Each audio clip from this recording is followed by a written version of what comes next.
But I could not resist. And all of your friends, they tried to kill us, only because they'd be jealous. Love is deeper than Edward and Bellows. If I was hungry, I'd never eat your brains. I just want your heart, I want your heart. Baby, I never eat your brains.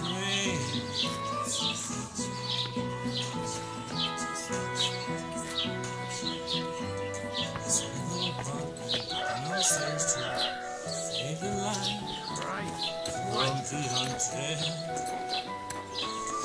Double barrel shotgun, taking those slow ones. Shit burning in my eyes, and I keep my head. And all your friends, they would try to kill us.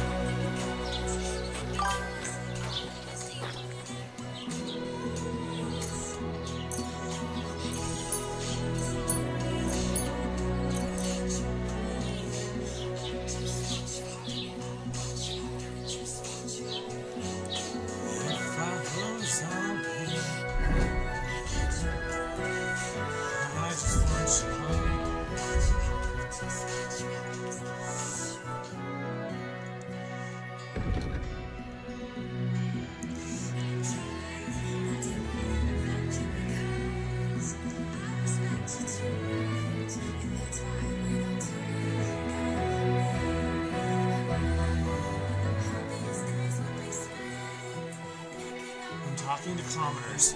Okay.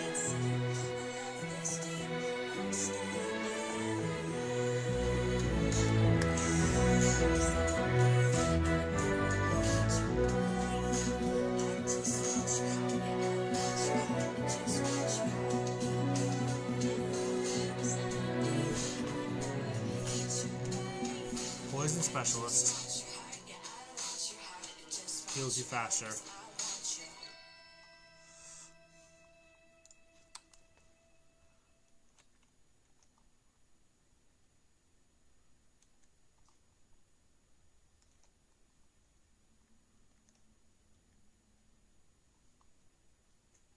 Imagine being picked up by ICE and told you're being deported. But not to your home country, but to a place you've never been before. A country where you don't speak the language, a country torn apart by war. And worst of all, you don't even get to argue your case in front of a judge before you're shipped off. This week, in a stunning shadow docket decision, the Supreme Court gave the green light for the U.S. to deport people to a third country, even while serious legal questions are still being litigated. And there was literally a plane waiting in Djibouti with detainees and customs officers on board while this played out in real time.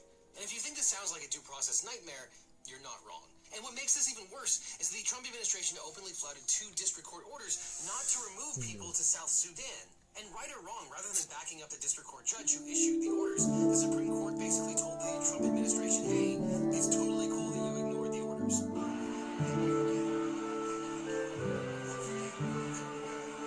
they did this all in the shadow docket without writing a single word about why they allowed the government to proceed. So today we're going to break down what Georgetown law professor Steve Vladeck calls a disastrous Supreme Court decision. And if that man says it's disastrous, this is an actual 5-alarm fire.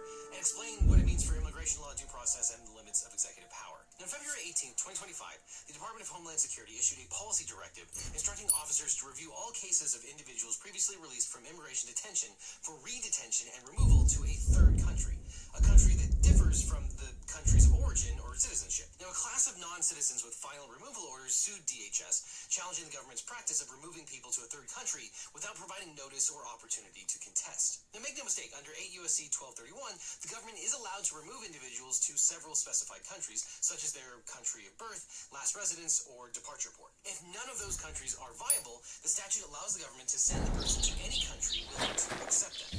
Now, this class action did not challenge the government's right to remove.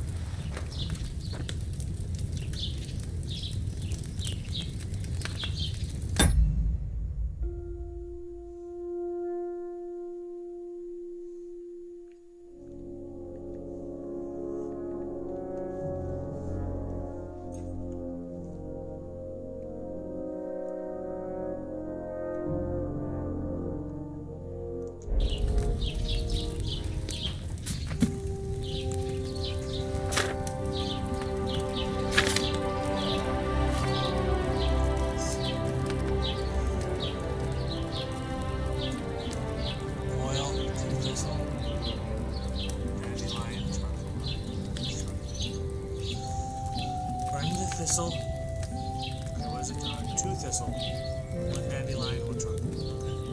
So oil. 2 thistle. 5 thistle.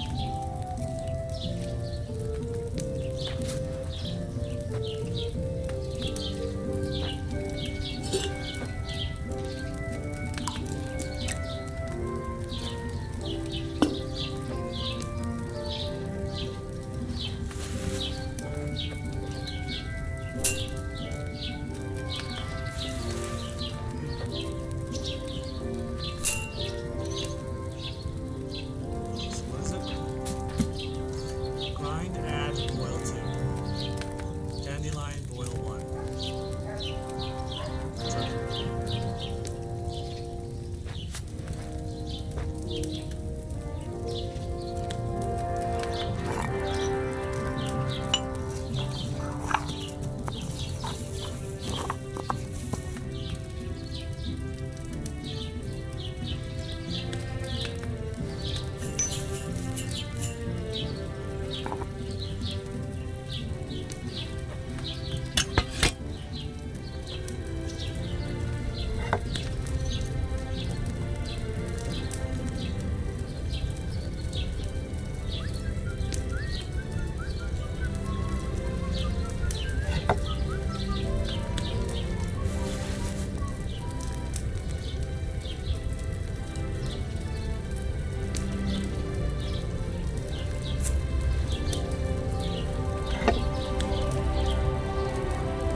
I forgot to grind something. Okay. As with most Cubans from rural parts of the island in this era, Castro was exposed to farming and livestock from an early age. It was just a fact of life. This connection to the land defined much of his adult life, particularly his fondness for cattle and their byproducts. 2 particular favourites of his was Cheese. and of course, ice cream. Castro really liked ice cream. And I mean, like, he needed it to live like a potato needs the soil. Reportedly, Castro would consume copious amounts of ice cream, quite literally more than the main character of a Hallmark movie who just got rejected by their crush. Sometimes insisting on having dozens of scoops in one sitting, as in dozens of scoops to the point where he had multiple pints in one sitting. This fondness for dairy wasn't just an indulgence though.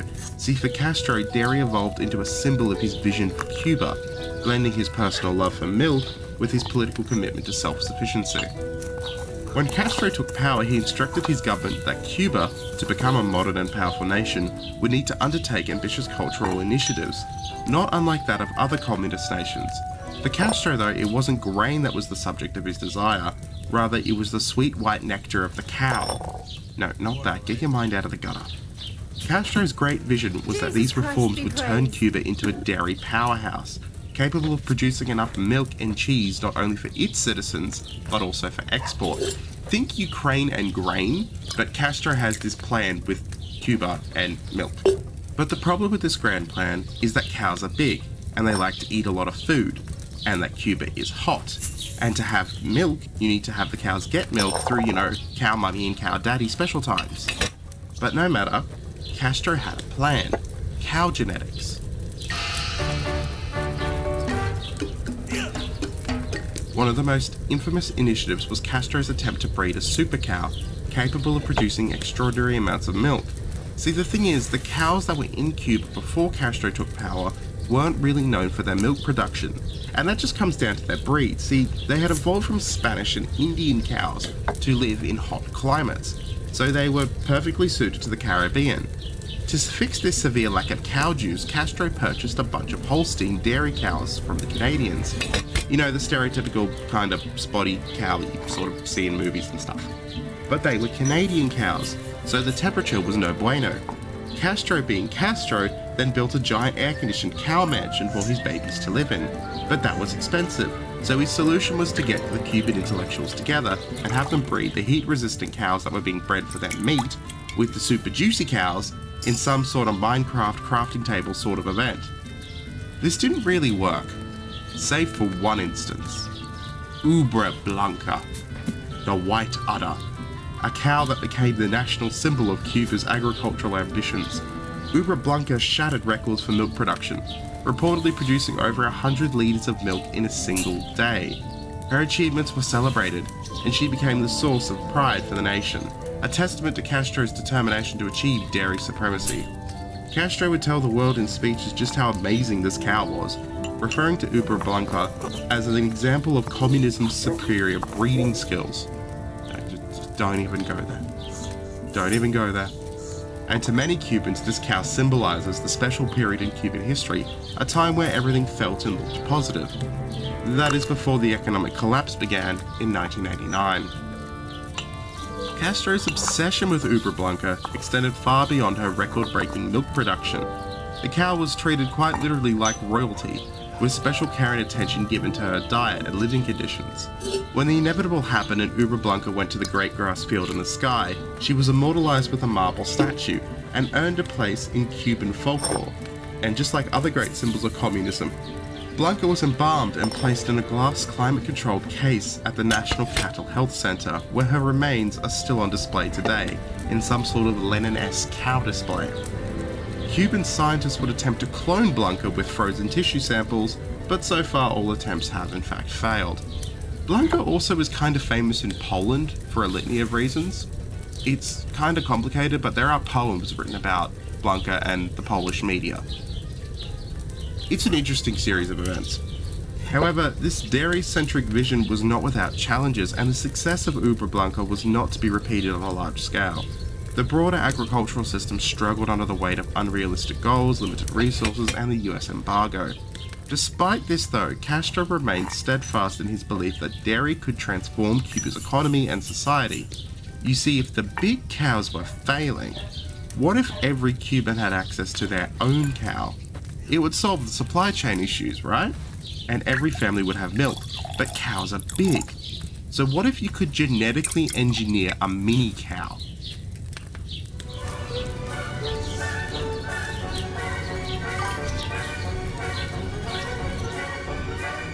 I will try and explain this next bit without crying from laughter.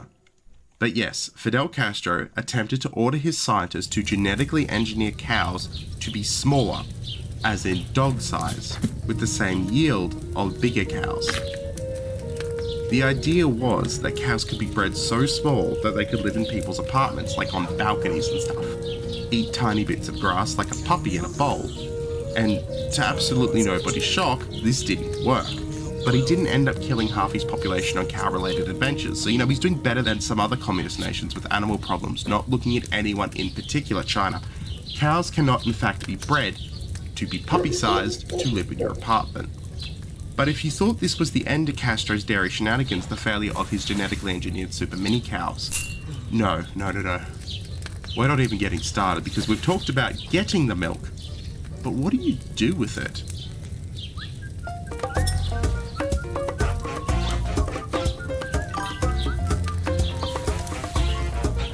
Special cow breeding programs aside, Castro would make ice cream and dairy quite literally a part of everyday Cuban life, from the lowest of peasants to the highest of diplomatic meetings.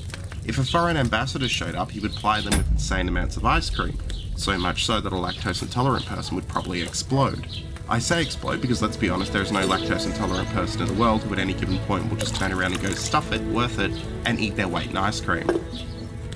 Not looking at anyone in particular, the aunt of my children. The most famous example of dairy hospitality that gets shared regarding Castro though is the genuine argument that he had with the French ambassador, where Castro went out of his way to try and force the Frenchman to admit that his cheese was better than French cheese, pushing it so far that it was close to causing an international incident over cheese. But it gets better, because Castro had a special place to actually host these diplomats that leads us to the Cuban equivalent of Dairy Queen. During the last few decades of the Cold War, the Romanian dictator Ceausescu travelled to North Korea which at the time was kind of a semi-normal okay in terms of communist nations for its citizens. And there he first saw the cult of personality that the Kim family had built, along with their great structures and plans for the future. Needing to compensate himself, he went back to Romania, bulldozed a giant part of Bucharest, and then built a building so big that it directly led to the fall of his government, his execution on Christmas Day, and the modern state of Romania having a building so big it can't afford to keep the whole thing lit because it's ungodly huge. Heaviest building in the world, mind you. Why am I telling you this? Because it was a thing in communist societies to build these mega structures. The Soviet Union planned its own too, clearing space to build the Grand Palace of the Soviets until, the Austrian corporal showed up. In East Germany, they built a giant pointy tower in the sky that's still there. In Cuba, though, it was a little different, because Castro's megastructure, Coppelia, wasn't a grand hall or palace. It was a giant ice cream parlor.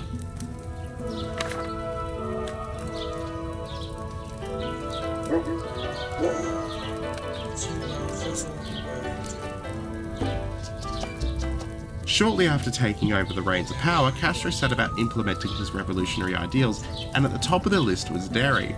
Now, we already spoke about the cows and how to get the liquid so craved by El Jefe, but to serve it, he envisioned something truly special.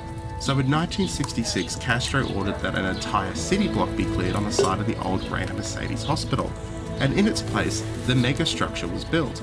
Coppelia, named for the ballet of the same name, a favourite of Castro's secretary and a revolutionary, Coppelia is genuinely huge. It can seat up to 1,000 people, and when it was founded, it could serve 26 flavours to tens of thousands of Cubans every single day.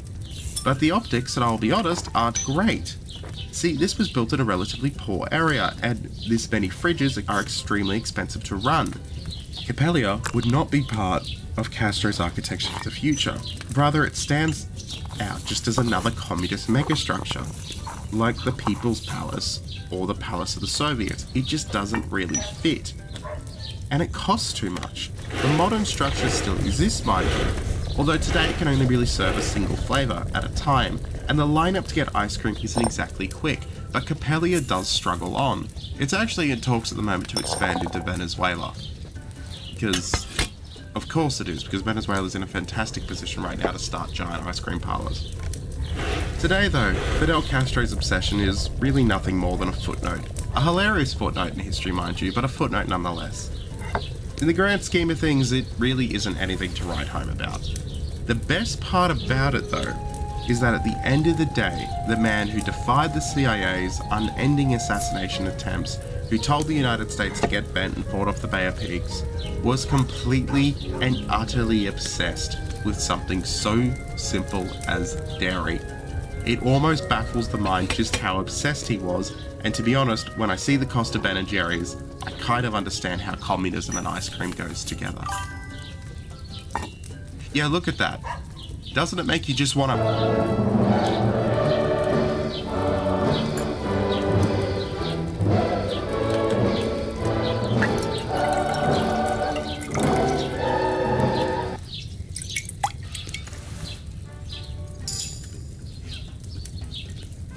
Soap. Very nice. Alright, cheeky little bonus story at the end here. Because, you can't talk about Castro and not include the CIA. So, after the Bay of Pigs invasion went to absolute hell, the CIA considered using Castro's dairy obsession to assassinate him. See, it was discovered that Castro would every single day get a gigantic chocolate milkshake from the Havana Libre Hotel. The deputy director of the CIA, Richard Bissell Jr., discovering this, went to the heads of the Chicago and Tampa crime families and offered them $150,000 in 1962 money, so well into the millions today, which is a fortune, to assassinate Castro by putting botulinum toxin, aka spicy Botox, in his chocolate milkshake. I just want to point out, Castro drinks a giant chocolate milkshake every single day, right? He then eats 2 pints of ice cream after dinner. How many cows had to serve this man? All was going well until the worker at the hotel who got the pill of the Botox put it in the freezer for some reason, where it promptly hardened, shattered open, and spilled everywhere. Yet again, the one of 600 alleged assassination attempts to get Castro ended in a Looney Tunes-esque failure. And that is the tale of Castro and his cows. It's one of the more fun stories from history, and after all the depressing things we have covered lately, the politics, the things that occur that I can't say the G word for because YouTube doesn't like me much at the moment, I thought we could use a fun story. As for the truck campaign, just as an addendum, at the time of recording we've raised over 51,000 euros, which is just completely mental. That is 4 fully funded vehicles and nearly a fifth. It would be 55,000 to get the fifth, but it's not something I'm going to be pushing for because I believe you guys have done so much. One of these trucks is already at work in Ukraine, so thank you all so much for that. And I will include some pictures as you're watching here. It's our truck that we funded together. The fundraiser itself will be live for the next few weeks, and it has been joined by Hard Thrasher and Animarchy to help get it over the line. Amongst others, of course. But to this community, I just want to say thank you. We've completely smashed our goals. Also, if I sound weird, it's because I've had both COVID and the flu in the same month, and I'm only just getting to the point where I don't sound like a nasally twat the whole time, so I thought I'd finally get around to making you a video because let's be real, I've been a bit lazy. Last little bit, we're a hair away from 100,000 subs, so thank you all for that, you guys are amazing. Like, comment, subscribe, and I will catch you all next time. Happy milk drinking.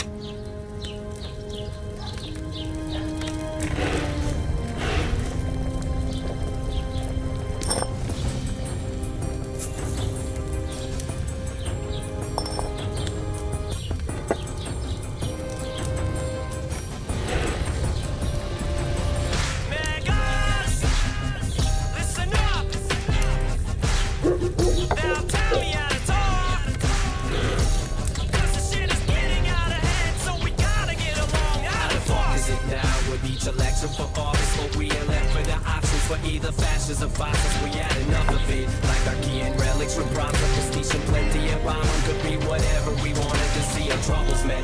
They ease and lessen the hardships for each and every common. The secret status of our these evil governments. I feel we're dead in the water when we will bet in the boss man whose deals were banned for none of us but it's Steve himself. Trump is the virus of the mind, spread with this rhetoric embedded itself in the reptilian section. I guess it is suggestion of injecting disinfectants to get a second win. Except we're testing in on him until his idol gives all the when I did to the end of 7. I'll never get to think outside the box again. A criminal minion ever since he severed strings for every Clinton setting. Getting plenty rich and kept the shit as sent him. Dazzle Benjamin for every penny, stretch and twist him. Damn hypocrite, them immigrants are in every inch of Bedminster. Shit, why else you think this bitch is so dense? He's so effing stingy that he pinch his own sense. It'd be like 3 miles north of Markham if I ever ran into him after I gaslit him. He could but sat in the ass kicking ass and tell him to pick up himself and hit the roll like Sam Kinison. His prejudice like Sherazad's transparent. The sixes peak with pending litigations of sex offenses, depositions, stretching in the tens of millions when convicted of fucking ethic, bigger lecturing the letters if he has been commencing unexpected inspections of many women in the dressing room, still in dresses, contesting some matches that he possesses as a drama loop. Just for them to not near him, tell him just checking in. So as you work, as he brags about it, how it's Stern in an interview, it's criminals out of fuck. Is it now with each election for office, what we elect for the options for either fascists or fascists? We had enough of it, like our key and relics with bronze of prestige and plenty of bomb could be whatever we wanted to see our troubles met. They ease and lessen the hardships for each and every common. The secret status apart from these evil governments. I feel we're dead in the water when we will ban the boss man whose deals are banned for none of us but his fucking self. Wait for Diamond to be on 5th Avenue, strive for the semi-cloud. I'm letting off of this demigod. Wait, what? Demigod? That is not what I owe. A demigod setting off a renting mob, is wrestling on untainted harm. When they started ramming hard, a metal bar, wrecking the cocks of every law, setting all of the status quo, just to see what happens on the off chance of this man on the helm of America. That's a rebel's cause, right? Such a nihilistic terror plot. I insist the paradox, extra, extra. Get your anarchistic cherry pop with the iron fist on barrel rocks. So dice with the thank you got for the tiny little hands he's got. Riding the insurrection like it might just get him back inside of the night and incentivize the riots when the winter ride. And why the problems with Trent tenders now when the whiny pictures tan these spots, all kinds of shit cosmetic wise, so quiet at his hair is dyed and prides the top of the dead that fries is our self-made man. So damn vain that he grabs him by the pussy cause it reminds him of himself a lot. Unless he grabs him to buy the pussy like Stormy Daniels, right?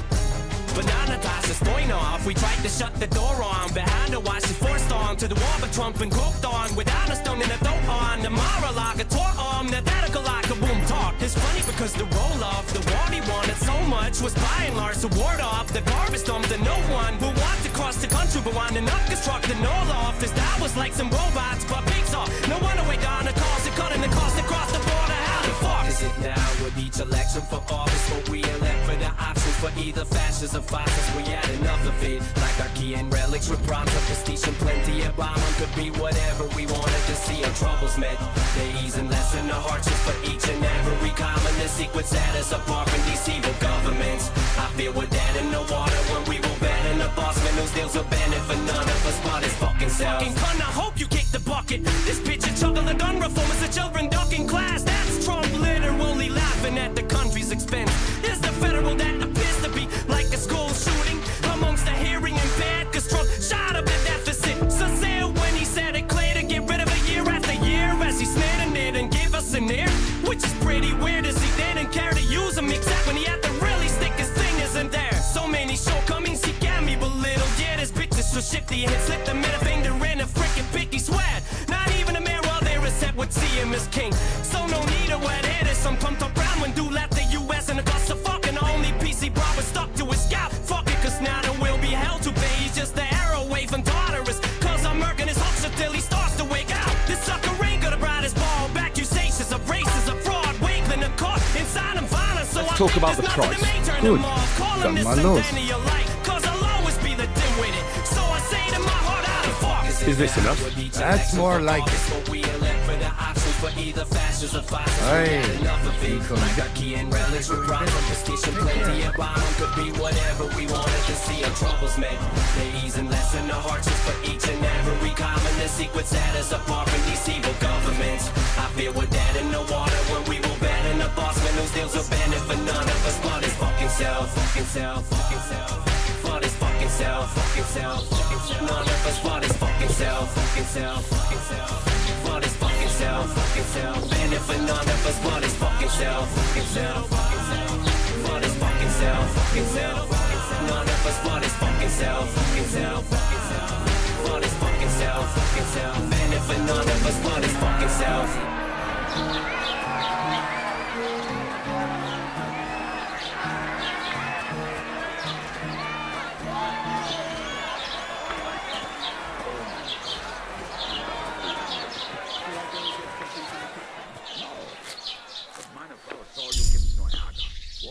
Let you people.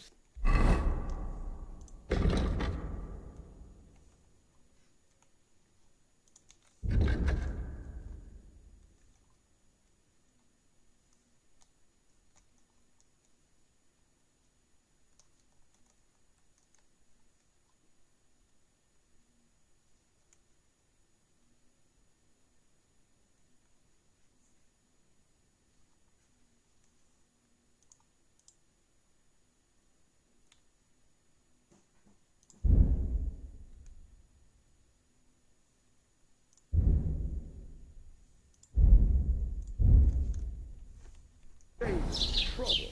Does your wife really starve you that much? She doesn't seem such a shrew to me. Well, I have an alternate assumption that the 57 doesn't need anything to Eddie. Hey, what's up, peeps? Howdy, how y'all doing? Let's, I don't know. I might have to rearrange it, we'll see.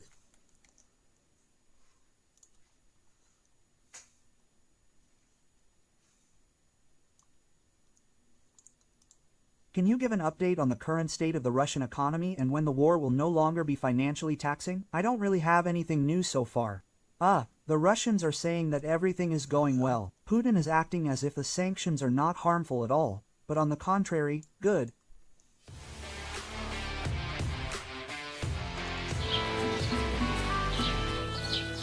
And then news out of Ukraine.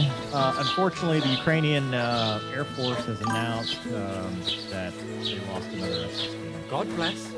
First class pilot, Lieutenant Colonel Maxim Ostamenko, born in 1993. I'd like to buy something. Where can I find some merchants Was around killed here? in action If it's flying a F-16. tradesman Did you're everything after, he your could to best bet steer is the to aircraft ask our away from the merchant popular area. He didn't have time to eject. Our deepest What's new in the condolences. I heard This some family. Project the Innkeeper is probably coming up with some mischief to pull on the Zhelyevites. Will they? And now I've been visited by one of the local peasants. He said he found more fresh graves behind. What do you mean more? That we found someone buried here? Don't even ask. I've been digging up bodies ever since that bandit gang started. Also, if it wasn't bad enough, that gang of bandits is rampaging through the region. Now someone's stealing cabbage from the peasants. What a disaster. Cabbage? Aye, and the peasants won't stop bugging me about it. I was just visited by a peasant from Jadar. He's been talking my ears off for God knows how long. Say, do I really have to do this? Do I have the time to look for some moron stealing cabbages? And that's about it. That sounds interesting. Thank you. Excuse me, I'm looking for the map. Can't help you with that. What's new in the... I was just visited. He said he found... What do you mean? that I've been...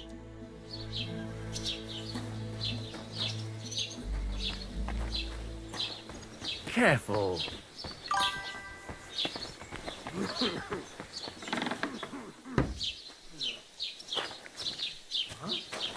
You shouldn't be bothering us here.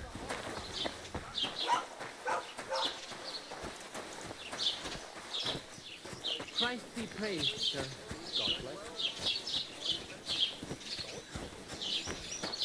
He's standing. Yeah, so I was gonna say. So he used to be a MiG-29. I'm assuming a lot of the Viper conversion. They said that he was down during Russian drone attacks. He had taken out some drones, and then If you've got time one to of the worry things I about saw everything that could go mentioned wrong, something you're about bored. And that's that. And if you're out of loose might have end, hit, come round and I'll be happy to flown help. through the blast I've got pattern of plenty of- what he was shooting down. Yeah. But they're not gonna admit if it is a shoot down by a Russian jet. Work to go They've around. never confirmed Good or evening. denied that if that's, What do you need? if that's possible or if that's what happened or Would you like to throw was some fought dice? or whatever. What game So would we you like to play? don't necessarily know. What do you think, man? Yeah, so I guess Russia launched like a 400 drone strike. Yeah, huge attack. 500 drone strike, and Masters. Let's play. F-16s were part of the defense. And kind of like you're alluding, I mean, we don't like to speculate, but grant you help. Oh, you fortune. shot down a May couple the best drones. player win. The idea of, fighting yourself. I mean, what if you're down to just the gun mover, right? And it's a slow moving drone and you're trying to gun it. I mean, I could totally see you press the target. That's always a innkeeper, a real that thing beer! when you're using the gun. If you press the target. Mm-hmm. So I mean, that's all plausible. I even saw some stuff where it got shot down, which I don't know. Like I said, Well- when it comes to, sorry, go ahead.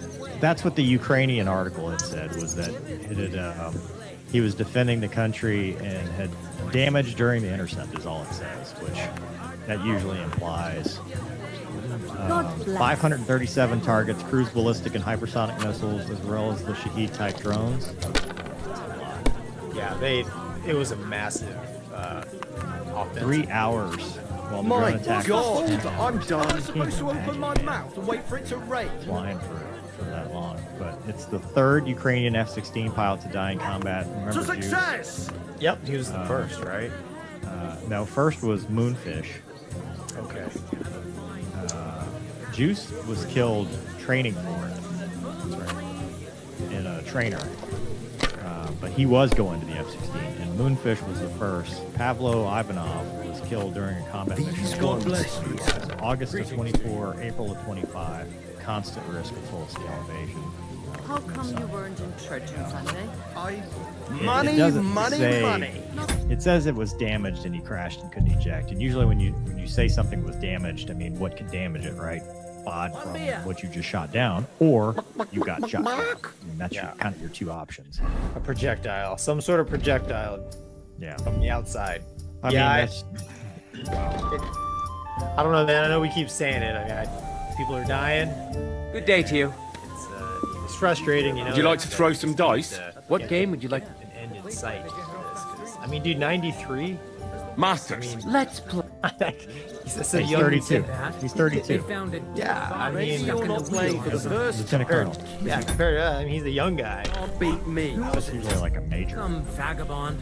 Well, I mean, Get dude, this. they're Miller in the- they're in a war- Bosch says he people are was dying, in the I mean, water at most least are a week, happening. I mean, right, judging World War by the II, state there of were his body. 25-year-old, 24 I'm saying, like, Yeah. like under normal But the river there has a powerful circumstances, current. normal progression. The it would be dead about a man has been major. floating down the river for at least a week. I mean, these without dudes anyone are getting noticing. a ton Have of you lost your mind? And You're that's gonna not lose all. everything. real The world dead man experience. had a This is gold not. chain around his neck. I think Can you also believe it? too one of the Someone things bumped him off that and didn't even rob maybe him.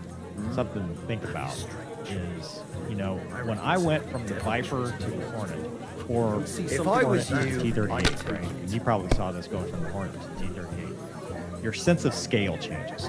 You know, when you're flying a big jet trying to intercept, like I remember when I was in the F-16, the Hornet guys would come out and we'd BFM, and like I'd see him immediately. Like I'm like, all right, Tally. He's like, where are you? You know, I'm like, 5 miles or whatever. Because to me, with my little 33-foot wingspan, you know, everything was a big jet. And I think, you know, guys that spent their whole careers flying MiG-29s and stuff, they get this sight picture, and that could be a factor too. When, like you were talking about, you're chasing a very small drone, and now you transition to an F-16. And you know, you were very experienced looking at the sight picture. You knew how your aircraft performed to go to a, you know, something different. Is kind of slow And today. now everything you're used to seeing, your mill sizing, all that stuff is different. Closure rates, how far am I estimating distances and stuff, it changes because it's what you get used to. I mean, for sure, that's a factor. I mean, in Malaysia, they had MiG-29s, and in there, we work with those guys. I go in the briefing room, and the instrumentation is different. How they are, how Good evening. pilots of MiG-29s are fed knowledge. Show me your flight parameters is different than the F-16. You know, east versus west. Sight picture, you're right, man. Different size airplanes. I mean, when I fought the Su-30, we set up for an Abeam set. I'm a half a mile to a mile off because it's a big airplane. I'm trying to make it look like a Hornet, right? Yeah. When we fought the first time you fight the F5, they tell you don't make the F5 look like a Hornet. did you pay them? It was a All great the deal. way. You know, these are little things, but there's a lot of little That's things. not bad. They add up, and especially like you're saying, Mover. These guys aren't in training, man. They're in actual combat, and I'm sure even the best pilot, you're test saturated, man. And all There's it no takes. debrief, and there's no debrief to come back and go, hey, how did, you know, it's just, did I die? No. Great job. Next, you know. Correct. We're fueling your airplane. We're putting more weapons on it. You're going back out. But there's, you know, it doesn't take much to really get the train off the tracks. And I'm not saying, you know, he was like behind the airplane or something like that. But it's I can't imagine going from a MiG-29 to an F-16 during wartime, and then having to, no kidding, most of your experience, like I'm sure you look in their logbook, like, dude, like 95% of your flight time is combat time in this airplane, right? So it's wild. Well, and dude, think about the stress you're under. You know, it's not just, you know, we flew in combat. You know, okay, I may not have a place to go home. Like my wife and kids may not exist if I do this wrong. Like there's a lot of external stress because you are defending your homeland. They are attacking you. Like that is a totally different world that, like, it's very hard to, as an American, to even understand. Yep. Because thankfully we haven't lived it. And that's people who have an understanding of violence, combat, and that kind of stress. There's such a lack of comprehension. Respect to them. You know, respect to those guys doing that. Yeah. Well, nickel on the grass for man. You know, you always hey, get shot down. Did you eject? Good. That's good. But I mean, it's always sad to hear, you know, when they didn't get out.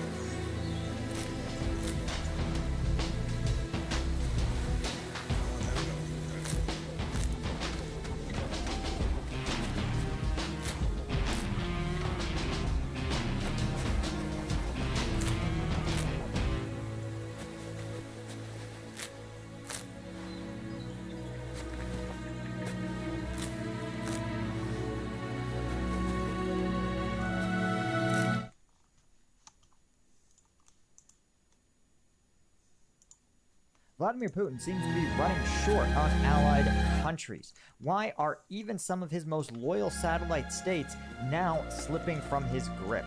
But is help coming from an unlikely source? I'm Paul, U.S. Army combat veteran. Let's talk about this crazy story. So this is one of those slow boil stories that I think is still really important. And I want to talk about two countries. The first is Serbia. Now, Serbia has been rocked with protests for over the last 6 months, demanding the resignation of their longtime prime minister, I'm so sorry to my Serbian viewers, Vucic, and Alexander Vucic has been Serbian president for the last 12 years and is generally considered a quasi-authoritarian or quasi-autocrat, right? Like Vladimir Putin, he wins elections, but he makes sure that the government keeps his finger on the scale, biasing those elections in his favor.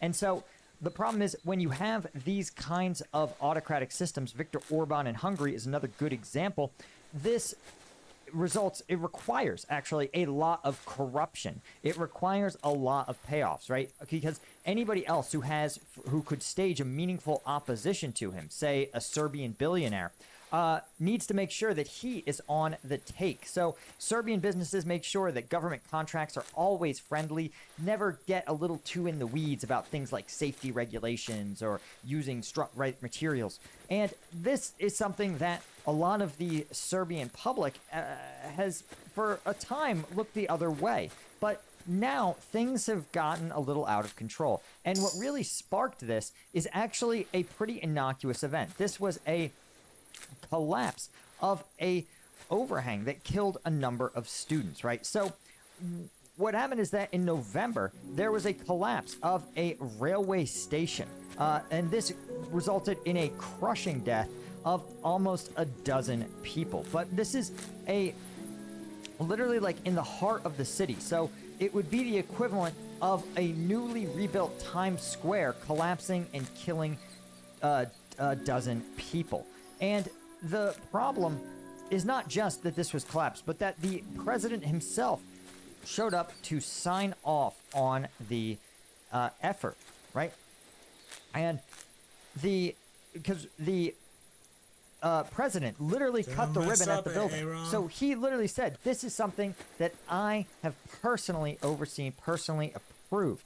Now, here's what's insane. First off, early there were some quiet vigils honoring the victims of the collapse, but what happened is that the Serbian government couldn't have responded worse to this situation. So instead of the Serbian president going, we will find who did this, we are going to figure out what happened, I'm as upset as you guys are, and we are going to get to the bottom of it. Instead, he and the pro-government news outlets, so the Serbian equivalent of, say, Fox News, initially claimed that the canopy had never been reconstructed at all, that there had never been a reconstruction project, that the president had never attended the project because it had never happened. That is an insane take. Again, imagine rebuilding like Union Station and cutting the ribbon and then having it collapse and then going, guys, Union Station always looked like that. Okay, that's how unhinged and how cringe this level of denial is. It's fun. It's just, I don't know. Literally, there were still news articles and even videos showing the reconstruction online. Builds up your strength. And including showing him actually opening the reconstructed railway station. Amount of money. And so this sort of unhinged take absolutely enraged the demonstrators, turning what was a peaceful vigil into a showdown over reality itself. Right?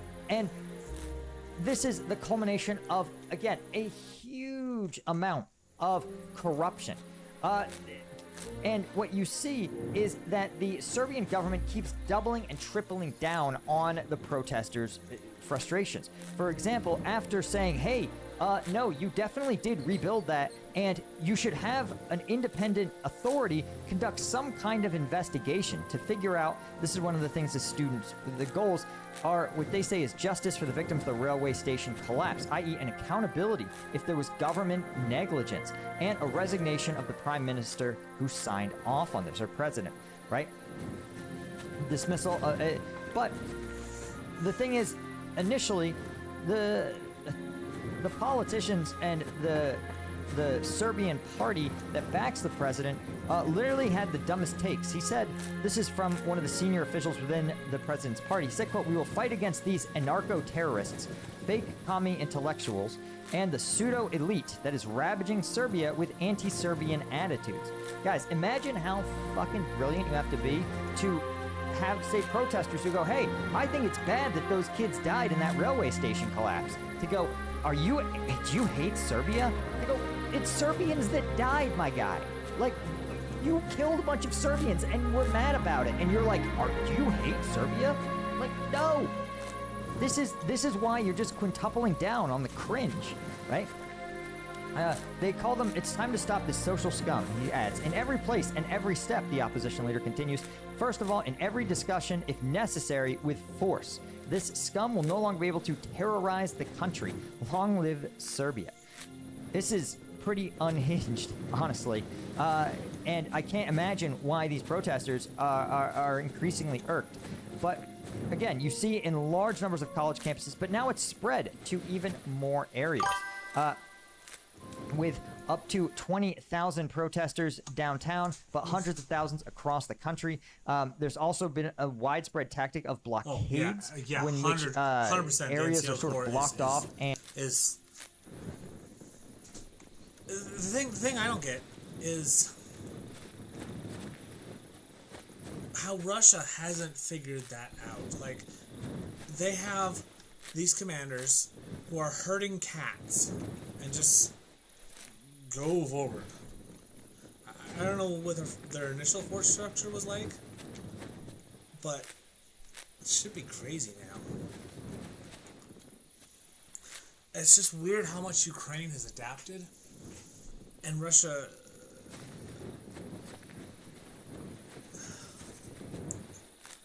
I mean,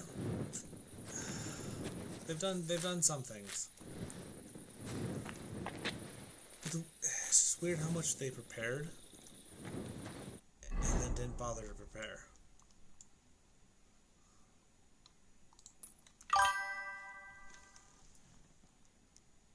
Yep, 100%. Oh yeah.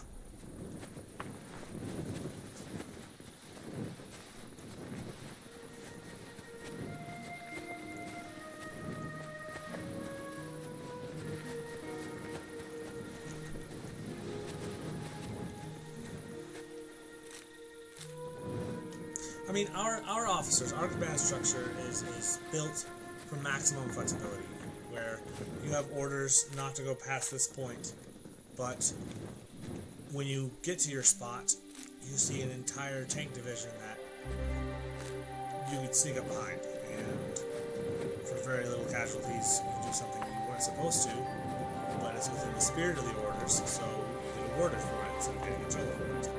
Whereas them, they have such a rigid officer structure that you hit the captain, colonel, general, and everyone below them is like, okay, well, who's the new general? Because I'm not going to do anything until someone tells me what to do. But even outside of that, like the NCO Corps, like you said, like without the detailed plan of action, just working through the assault. Ooh. Ooh, ooh. You don't say.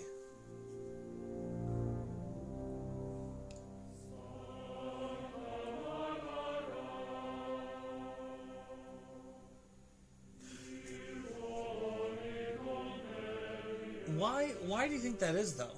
You know? Like, I mean, just the whole, one of the biggest values of the, what do you got? Officer staff.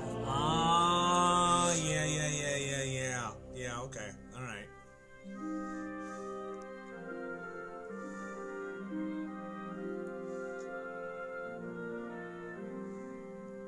Which, to be fair, is a bit of a fair point.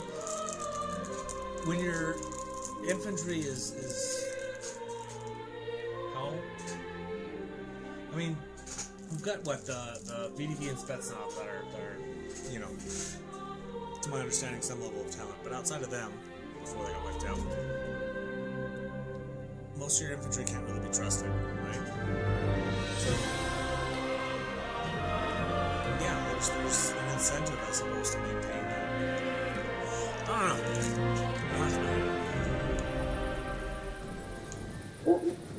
That's good.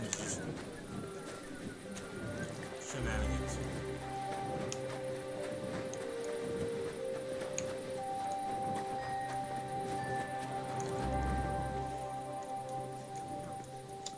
I like your insight, though.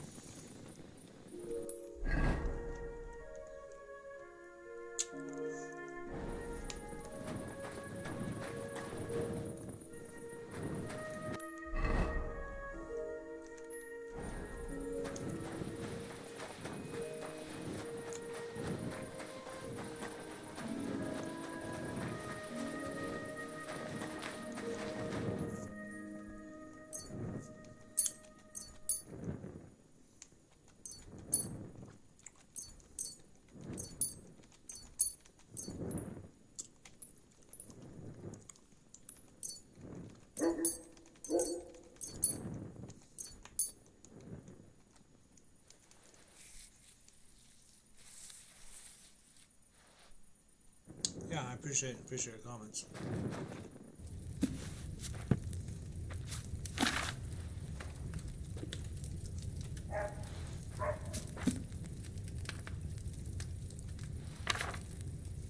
Marigold practically heals part of your health.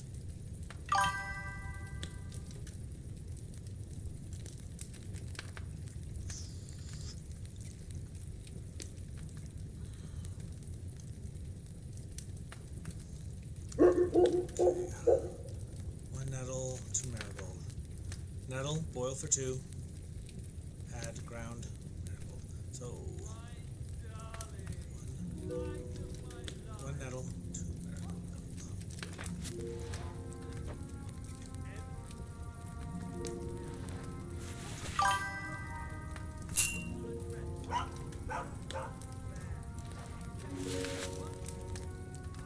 That's one reason why I like it.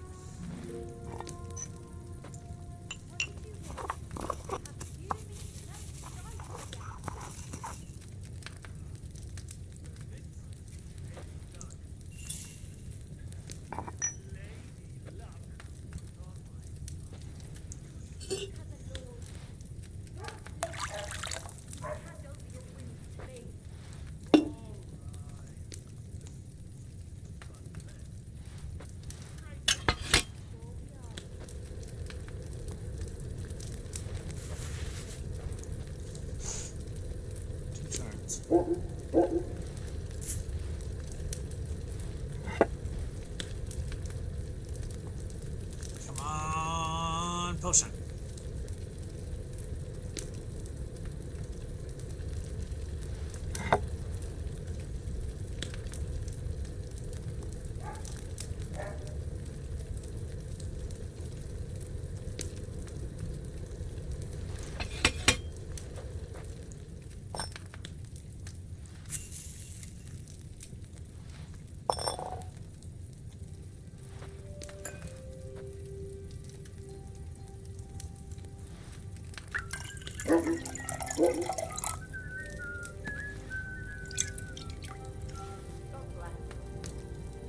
Hey, awesome.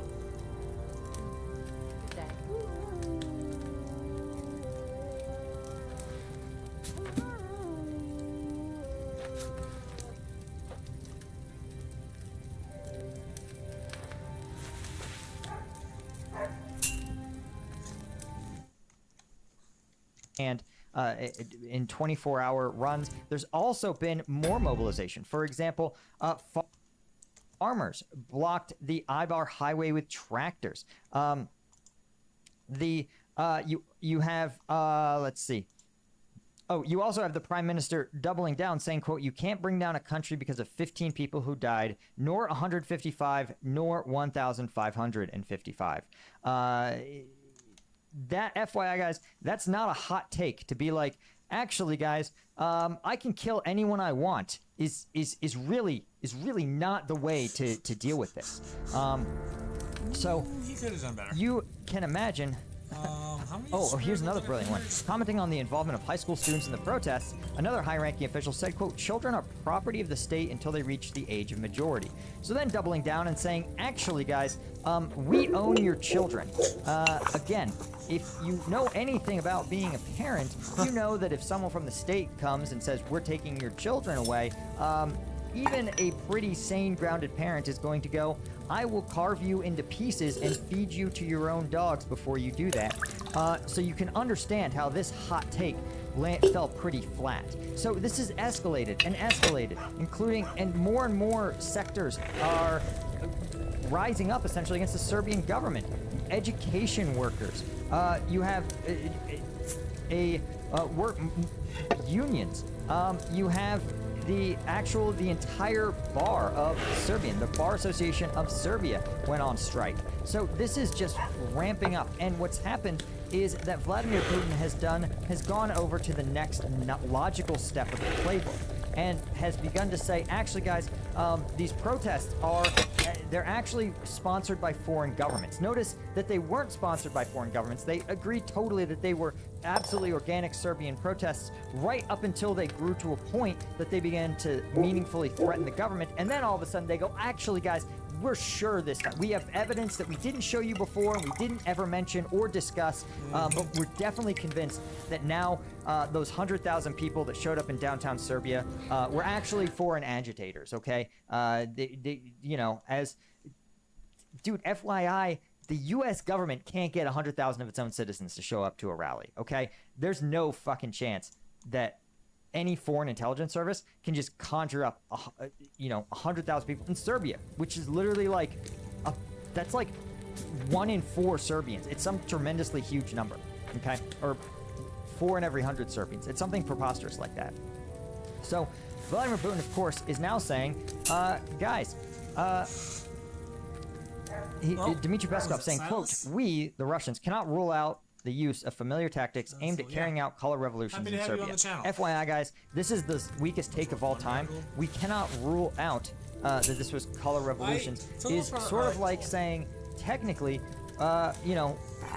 we can't rule out that your cold could be caused by a officer. Your routine cold. It could be, an ultra super rare cancer of the nose, but it's probably allergies or just a regular seasonal flu, right? So just because we can't rule it out means we have no evidence for it, but we can't prove the opposite. But of course, that's sort of the definition of clandestine work. You can't prove, for example, you can't rule out that any given influencer, including me, I could be a CIA agent. Maybe I'm a Kremlin double agent. You can't rule it out because, well, how could you? So this is just pure bullshit from Dmitry Peskov, but what it really says is that they view this as a real meaningful threat. He continues, "We hope Western countries, which often interfere in other nations to promote their interests, will refrain from pushing color revolutions this time." Right? This is, again, from Sergei Lavrov telling TASS. Remember, guys, that the Russians maintain that any time there is a popular movement against a Russian-aligned autocrat, they say that is a function solely of the Western intelligence agencies. It's literally not possible that the average Serbian, I don't know, doesn't love a massively corrupt government that's in line with a dictator. How could you not love Vladimir Putin with his progressive policies and his willingness to kill opposition leaders? So this is, I think, a sign that these protests are not diminishing, they are escalating. Boiled those nettles on too large a fire, I reckon. That a key Russian ally in Serbia, it appears to be just about ready to depart from the Serbian, or the Russian sphere of influence, if there is indeed a snap election against the government. But I wanted to also talk about, well, making Vladimir Putin seethe, because frankly, it just feels good. But before we talk about that, I wanted to mention that you guys may know, I have a literal 1-week-old Spirits, 2 sage, baby at 2 home sage and a to toddler. It is a little intense. Yeah, sage I've to still the put out spirits. 7 videos a week, Boil and for 2. I just yesterday ran a triathlon. Not well. I cannot say that I was well trained for this, but I did do it, and I was able to do it because I have a wife who is very good at multitasking and very understanding, and of course because I had lots of caffeine throughout it. If you follow me on Instagram, you know that according to my Garmin watch, I got 4 hours of sleep when I ran that triathlon, a sleep score of 45 out of 100. So yeah, you can imagine that I needed a portable energy solution that went where I went. That is where Strike Gum came in, guys. Literally, 0 sugar, an energy drink's worth of caffeine.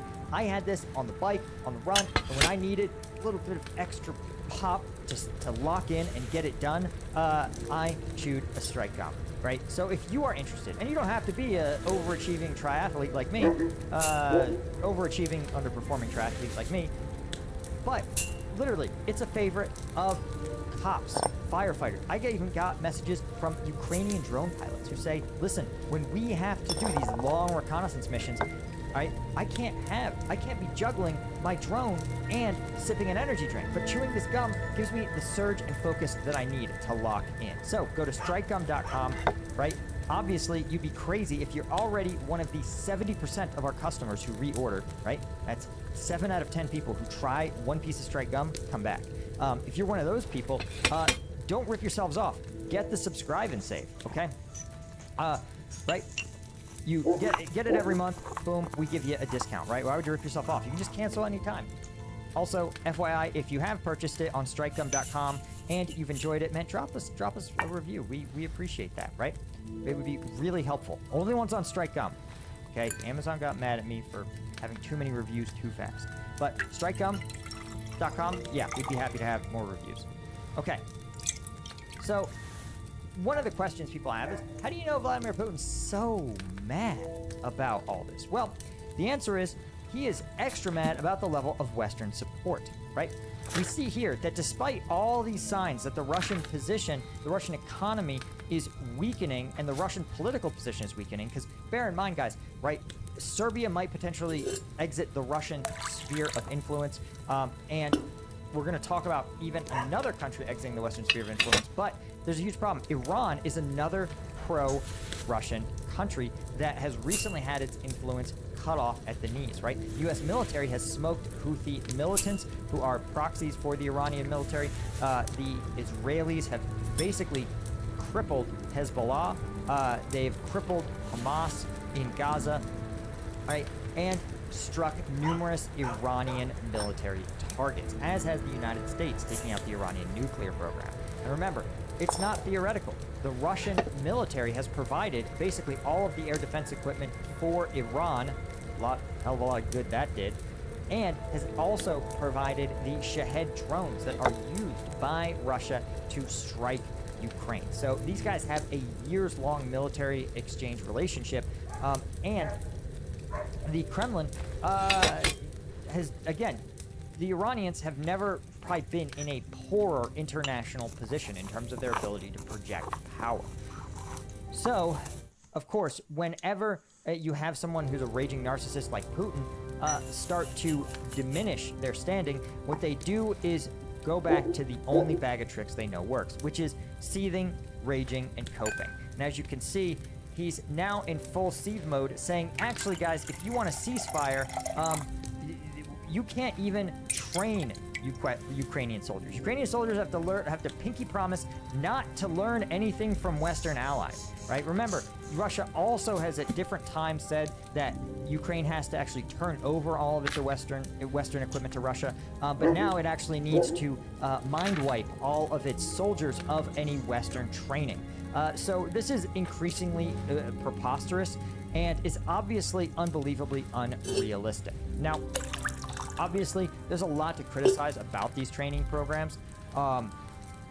But literally, you talk about an insane number of people. You have obviously the German military training these troops at a almost industrial scale. The UK, the United States, even Cambodia has supported training. F-16 pilots and technicians trained in US, Romania, Denmark, France, Belgium, Netherlands, Poland.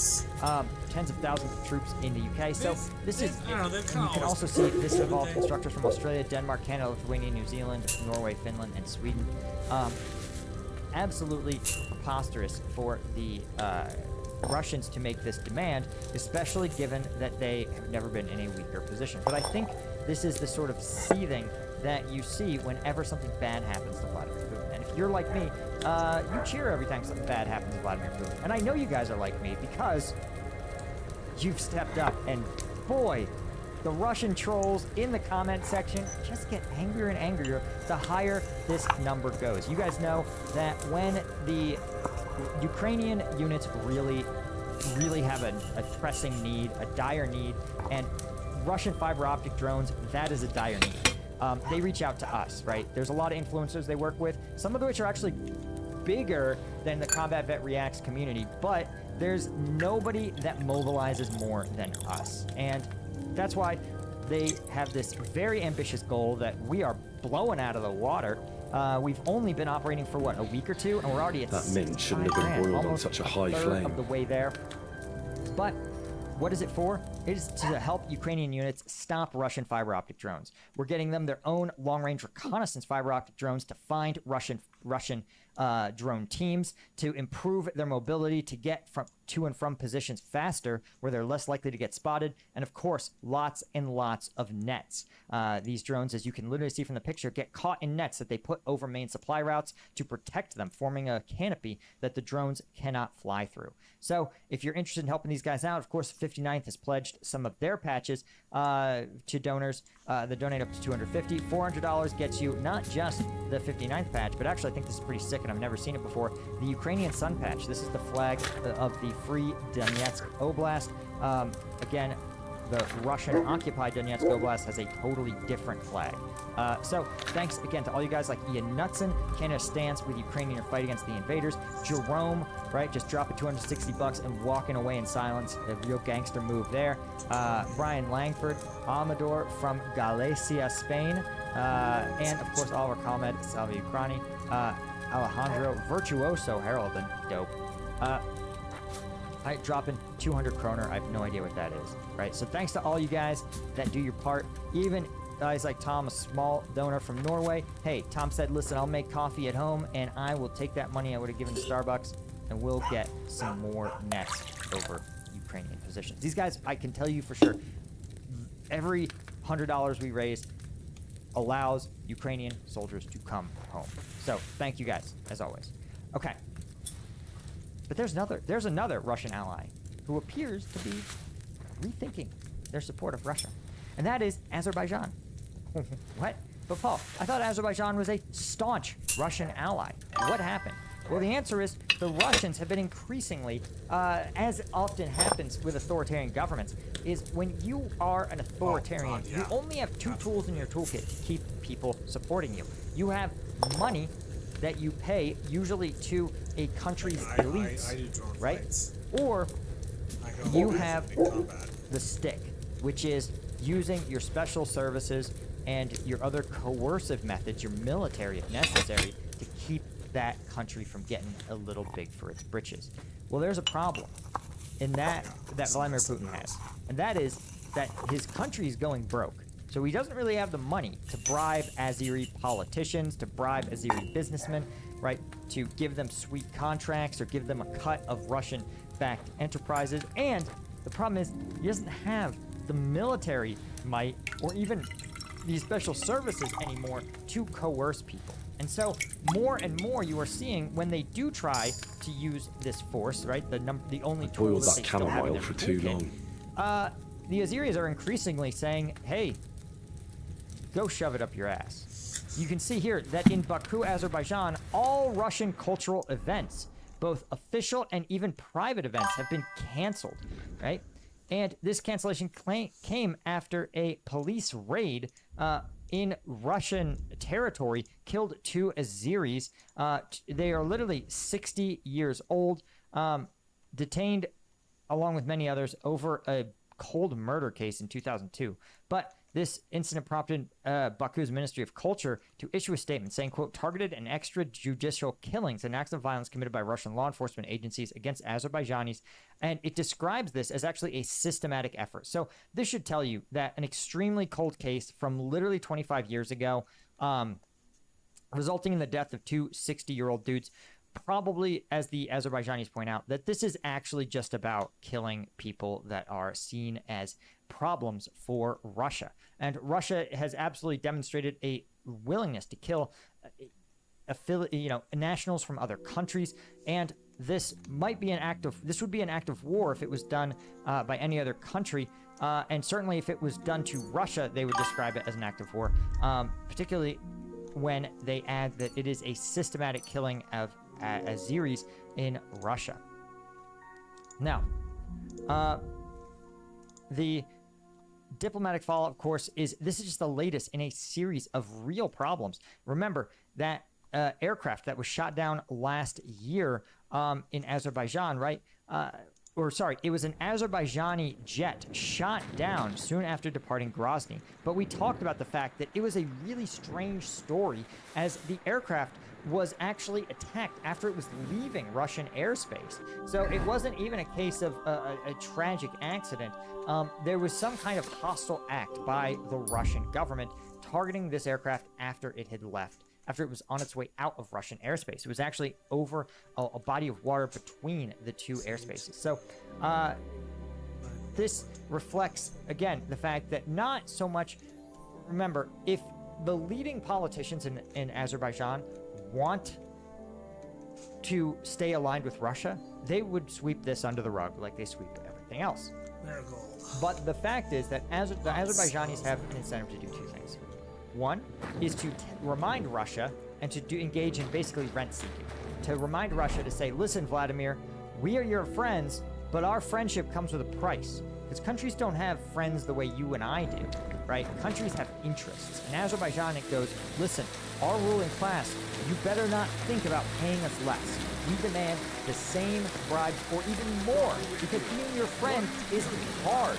There's a lot of sanctions. There's a lot of pressure. And a lot of your other friends have been killed lately, right? Look at the Assad regime in Syria, collapsed. The Iranian regime, neutered. The Serbians on the brink of government collapse. And so the Azerbaijanis may be saying, if you don't want this to happen to us, Vladimir, you better start writing some bigger checks, because we are putting our butts on the line for you, and it's dangerous. It's a dangerous business to be your friend. Or the Azerbaijanis may literally be saying, I think you need to find some new friends. And that is something that definitely keeps Vladimir Putin up at night. But don't worry, he's got help in the form of the United States. That's right, guys. One of Russia's best diplomatic coups, for lack of a better term, is energy diplomacy, or if you really want to think about it, energy blackmail. You see, Rosatom and Gazprom, two Russian state-controlled entities, are famous for going into countries where Russia wants to exert influence and saying, listen, we're going to build you guys a brand spanking new power plant on the cheap. It's going to produce really cheap electricity. Gazprom is going to own it, so you're going to get the cheapest possible rates for your fossil fuels or your nuclear fuel. And, you know, it'll be just and we'll make a little money. There's no strings attached. Fun fact with Vladimir Putin, there's always strings attached. And the reason, and what they did this in Moldova, very simply, right? They got their hands on those key power plants. And then when, for example, the Moldovan government would do things that the Russians didn't like, get a little bit independent, get a little bit Western for Vladimir Putin's taste, he would go and say, oh, your power plant. Oh, by the way, guys, costs have increased. Your electricity prices for your citizens is now now increased by fourfold. And the Moldovan government then has to go, okay, great, we can choose between our political freedom of orienting towards the West or negotiating against Vladimir Putin, right? Or simply it's not even about even West and East. It's about competing, saying, hey, who's going to pay us the most for mineral rights, for a trade deal? Who's going to be the most productive person to have a visa program with? Anything, right? They can have political independence, or their people can starve, right? So that's his MO. And so the fact is that the US has said, listen, you have shown systematically, Vladimir Putin, that you are prone to these kind of game playings. So we are sanctioning any entity that builds one of your power plants. It's also worth noting that the US also engages in some level of power plant diplomacy, but not anything like this. Instead, what we do is basically try to put our finger on the other side of the scale. So famously, USAID went to Moldova and said, hey, we're the richest country on earth. Our economy is literally 10 to 15 times the size of Russia's. So while Russia has to build these power plants and then they own them, they play these energy games, they say, listen, you want to know how good free trade is? Want to know how good it is to be in the West? We have so much money, we'll just gift you a power plant. USAID came in and said, Moldova, here's the money, build yourselves a new power plant. And they said, well, are we going to have to buy coal from you guys? They go, no, don't worry about it.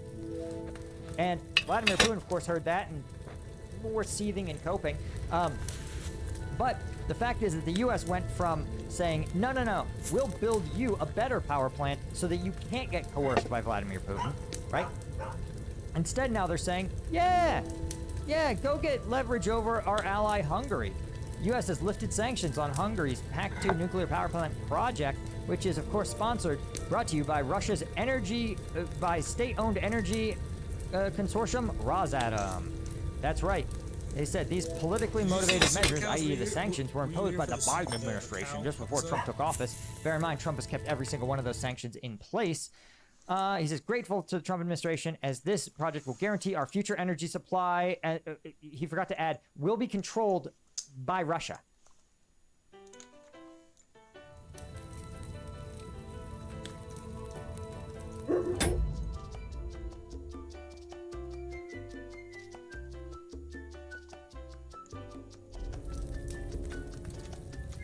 Might as well keep doing this, 'cause Fidel Castro is probably one of the most iconic revolutionary leaders, which is hilarious because at the beginning it is unlikely that he would ever have thrown himself into the arms of the Soviet Union had the US not been hell-bent on controlling its collar, being the totally independent nation of Cuba that definitely wasn't being pushed around like a pet.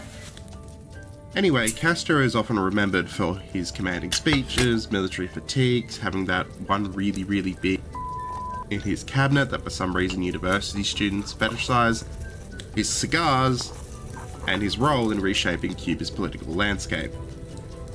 Yet, behind the facade, El Presidente here had one true passion.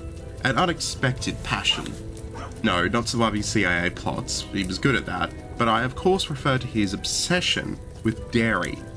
An obsession so strong that it would impact Cuba's entire agricultural future, and would lead to, I kid you not, cow genetics.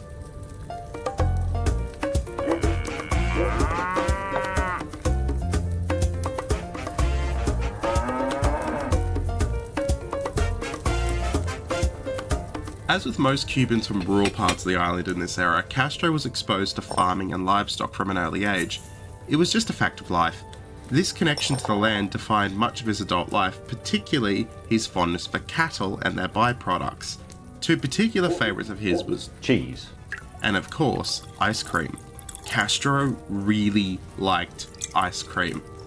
And I mean, like, he needed it to live like a potato needs the soil. Reportedly, Castro would consume copious amounts of ice cream, quite literally more than the main character of a Hallmark movie who just got rejected by their crush, sometimes insisting on having dozens of scoops in one sitting, as in dozens of scoops to the point where he had multiple pints in one sitting. This fondness for dairy wasn't just an indulgence though. See, for Castro, dairy evolved into a symbol of his vision for Cuba, blending his personal love for milk with his political commitment to self-sufficiency. When Castro took power, he instructed his government that Cuba, to become a modern and powerful nation, would need to undertake ambitious cultural initiatives, not unlike that of other communist nations. For Castro though, it wasn't grain that was the subject of his desire, rather it was the sweet white nectar of the cow. No, not that, get your mind out of the gutter. Castro's great vision was that these reforms would turn Cuba into a dairy powerhouse, capable of producing enough milk and cheese not only for its citizens, but also for export. Think Ukraine and grain, but Castro has this plan with Cuba and milk. But the problem with this grand plan is that cows are big, and they like to eat a lot of food, and that Cuba is hot, And to have milk, you need to have the cows get milk through, cow mummy and cow daddy special times. But no matter, Castro had a plan. Cow genetics. One of the most infamous initiatives was Castro's attempt to breed a super cow capable of producing extraordinary amounts of milk.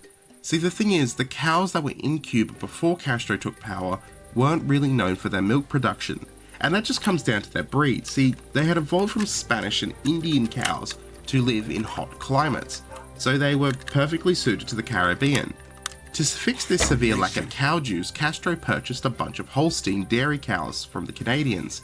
The stereotypical kind of spotty cow that you sort of see in movies and stuff. But they were Canadian cows, so the temperature was no bueno. Castro, being Castro, then built a giant air-conditioned cow mansion for his babies to live in. But that was expensive, so his solution was to get the Cuban intellectuals together and have them breed the heat-resistant cows that were being bred for their meat with the super juicy cows in some sort of Minecraft crafting table sort of event. This didn't really work, save for one instance. Ubra Blanca, the white udder, a cow that became the national symbol of Cuba's agricultural ambitions. Ubra Blanca shattered records for milk production, reportedly producing over 100 litres of milk in a single day. Her achievements were celebrated, and she became the source of pride for the nation, a testament to Castro's determination to achieve dairy supremacy. Castro would tell the world in speeches just how amazing this cow was, referring to Ubra Blanca as an example of communism's superior breeding skills. Just don't even go there. Don't even go there. And to many Cubans, this cow symbolizes the special period in Cuban history, a time where everything felt and looked positive. That is before the economic collapse began in 1989.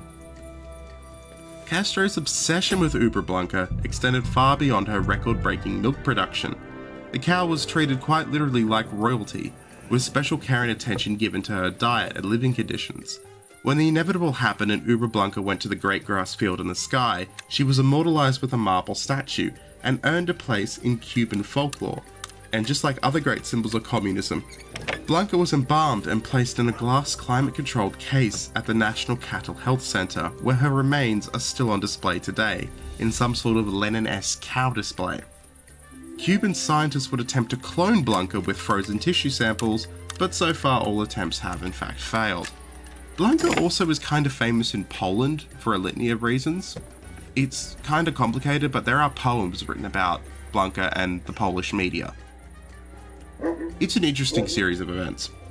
However, this dairy-centric vision was not without challenges, and the success of Ubra Blanca was not to be repeated on a large scale. The broader agricultural system struggled under the weight of unrealistic goals, limited resources, and the US embargo. Despite this though, Castro remained steadfast in his belief that dairy could transform Cuba's economy and society. You see, if the big cows were failing, what if every Cuban had access to their own cow? It would solve the supply chain issues, right? And every family would have milk, but cows are big. So what if you could genetically engineer a mini cow?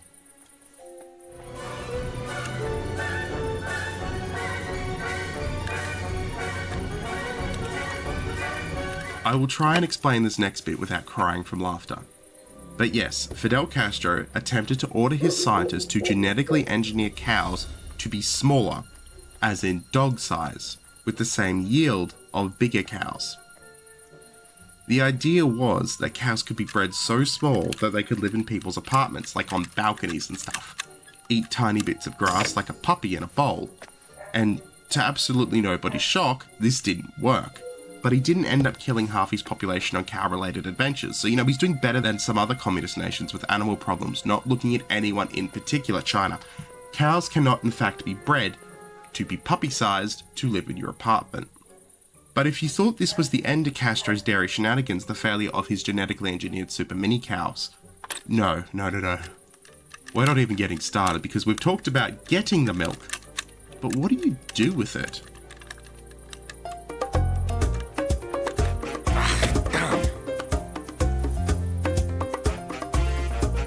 Special cow breeding programs aside, Castro would make ice cream and dairy quite literally a part of everyday Cuban life, from the lowest of peasants to the highest of diplomatic meetings. If a foreign ambassador showed up, he would ply them with insane amounts of ice cream, so much so that a lactose intolerant person would probably explode. I say explode because, let's be honest, there is no lactose intolerant person in the world who at any given point will just turn around and go stuff it, worth it, and eat their weight in ice cream. Not looking at anyone in particular, the aunt of my children. The most famous example of dairy hospitality that gets shared regarding Castro, though, is the genuine argument that he had with the French ambassador, where Castro went out of his way to try and force the Frenchman to admit that his cheese was better than French cheese, pushing it so far that it was close to causing an international incident over cheese. But it gets better, because Castro had a special place to actually host these diplomats. That leads us to the Cuban equivalent of Dairy Queen.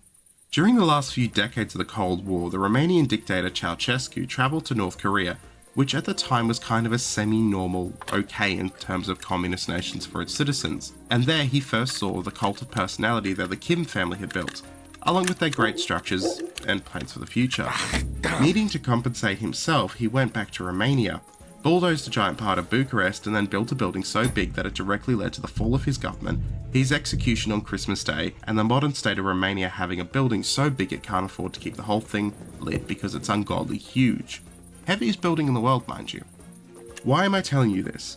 Because it was a thing in communist societies to build these mega structures. The Soviet Union planned its own too, clearing space to build the Grand Palace of the Soviets until, the Austrian corporal showed up. In East Germany, they built a giant pointy tower in the sky that's still there. In Cuba, though, it was a little different, because Castro's megastructure, Coppelia, wasn't a grand hall or palace. It was a giant ice cream parlor.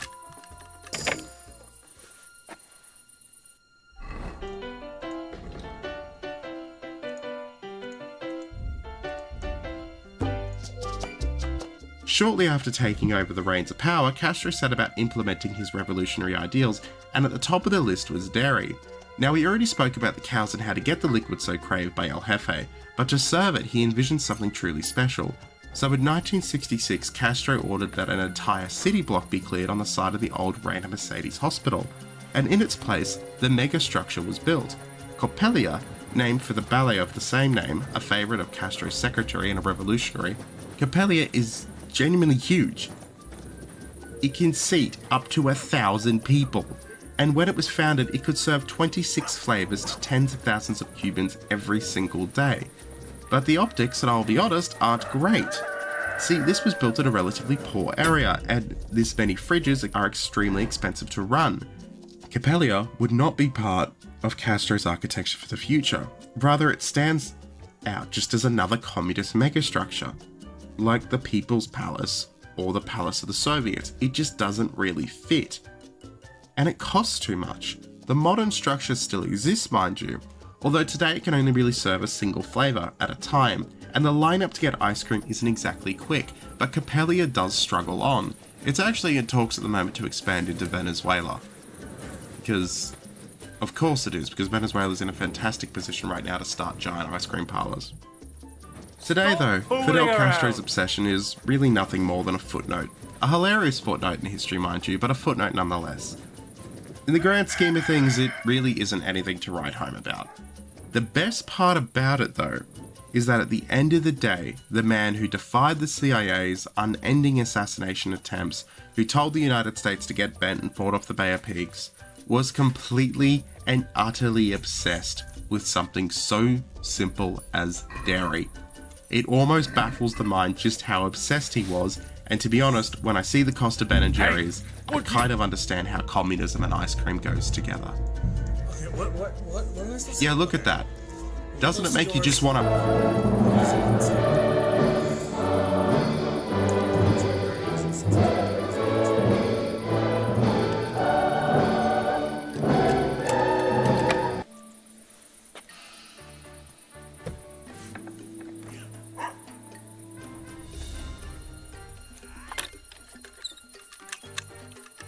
Alright, cheeky little bonus story at the end here. Because, you can't talk about Castro and not include the CIA. So, after the Bay of Pigs invasion went to absolute hell, the CIA considered using Castro's dairy obsession to assassinate him. See, it was discovered that Castro would every single day get a gigantic chocolate milkshake from the Havana Libre Hotel. The deputy director of the CIA, Richard Bissell Jr., discovering this, went to the heads of the Chicago and Tampa crime families and offered them $150,000 in 1962 money, so well into the millions today, which is a fortune, to assassinate Castro by putting botulinum toxin, aka spicy Botox, in his chocolate milkshake. I just want to point out, Castro drinks a giant chocolate milkshake every single day, right? He then eats 2 pints of ice cream after dinner. How many cows had to serve this man? All was going well until the worker at the hotel who got the pill of the Botox put it in the freezer for some reason, where it promptly hardened, shattered open, and spilled everywhere. Yet again, the one of 600 alleged assassination attempts to get Castro ended in a Looney Tunes-esque failure. And that is the tale of Castro and his cows. It's one of the more fun stories from history, and after all the depressing things we have covered lately, the politics, the things that occur that I can't say the G word for because YouTube doesn't like me much at the moment, I thought we could use a fun story. As for the truck campaign, just as an addendum, at the time of recording we've raised over 51,000 euros, which is just completely mental. That is 4 fully funded vehicles and nearly a fifth. It would be 55,000 to get the fifth, but it's not something I'm going to be pushing for because I believe you guys have done so much. One of these trucks is already at work in Ukraine, so thank you all so much for that. And I will include some pictures as you're watching here. It's our truck that we funded together. The fundraiser itself will be live for the next few weeks, and it has been joined by Hard Thrasher and Animarchy to help get it over the line. Amongst others, of course. But to this community, I just want to say thank you. We've completely smashed our goals. Also, if I sound weird, it's because I've had both COVID and the flu in the same month, and I'm only just getting to the point where I don't sound like a nasally twat the whole time, so I thought I'd finally get around to making you a video because let's be real, I've been a bit lazy. Last little bit, we're a hair away from 100,000 subs, so thank you all for that, you guys are amazing. Like, comment, subscribe, and I will catch you all next time. Happy milk drinking.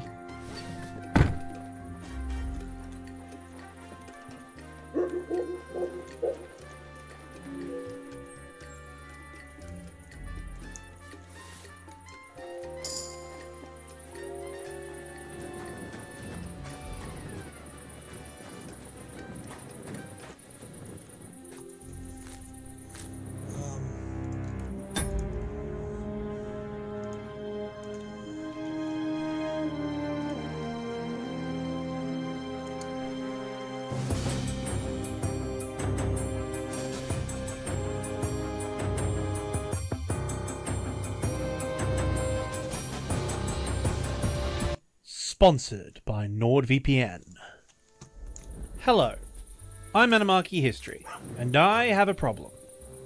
A while ago I made a promise to a live audience of over 10,000 people that I would make a video analysing the Russian so-called 5th generation fighter, the Su-57 Felon. This, as you can imagine, requires an awful lot of research, but it also sent me down a rabbit hole. You see, to explain why the Russian aviation industry is behind in developing a modern fighter, I would have to explain how they fell behind in the first place, which meant going through all the socio-economic and political background in their aviation industry.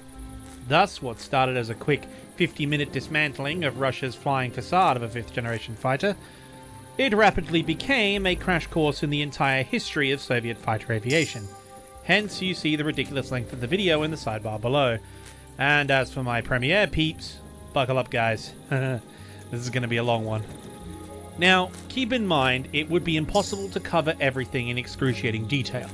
Every aircraft in history could fill a video by itself, so this will be truncated somewhat.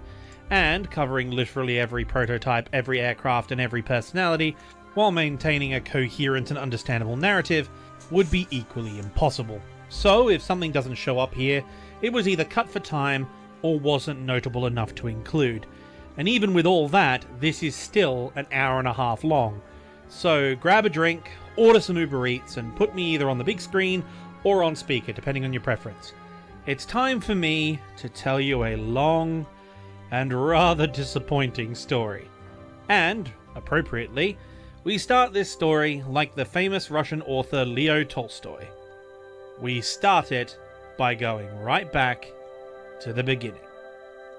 This video has kindly been sponsored by the world's fastest and most popular VPN service provider, NordVPN. In today's ever-changing technology landscape, a VPN is vital for staying safe online. We all know what a VPN is by now, and let's be honest, most of us have one. We use it to get around region blockers and access our favorite content, which, as an anime fan, I definitely need. We use it to keep our data safe from hackers, we use it to secure our IP, and you can be sure that Nord does everything a great VPN should do, and it does it brilliantly. But what you might not know is that it does much more than that. Nord's active protection shields you from malware, trackers, and ads. The inbuilt dark web monitor notifies you if someone steals your credentials. MeshNet allows you to connect up to 6 devices remotely and securely, and it comes with a dedicated IP that helps you avoid CAPTCHAs and block lists. In my job here at YouTube, I have to go to corners of the internet a normal person really shouldn't be going to, so Nord's security features are vital for me, and they are vital for you. But the best part is, they don't track your information or share it, and are fully encrypted at all times, with an emergency kill switch should things get out of control. They have 24/7 customer support, a dedicated app for every device, and right now, you can get 4 months extra on a 2-year plan by just clicking the link in the description below. They have a 30-day money-back guarantee, so you literally have nothing to lose by giving them a try. So please do give them a try. Click the link in the description and get that special offer. Plus, you'll help the channel, and I appreciate all the help I can get. Now, back to the video. In the beginning, there was nothing. Until there was an almighty bang caused by the Almighty, at least so the story goes. What's beyond dispute is that the universe was created. This has made a lot of people very angry, and is widely considered to have been a bad move. Anyway, fast forward 13.5 billion years, and we now have the Earth. Alright, maybe I went overboard. This is a bit too far back. Hold on.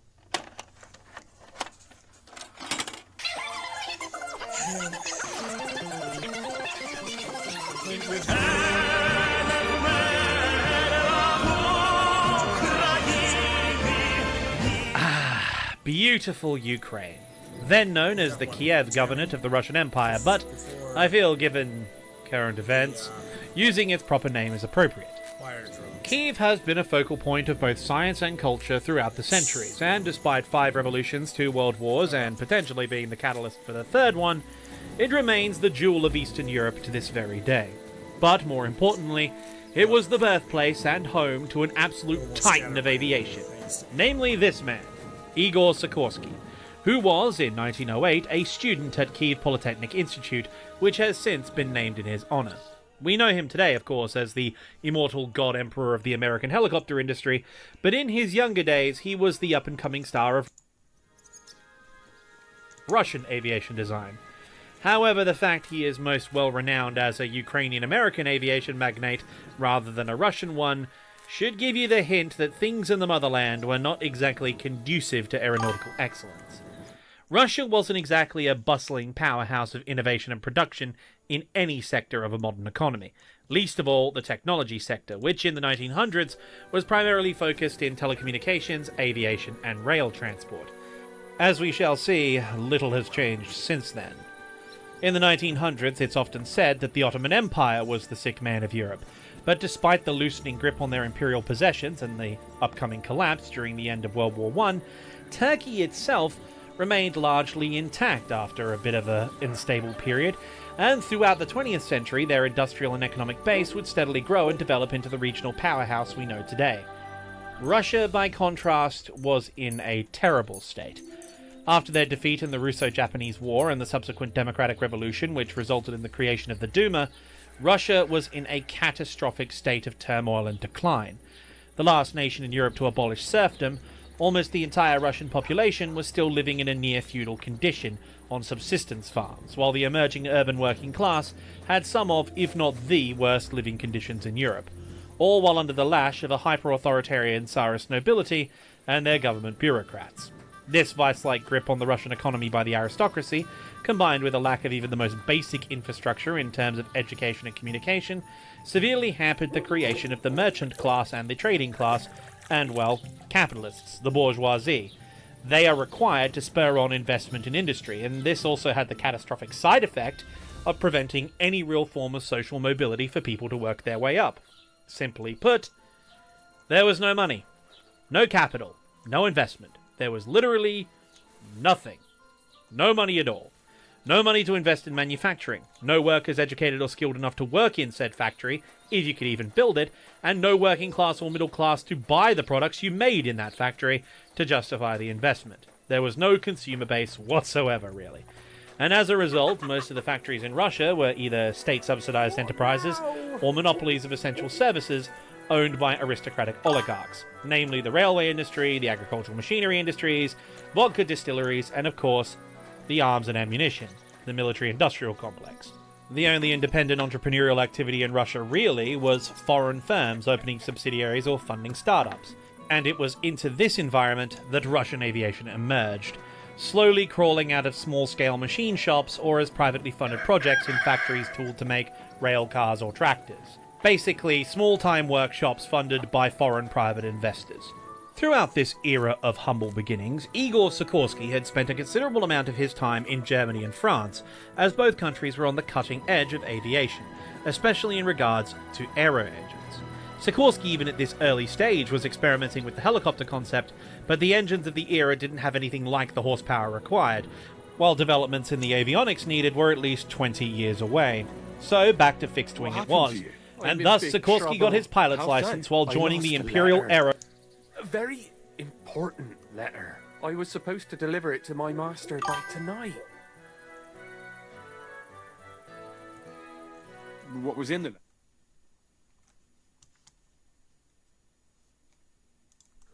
And for another, but it was my master's beloved who sent it. Oh, so it could just as easily have been... I don't really care what was...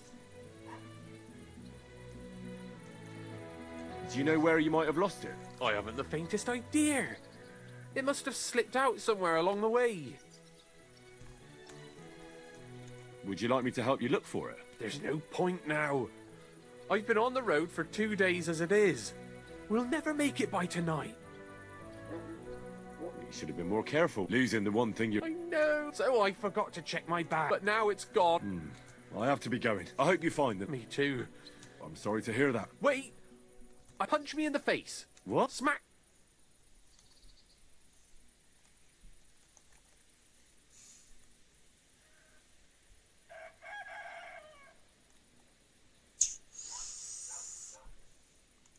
Well, if you ask me, you should man up and tell your master the truth.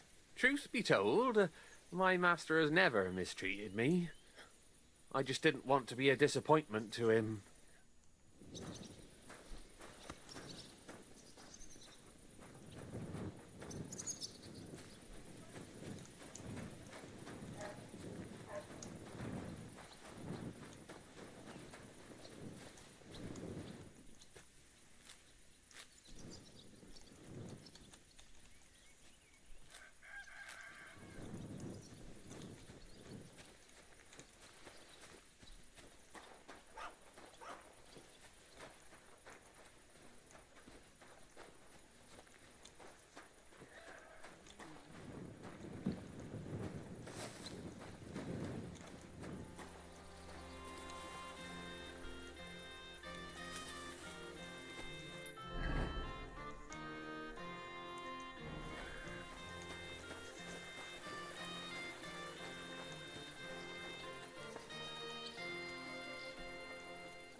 Club of Russia, getting to work fielding his own designs. At the same time, the theoretical side of Russian aviation had been seeing something of a boom, with the first ever aerodynamics institute in the world being established in Moscow by one Nikolai Zhukovsky, the man who first worked out aerodynamic lift through mathematical formula, while officers of the Russian army were seriously interested in exploring aviation for military use, sparking a major push for expansion of what would become the Imperial Russian Air Service. In fact, things on the theoretical and planning side for aviation in Russia were looking up.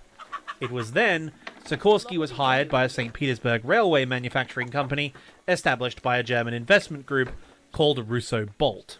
With foreign investment in the port cities of both St. Petersburg and Odessa, along with talented designers like Igor Sikorsky on the payroll, Russian aviation was really about to take off in a big way. Literally. Both taking off and in a big way. These planes would be big. Russia always does things big, as we know. This was his project. The S-21 Russian Knight. The world's first four-engined aircraft ever, and an absolutely revolutionary design. So much so that some people considered such an aircraft impossible, as there was no way a plane that big could fly. But fly it could, carrying 7 people in an enclosed cabin, which was absolutely unheard of at the time. Sadly, after extensive testing with Sikorsky himself at the controls, the only example was destroyed after an engine literally fell out of the sky from a landing aircraft, crushing the airframe. As you can see, severe deficiencies in maintenance is not a new problem in Russia. But the accident gave Sikorsky a reason to move on to his next big project, which would ultimately become an aviation legend. The Ilya Muromets, a titanic aircraft for its time, with 16 passengers and a crew of giga-chad mechanics who, with pure unmitigated big dick energy, were able to service the engines mid-flight by exiting the cabin and walking along the wings. And speaking of the cabin, it was amazing. It had a bar, comfortable chairs, and even a toilet, all centrally heated and lit by electricity. It was a marvel. This thing was incredible. A true groundbreaker of aviation. But only one of these airliners would be built, as the rest of the airframes would ultimately become the first ever four-engined strategic bombers. Because the year was 1914, and you know what time it is. Double kill. It's time for World War I. Yes. Some guy named Archie Duke shot an ostrich because he was hungry, and now Habsburg's heroes have invaded Serbia. Which of course means we have to invade Prussia to make it even for our Slavic brethren and our allies France. But while millions of young men get ready to march into machine guns for nothing more than the egos of Europe's various inbred monarchies, this is a fantastic bit of news for the aviation business, because every prominent government in the world now needs planes, and they need them now. But for Russia, this is a problem. For while they had developed what was at the time the largest army air service in Europe, almost the entire force were foreign designs, many of which relied on German engines, which, well...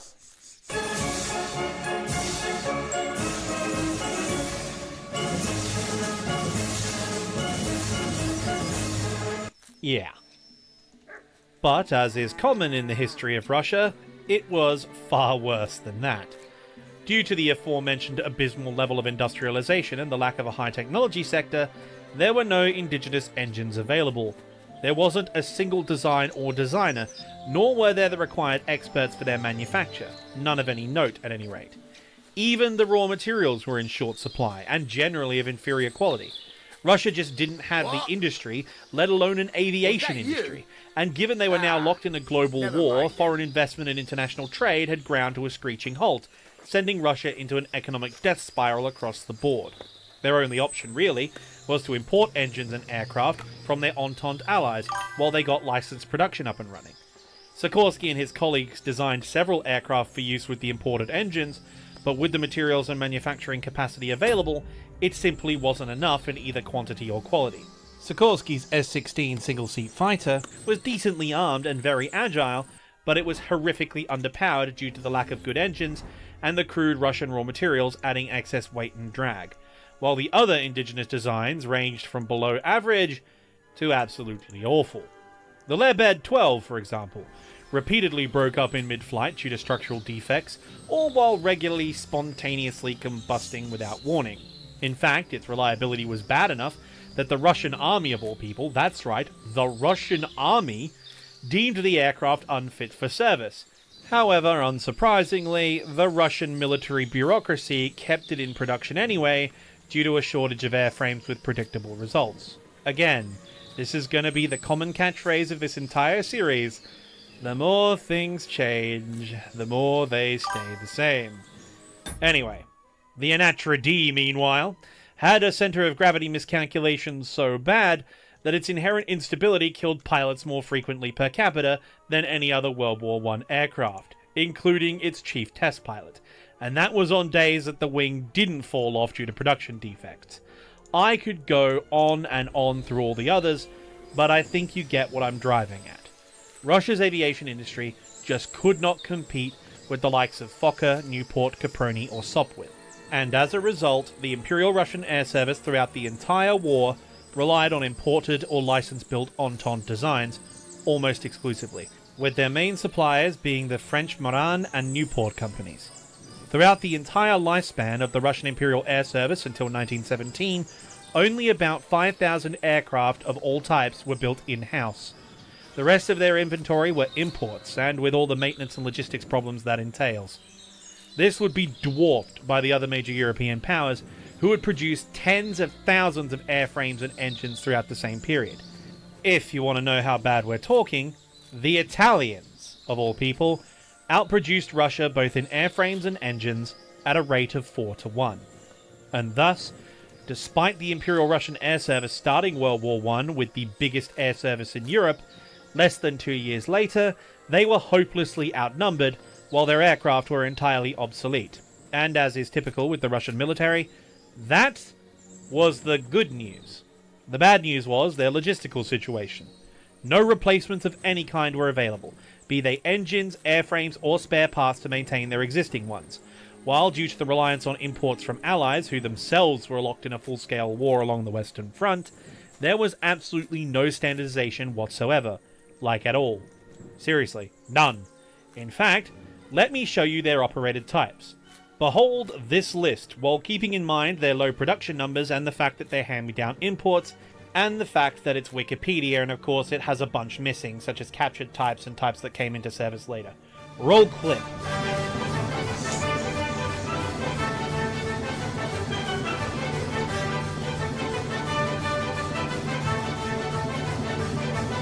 Yeah, that's the Wikipedia list. That's the common public knowledge list. It's missing about half of them. Seriously, it was bad. It was horrible. The Russian air service was completely overmatched. They had no chance. They had one plane to cover 20 miles of front line on a good day, and that one plane would get outperformed and murdered by any German or Austrian plane it came across. Sources for this period are of course sketchy given everything going on and the subsequent turmoil that would embroil the region later, but there are some estimates that Russia only had between 10 to 30 planes that had forward-firing synchronized guns, as in machine guns that could shoot through the propeller, available at any one time. Again, sources are sketchy on that. I'm using Yefrim Gordon for most of this, but that should just give you an idea for how bad the situation is. Most of their pilots relied heavily on two-seaters with gunners, obsolete pusher aircraft, or overwing-mounted Lewis guns. It's unsurprising, therefore, that given the disparity, one form of attack would become famous among Russian aviators. If they couldn't outperform or outfight the enemy, they would simply ensure the enemy went down with them. Peter Nestorov would go down in history as the first man to execute an air-to-air ramming attack, which among Russian aviators would become known as the Taran. This level of desperation was indicative of the terrible situation they found themselves in. Casualty rates were appalling, and success was slim, not just in the air service, but across the entire Russian military along the Eastern Front. Aside from the brief success of the Brusilov offensive, which only came at truly extortionate costs in both lives and equipment, defeat followed defeat, which was followed by an all-out retreat.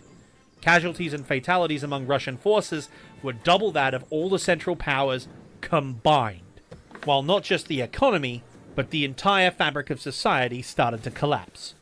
And given the highly authoritarian and autocratic nature of Russia, that meant the responsibility fell on the guys at the top, most of all the Tsar.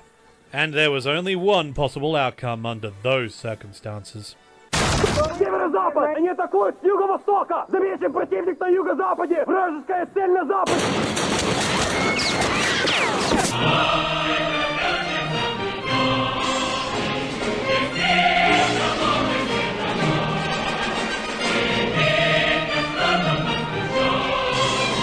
Привет, comrades, and welcome to the workers' paradise! Okay, not really, but that's what it says on the brochure, so I guess we have to go with it. Now, the October Revolution and subsequent Civil War is really, really, really complicated. But let me sum it up simply. There was a democratic revolution first, but like the American and French democratic revolutions, once they actually started running the country, it turned out the country was so messed up that a democracy wasn't strong enough or organized enough to fix it. So a more authoritarian government would need to step in to actually get it running. For America, it was a centralized state under Congress and the Continental Army. For France, it was Robespierre's National Convention, followed by Napoleon. And for Russia, well, you know who it was.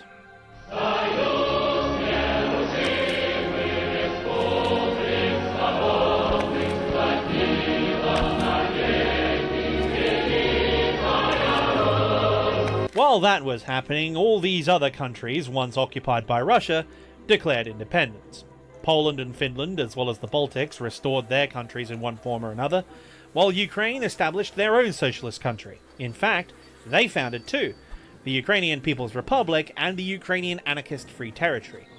The problem was, you see, they made a critical error. They weren't the right kind of socialists. You see, they didn't subscribe to the Bolsheviks' branch of socialism, that being Leninism. They wanted to have their own country and have these silly little things called elections and things. Could you imagine? I think you can all see where this is going. So, Ukraine, Poland, the Royalists, the Anarchists, and once World War I ended, the Western powers all entered the fray against the relentless march of Lenin and his Bolsheviks, while occasionally fighting each other. Poland and Ukraine fought a ferociously brutal border war which only included a little bit of genocide, while the anarchists, under history's certified ultra-Chad, the Cossack Jack Sparrow, aka Nestor Makhno, decided, screw it, he was just going to fight everyone by doing drive-bys. And there was, of course, this random bunch of Czechs who decided to steal an armored train and drive to Vladivostok, and they even managed to steal a boat on the way, which they then used to fight a naval battle against the Bolsheviks. And they won, which means the Russian Navy has been defeated in a naval battle by a landlocked country. I'm just going to let that one sink in for a minute, quite literally. The destruction all this caused, both funny. societal and economic, cannot be understated. And as such, despite having a large reserve of aircraft left over from the Great War flooding the air forces of all sides, there was no infrastructure or supply line to sustain them. And so you had everything from Fokker D-7s to Farman Shorthorns operating over the same battlefield, but never in enough quantity to be decisive. Eventually, air operations for both sides practically dwindled out entirely due to a lack of spare parts and qualified personnel. Thus, the Russian Civil War would be settled on the ground, with the eventual victor being the Bolsheviks, who, after murdering all their political opponents, destroying all independent democratic infrastructure, and essentially appointing their own elite caste of bureaucrats that centralized all power in the state in Moscow, they formed the Union of Soviet Socialist Republics, or the Soviet Union. Now, it has to be said, for the average farmer and factory worker, this was actually quite good, especially given how they were treated under the Tsar. But there was one really massive problem. Given they have just had a colonial war, a world war, and then the largest civil war in history in the span of a decade, the economy was completely destroyed, along with all the infrastructure needed to support one.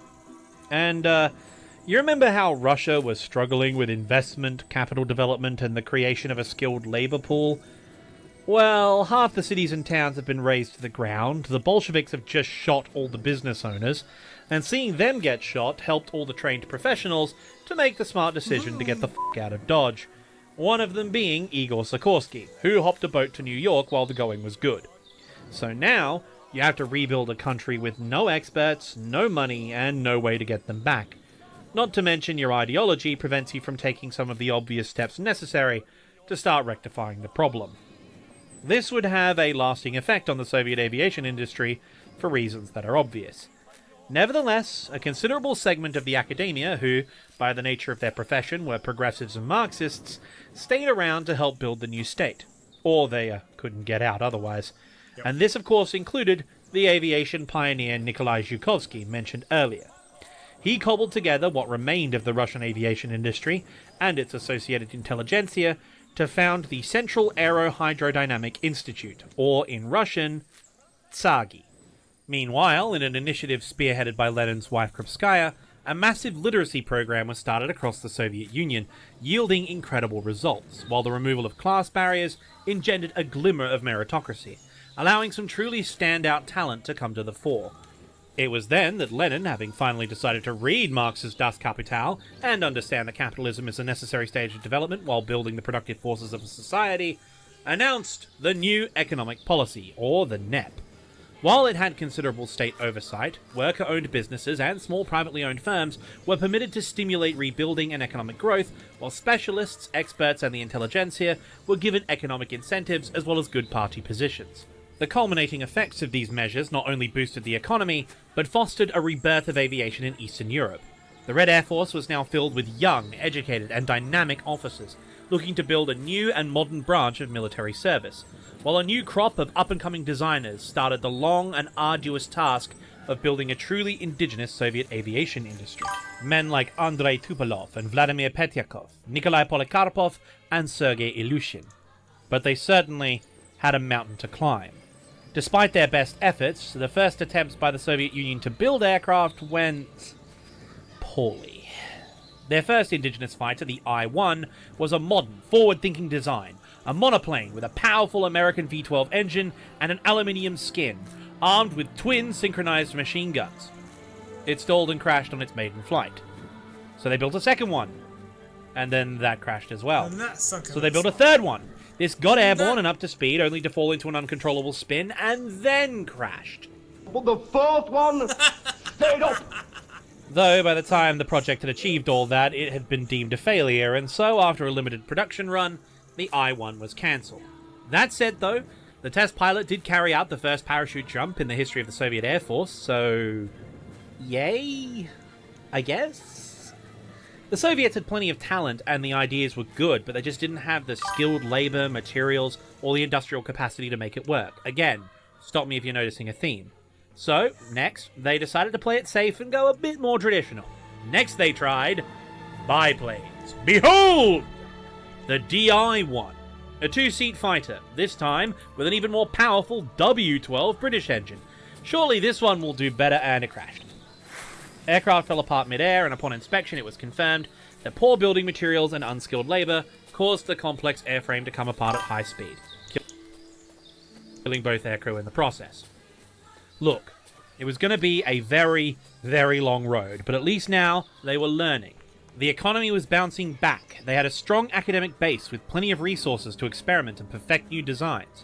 The next time round with the I-2 was marginally better, but still not really up to scratch. It wouldn't be until they reached the I-3 that they saw some success as the first frontline service home-built fighter to see widespread service. They still lacked an indigenous or even a licensed engine industry, but positive progress was being made in both aircraft design and production. If we keep this development up, this economic development, and fostering the innovation and passion of the workers, if we keep progressing our society while unleashing the talents of our artists and academics, we could be at the forefront of a whole new age of economic, social, and aviation development. Jesus Christ be praised. I'm Henry. You must be the Ignatius.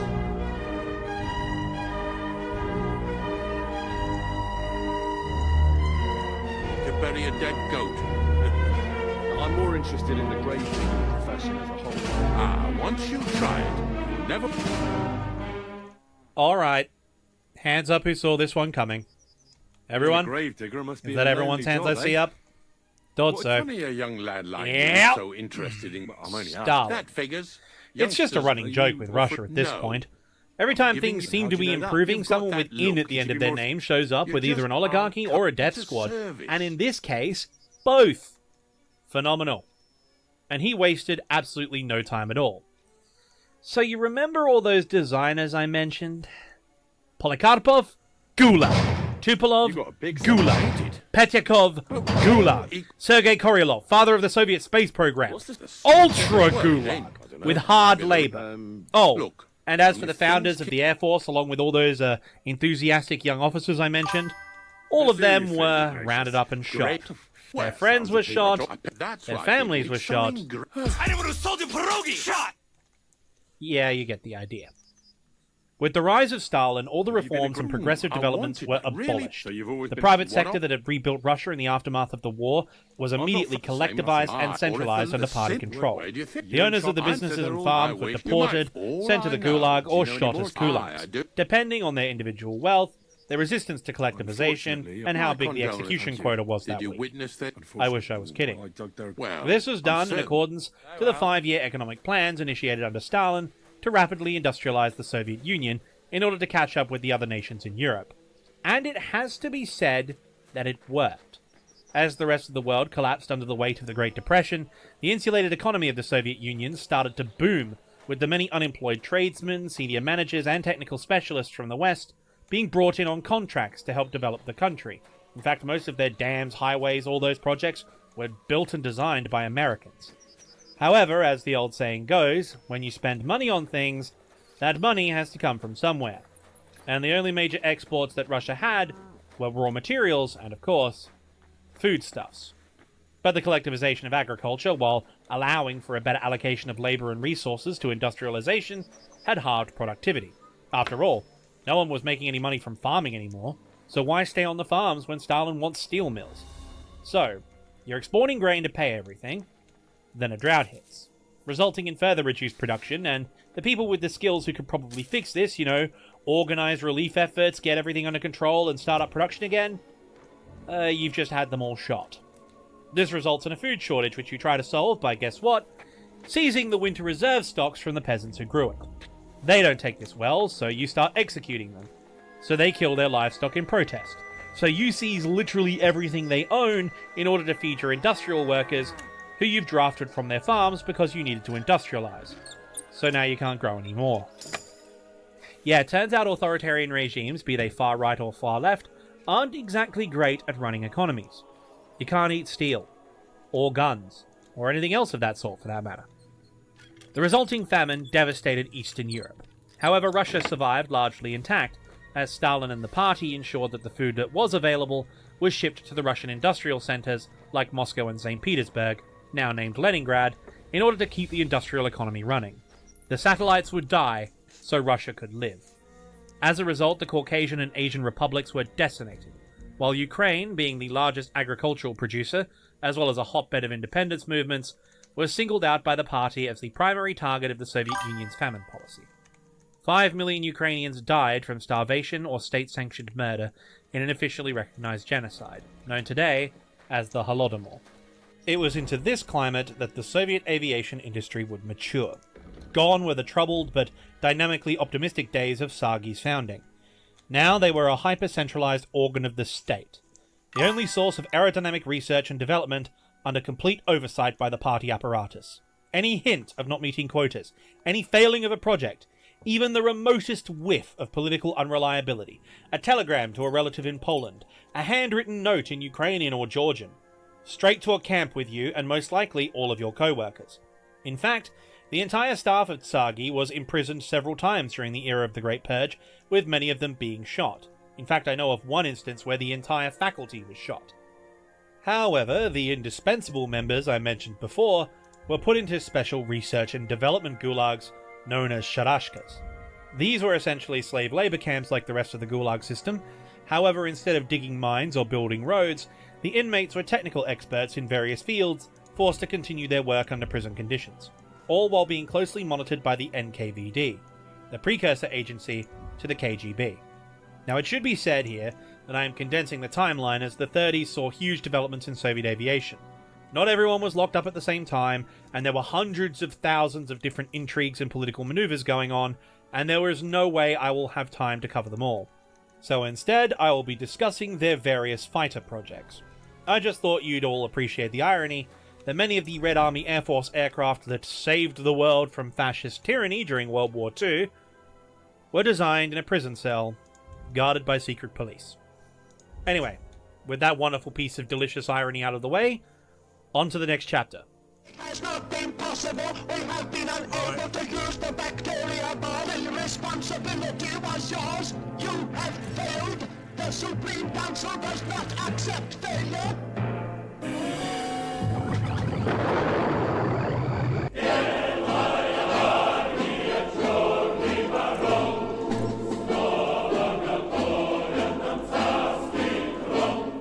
As mentioned before, the 1930s saw a huge leap in Soviet aviation.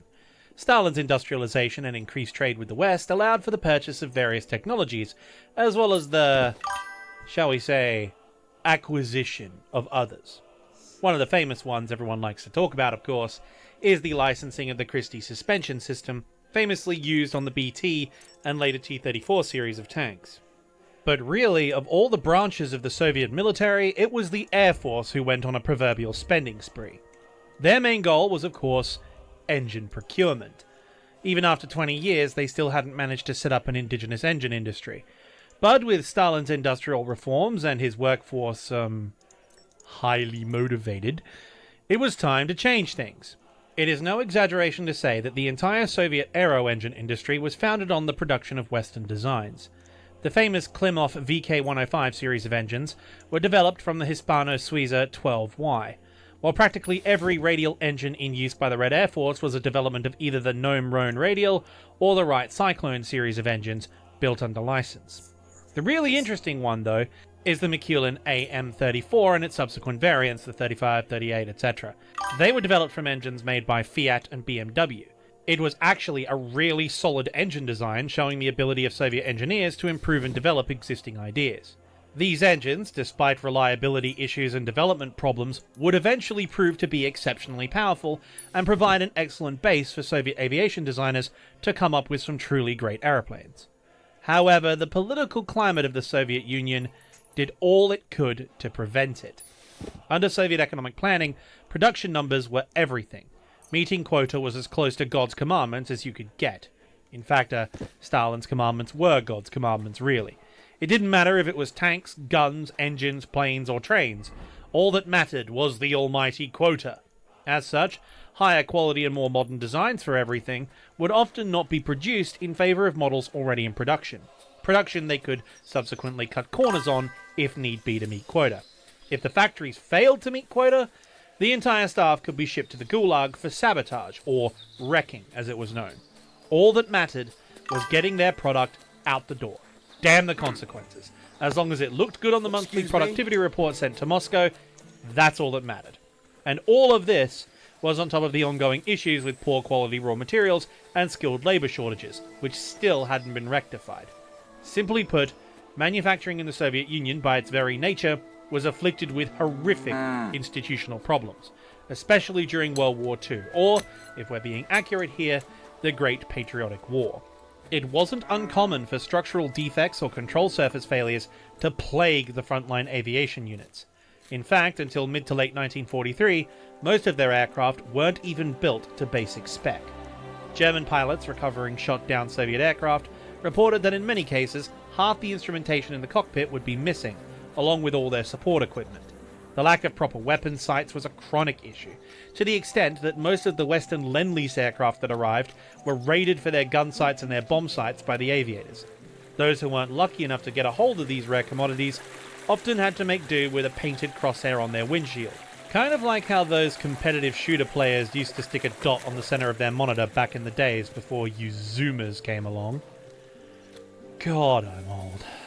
However, in fairness, their modern monoplane fighters only really entered development in 1939, and thus they were rushed into service far before they were ready, while the factories which built these aircraft had to be frantically torn down and rebuilt from scratch in the Urals after Operation Barbarossa sent the Soviets fleeing for their lives.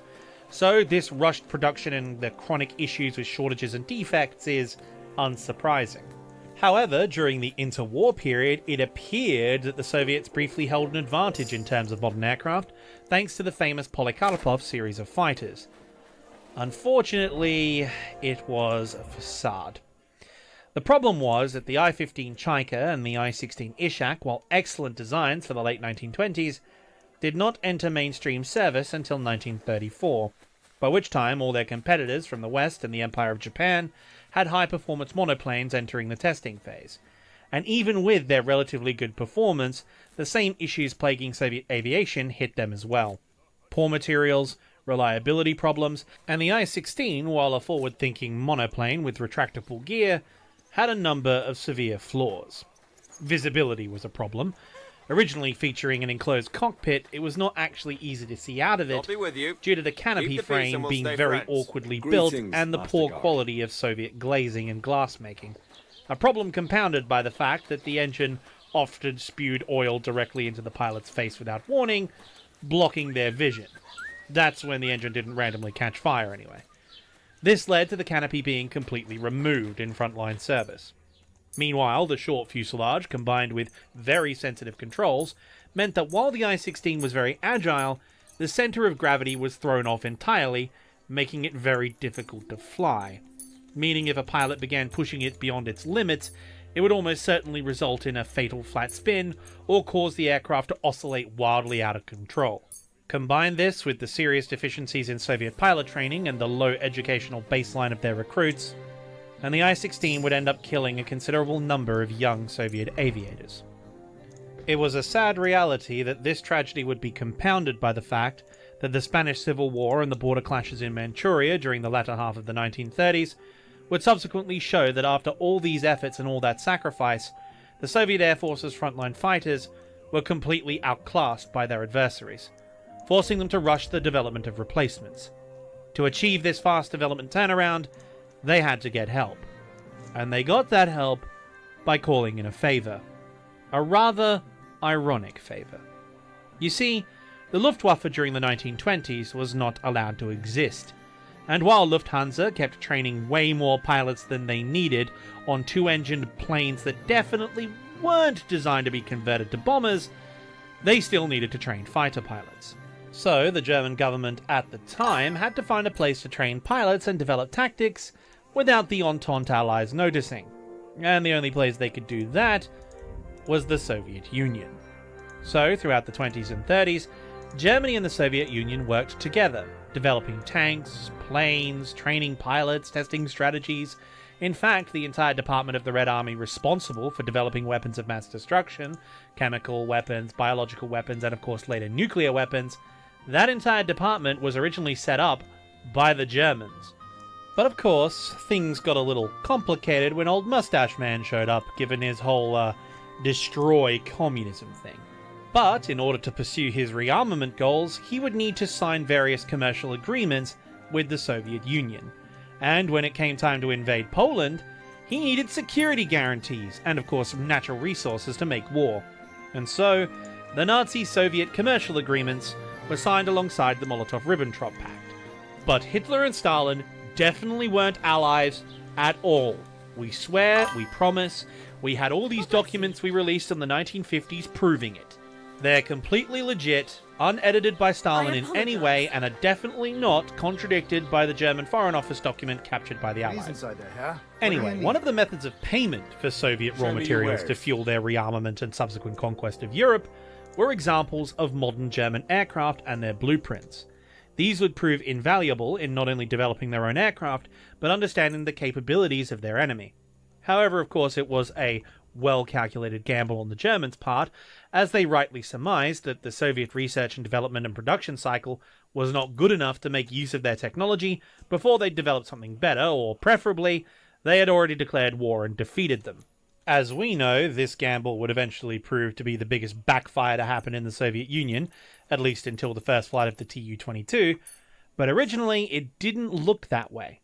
Because aircraft design under Stalin's rule was an absolute disaster, filled with nepotism, party politics, gulags, bureaucracy, and, quite frankly, incompetence.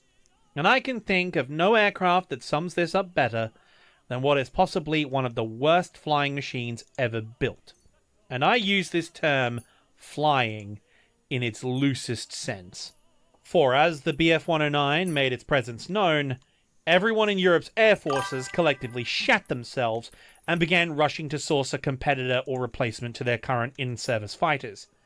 In the Soviet Union, this task would fall to Polikarpov, Lavochkin and Gurevich, Artyom Mikoyan, and Alexander Yakovlev, who would all propose designs. Or at least they would have, if it wasn't for the fact that People's Commissar of the Defense Industry, Mikhail Kaganovich, was good mates with and the father-in-law of a bloke in the Communist Party who had just graduated from the Moscow Aviation Institute. The problem was, he was an industry graduate, not an engineer or theoretician graduate. As such, he had the on-paper qualification to set up an aircraft factory, but he didn't know how to actually design a plane. Furthermore, he had no practical experience in the field at all. He had never actually run a factory, nor had he built so much as a paper plane, let alone a real one. What he did know how to do, however, was network. Thus, thanks to Kaganovich and his reputation in the party, he got the contract to design the new frontline fighter for the Red Army Air Force. Object designation I-220, named the IS, which of course stood for Joseph Stalin. This man, the man responsible for this abortion of aviation, was Alexander Silvansky. And even with friends in high places, how he didn't get shot, I have no idea. Silvansky immediately went out and got a design team together. After Stalin had centralized and consolidated the various industries across the Soviet Union, there were a number of defunct design bureaus able to provide the necessary staff. About that price. Issue was, of course, he couldn't exactly go to Yakovlev, MiG, and all the other guys to grab their designers, so he had to go to all the defunct design bureaus, who, given they had closed down, were able to provide the necessary staff. Issue was, of course, they had all gone defunct for a reason. Namely, all their previous efforts had been catastrophic failures. However, with the backing of the Politburo and a can-do attitude, this project couldn't possibly fail. So, Silvansky appointed a lead designer, Ivan Lemishev, and he got to work designing the aircraft and immediately ran into an issue. The engine selected for the I-220 was the M88 radial, developed from the Gnome Rhone series of French radials. This engine, while powerful, was also big and subsequently heavy. It was also fitted with a reduction gear to ensure smooth and reliable performance. However, that also meant its propeller had to be, as they say in the industry, f***ing huge. What resulted from this was a central fuselage design that had a large surface area causing an exceptionally high amount of drag. Then there was the main armament, comprised of 4 Shkas 7.62 machine guns and 2 50 cal machine guns, with a considerable ammo load for each gun. Now, just looking at it, I'm sure you can already see the drawbacks of the design.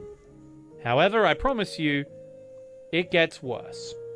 When they actually built the thing, it turns out they hadn't actually calculated the dimensions for the landing gear properly, most likely due to the various foreign parts they were using coming in different measurements, which meant the landing gear couldn't fully retract into the wheel wells, causing yet more drag. However, when the gear is fully extended, the result was actually even worse, because they hadn't made the gear legs long enough to provide ground clearance for the propeller. So, how did they overcome this problem? Silvansky, having spent all his time talking up his project in Moscow, decided to fix the issue himself. He went to the tools locker, grabbed a hacksaw, and sawed the propeller's tips off so it did clear the ground. Then he went around the engine cowling with a hammer and hammered down the engine fairing to make sure it fit properly, only to then find out that due to design and production delays, the engine they would have to use was actually an M87, which didn't produce as much power while not fitting the designed engine mounts, which ended up forcing a redesign, further ruining the already terrible aerodynamics of the nose section. And as you can imagine, the build quality from the project manager was typical of the rest of the staff. This thing was a fat, heavy, underpowered, poorly built monstrosity. And then it tried to take off. Only it couldn't. It was too heavy. It couldn't get enough lift, and there wasn't enough runway in the world to let it get up to speed.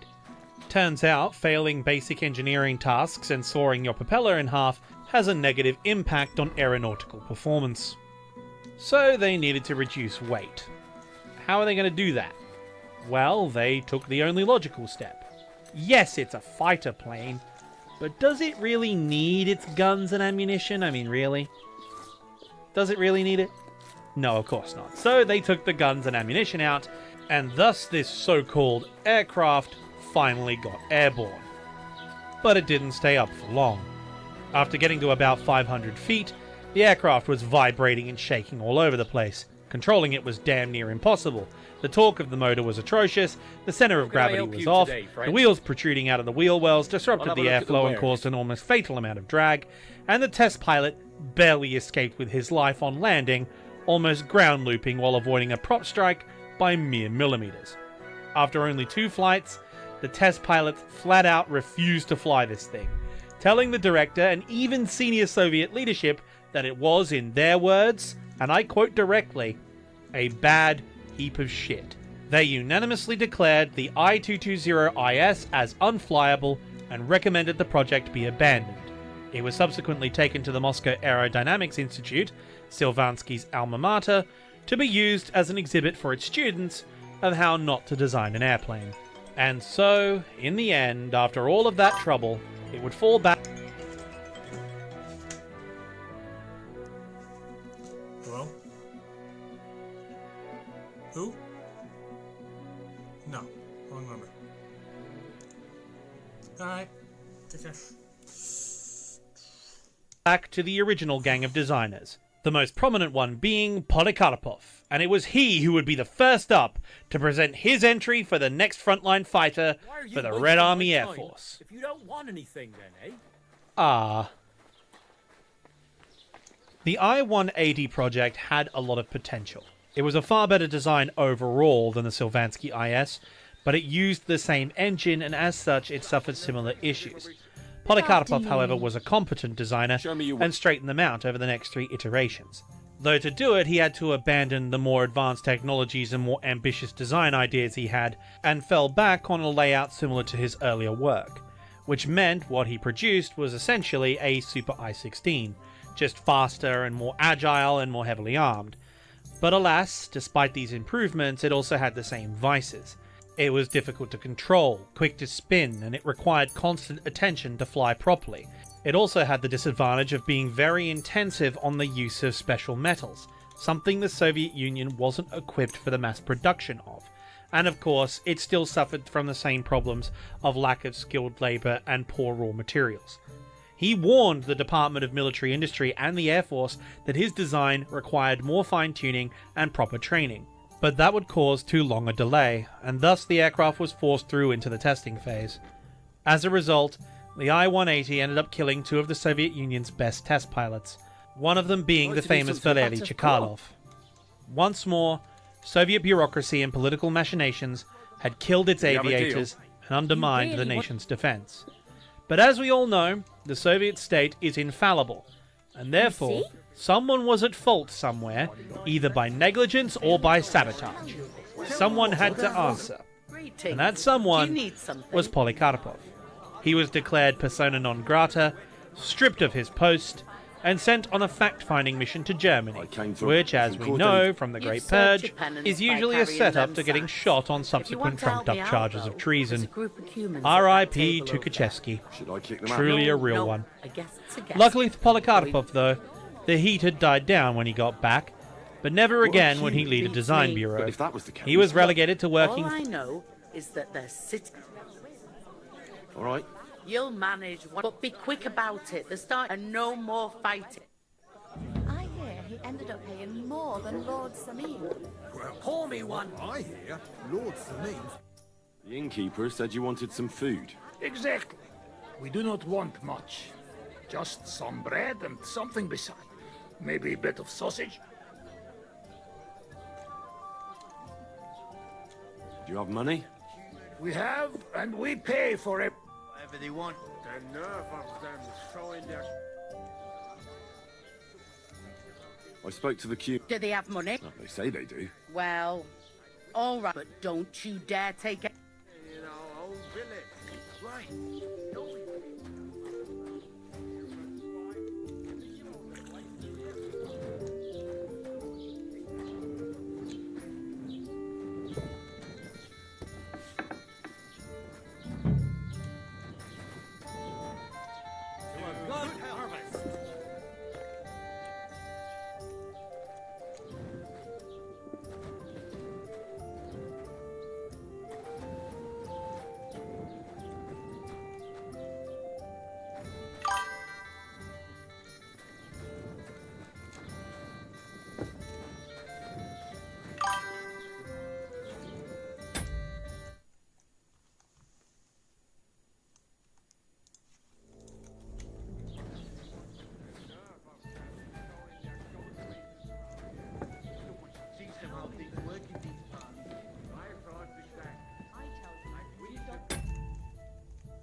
Amin nyugodtak leszünk? Akkor könnyű ezt mondani. Még egy köpés, és nem bírom tovább. Mondja. Human heart néznek ránk. They can be whatever they want.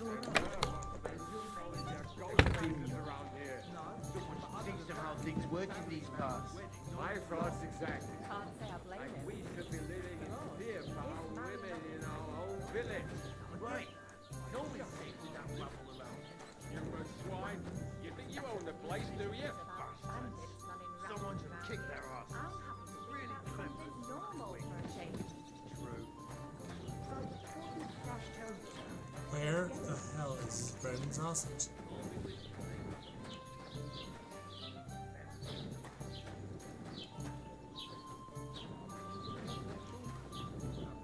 Here we go.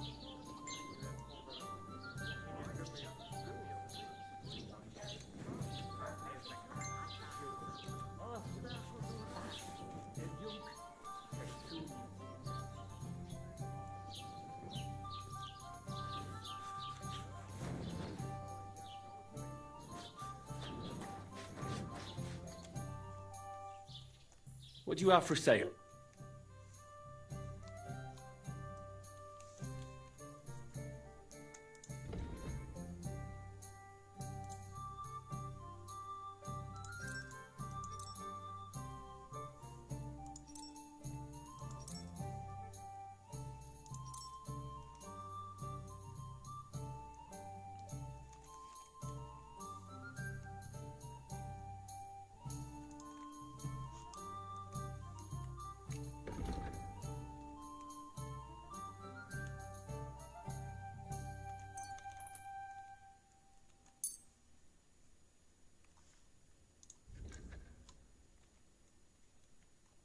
Let's talk about the price. Sure.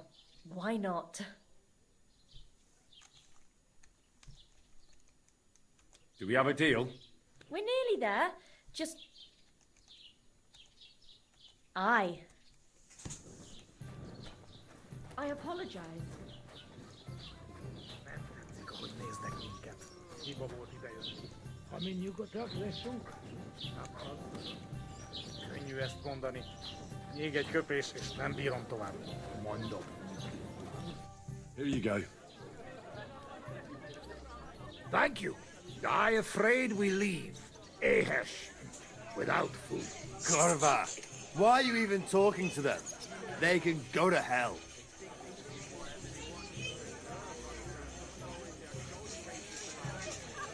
I wish you good appetite. Thanks, friend. I wouldn't exactly say friend. You should get the fuck... Easy, fella. You seem very sure about that. Last time you got into a brawl here yourself, and now you're going to preach to us about peace? Oh, shit. I say we smash their teeth in and be done with it.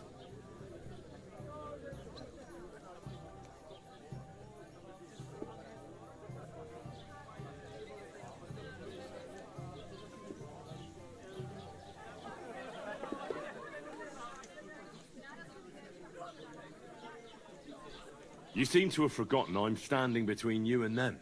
Are you asking for a beating? You got your ass kicked once. I'd be happy to kick it again. Do I make myself clear? All right. Teacher. What did you just say? Fuck that. Hey, where do you think you're going? Did you really just spit on me, you scum? He not mean it. He go too far.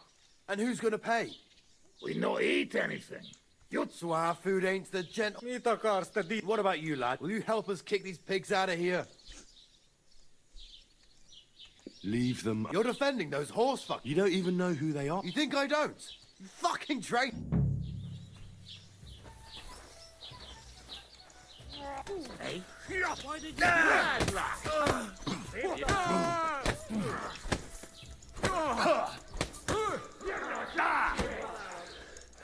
Yeah, fuck you.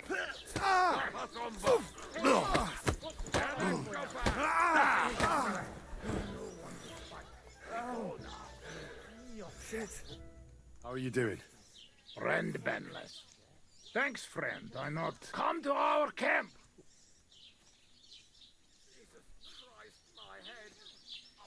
Thanks for the invitation, but... We make tents, right? All right. Vision like that. Nothing's What the hell happened?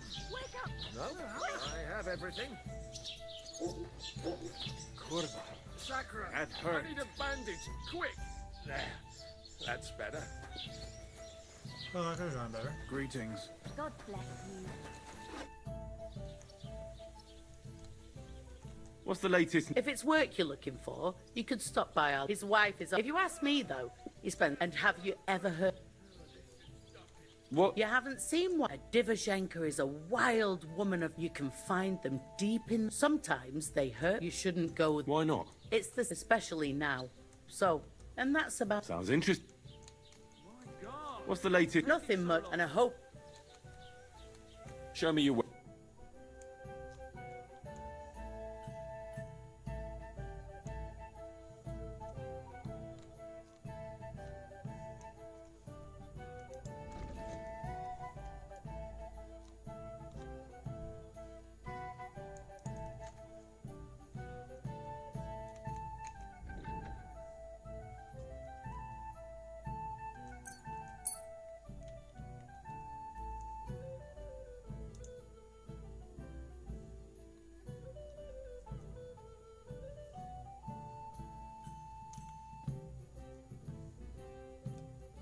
I'd like to do something. Sure. Is this enough? That sounds. Aye. It happens. Just watch where you're going next time.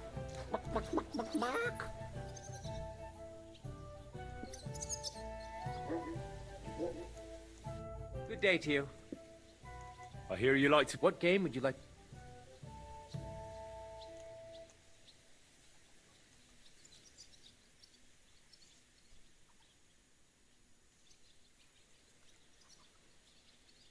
Nice. And do you have the badge?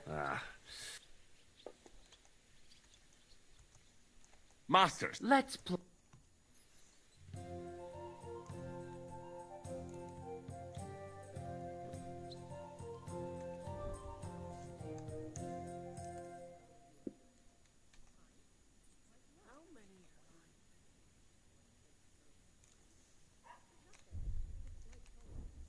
Maybe you're not playing for the first time, but you can't beat me. Well, did you get it sorted out? A jug of wine, thanks. But it cost me all the money my pa left me. I even had to sell the ring from my mother-in-law. But I told you, if she runs up any more debt, I don't know what I'll do. This was the third time. Go and see the priest. Greetings. Ask him to see you. Oh, please. The priest gambled with them. What? Christ, what's the hold up? His housekeeper told me he's got a bracelet. Let it be now. I want to play too, you know. And up there. God be with you. Take care. Take care of yourself.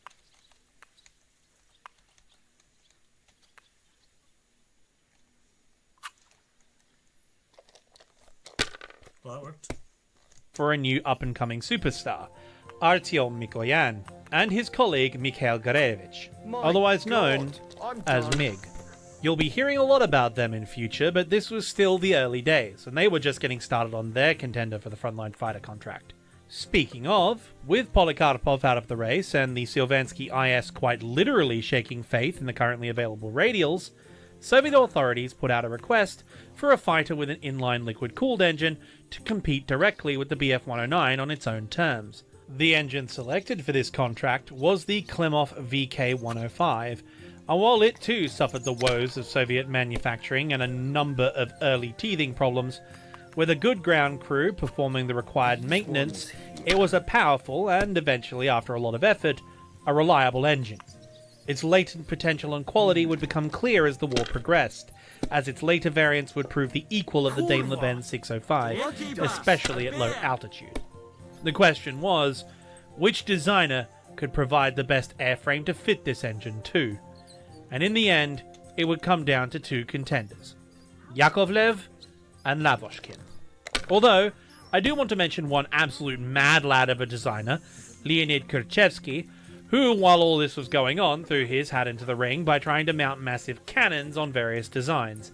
Unfortunately, he couldn't violate the laws of physics or work out the logistics, so instead he mounted single-shot 76mm recordless rifles to the aircraft built by Dmitry Grigorovich, the IZ and the IP-1. Needless to say, though, they didn't do very well in testing. The guns could potentially tear the wings off in flight, while the airframe itself would be rendered unusable after firing repeated shots. Your turn. Extended firing tests carried out on the ground also showed that long-term use of the onboard weaponry could give pilots a concussion. The projects, of course, were eventually abandoned, but they didn't want to waste the work they'd already done, so they ended up building a short production run of conventionally armed aircraft which were rather underwhelming, quickly being replaced by I-16s. I know this little aside doesn't really fit in here, but it was so cool I just had to mention it somewhere. Paper Skies has a great video over on his channel if you want to hear the full version. Anyway, getting back to the correct timeline. At the main designers' bureaus, there was an extensive amount of brainstorming taking place.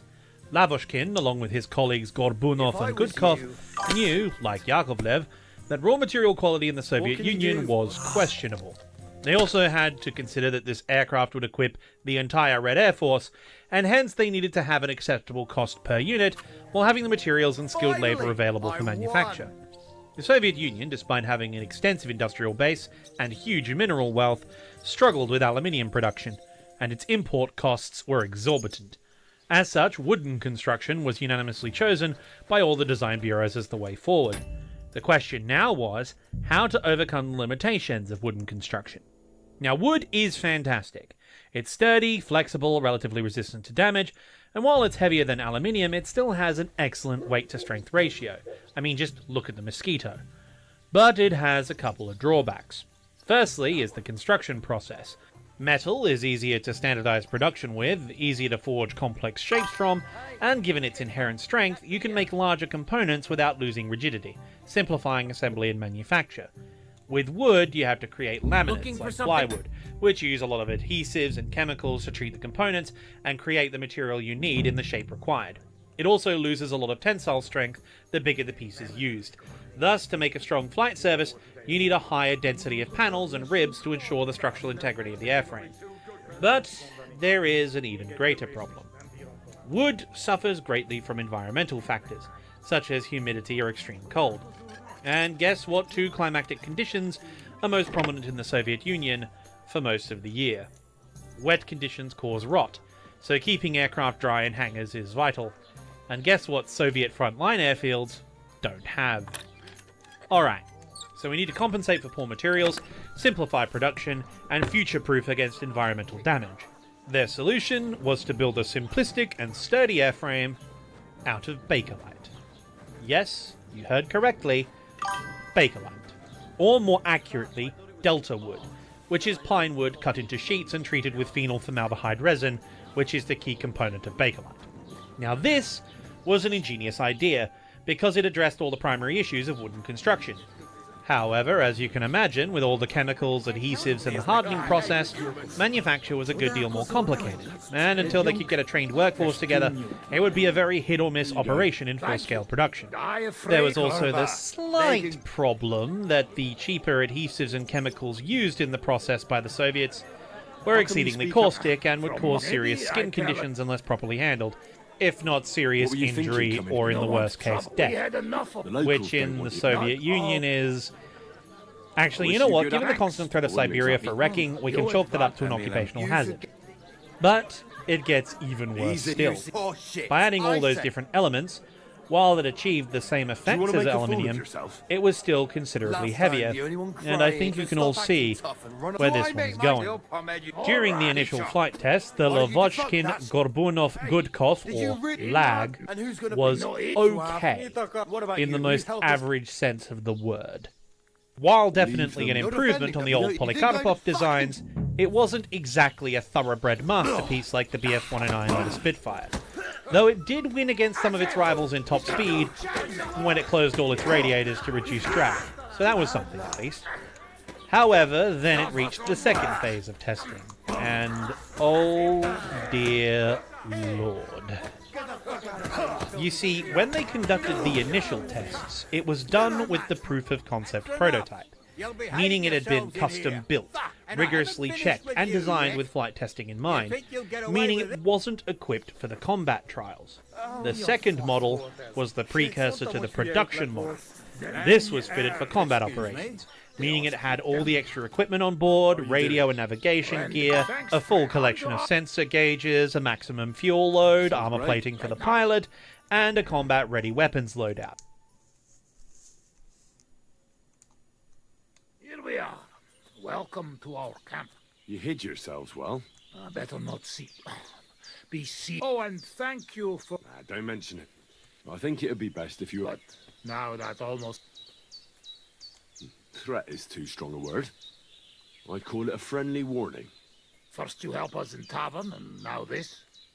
You're very strange. You take their side. But they treat... I may not be from around here. People like you destroy... People like us. Humans. Fuck. I sorry hear that. What is your name? I'm Henry. You Henry. All right.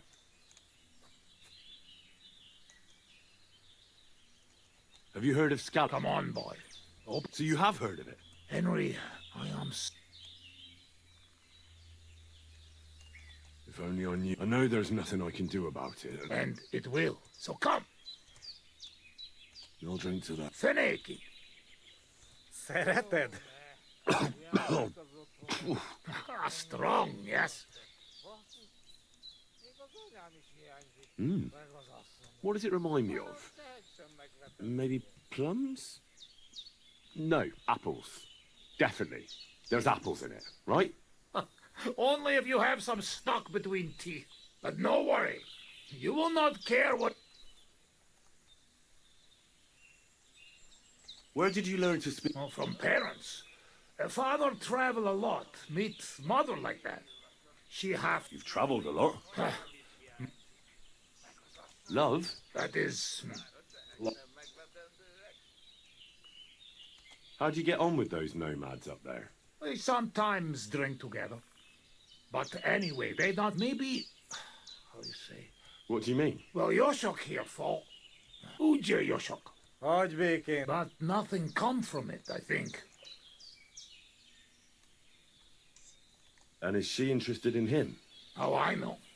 I have... I don't know. I have some... If he comes with me, I'll talk him up to her so much... Ha, Lord. Menvele. Quick! We must make iron... All right, just tell me. How do you say beautiful in your language? Genyeru. Genyeru. If someone said that to me, I'd think they were trying to...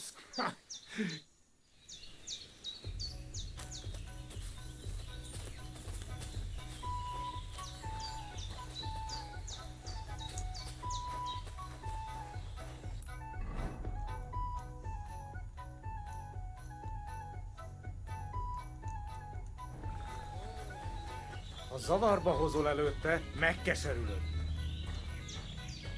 No question about it. Borzasztóan nevetségesen hangzik a beszédetek. Inkább fogd be a szád. Absolutely not. Istenem!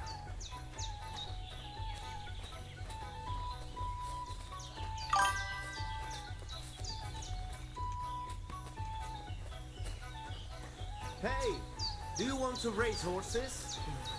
Good thing you spoke up. I'm looking for someone like that right now. You are in the right. We have not really talked. I am Mikolai, and with as a proper lover, but we are missing a proper challenger. Even Bibrek. What is? Ask our horses about that. Oh, I can't speak with. A pity. Folks who understand them, they are almost as clever as people. What about you and you? I don't have. He's simply a partner. That is how it should be. But who is that Bibrek? He is a Cuman who claims he's not. When I started to organize races, but never mind him. We Loa. All right, but how about every challenger must first bow to Zamur? I tell you, he was. There is an altar in. I better not skip. I will take you. Wait a moment. I'd rather speak with Bibrek first. Yes, yes.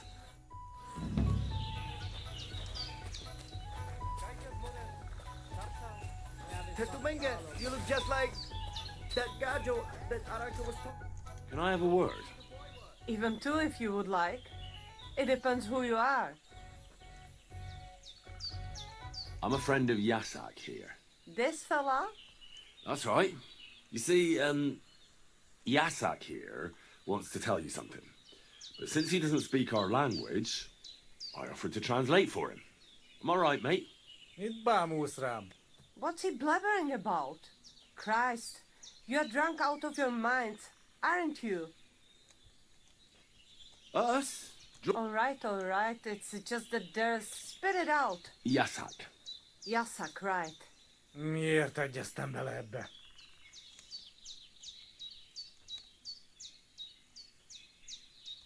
He says he'd do anything for you. You like a piece of jewelry? Someone's bothering you? Hmm? Csak mondd meg neki, hogy... He's our dream. I really don't, but... Well, you know, you were together. You pig! He can fuck Sigismund in his dreams. Gyerünk! No, you should give you... What? But he doesn't mind at any rate. Huh. So what do you say? Think again. Go and butter off with you. Mi van?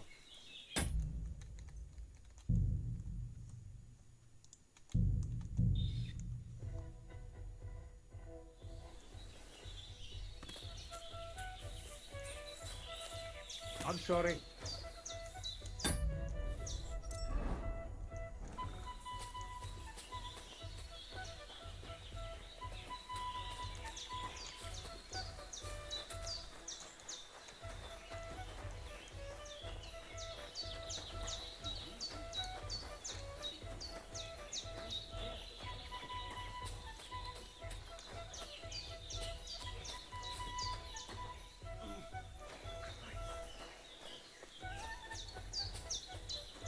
Hey, do you want to race horses?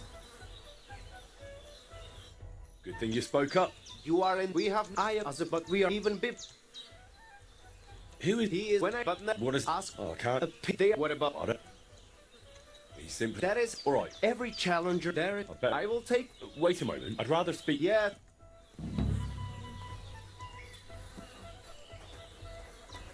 Excuse me. You look to me a lot like the one Aranka was talking about. The voivod will want to talk to you. Gaijas more, sarsao, tamishtes, tenamishtes.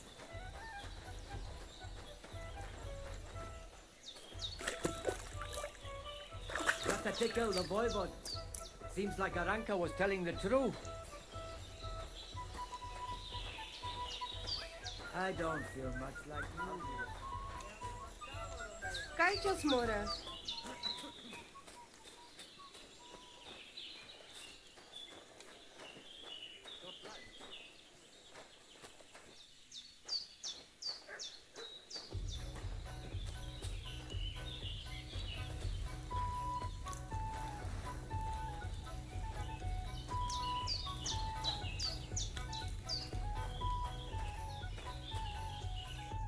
Alan, what would you like? How's business? Borech Hashem. What? Wrong? Is there anything I can... Indeed, you can. I have the feeling you speak our language. My friend. What does that mean? Was Claude still? I don't know. You must be from... I'm sorry. Shainem Dank, man. How's it going? What am I... Why should it cost me? Why should it not? I'll have a look at the...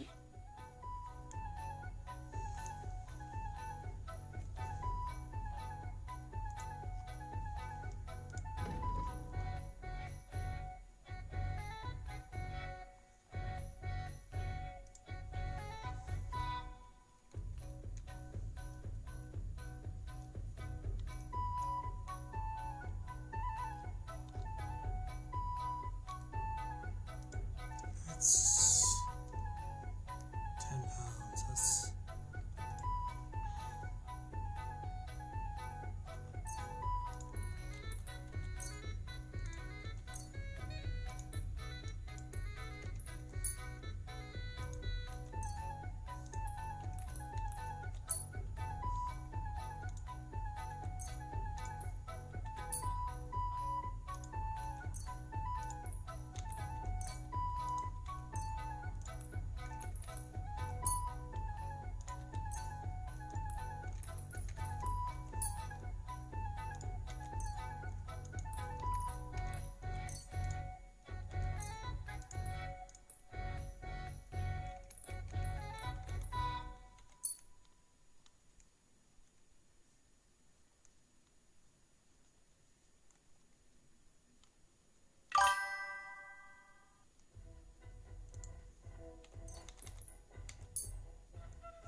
I'd like to do some... Barur.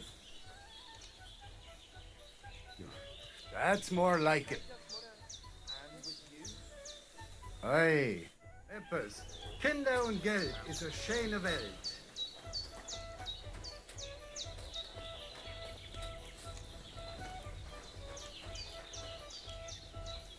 Ha!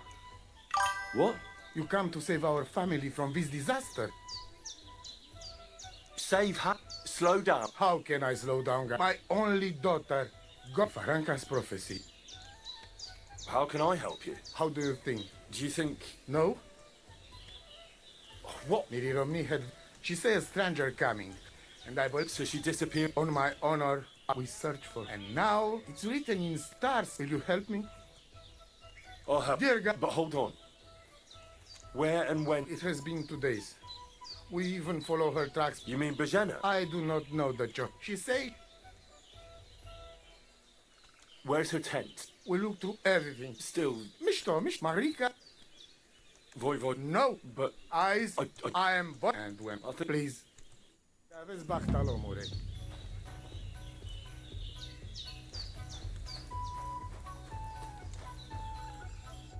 Oh, What are you talking... you are that Jalas Mangesu, a stranger to take on the task that... The Voivod or... Then you know what need... How are you doing? Latches got... I'd like to learn a greeting. There are all kinds. And if you want something, but that is only said by me... Aha. It is simply a... Where did you... I mean... Aye. And over again. What do you... Wait. You guessed it, Gajo. Why do you... And why do you not settle down? Oh, that's different. While we have... So Hinja cheap... Tell me something about the Roma. What can I say?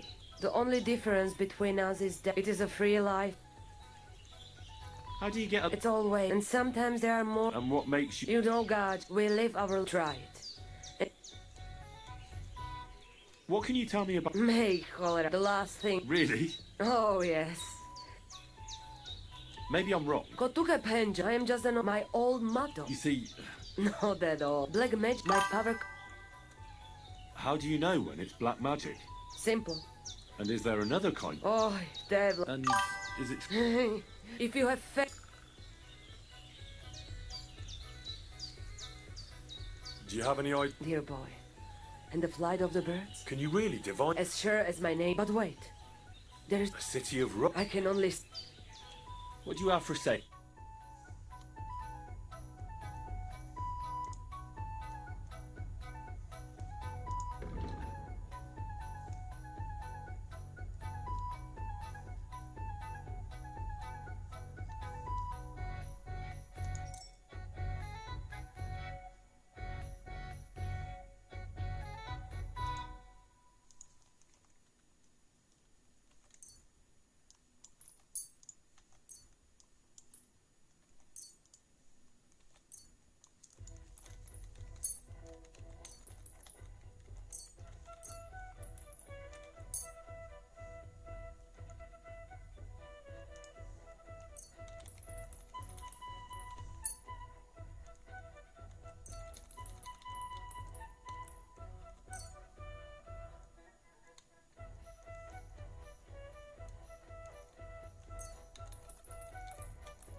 The result was a fighter that at full throttle and optimal conditions with everything working perfectly with a factory fresh engine could go at most 337 miles an hour.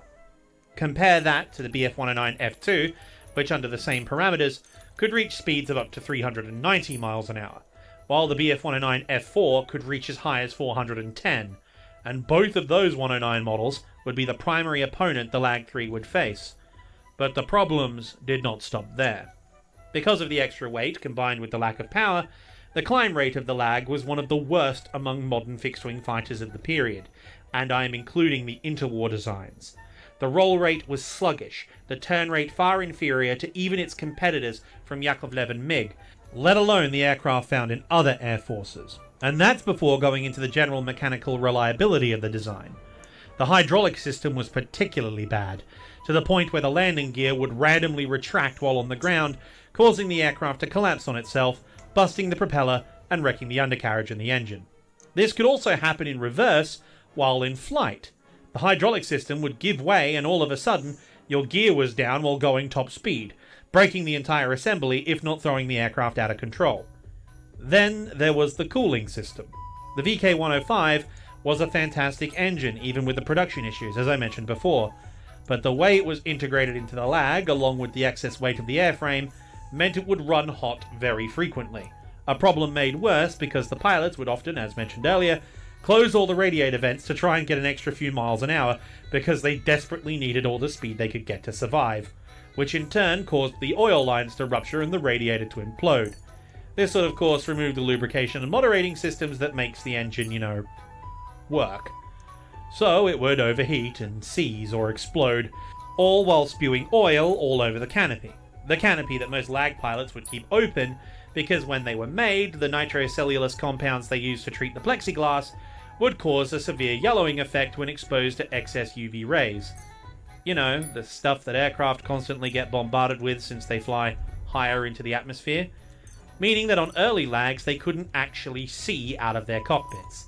It also had the added bonus of extra cooling for the pilot, seeing as they hadn't thought to set up a proper ventilation system for the engine compartment, and as a result, hot exhaust fumes would go right past the dashboard, straight past the pilot, and throughout the cockpit, meaning long sorties with the canopy closed would cook the pilot like they were in an oven, while slowly gassing them.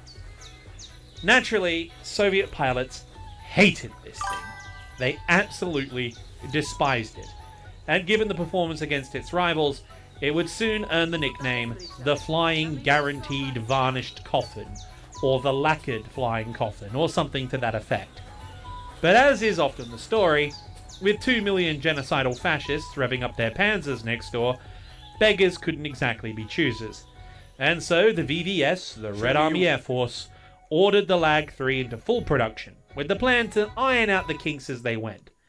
The problem was, of course, the 2 million genocidal fascists revving up their pantsers next door, who chose that exact moment to stop being next door. This forced all the production facilities to be evacuated to the Urals, while many of the trained engineers deployed to the front, meaning they had to set up the production lines from scratch with freshly recruited factory labour, many of whom were older men or young women who'd never worked in this sort of environment, or even if they had, hadn't been trained on the unique Deltawood construction of the lag. As a result, the quality issues I just spent the last few minutes explaining got worse. And in a twist of bitter irony, the structural design of the lag, the one good thing it had going for it, ended up being a double-edged sword.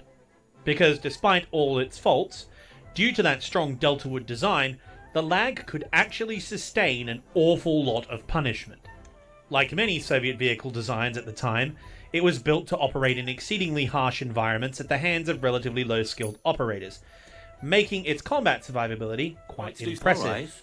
However, if any of you recall my dear friend Laserpig's T-34 video, he mentions the heat-treating process done to the hulls of Soviet tanks to squeeze that extra armor performance out of lower-quality materials, which, when subjected to extreme kinetic... Nobody knows for sure.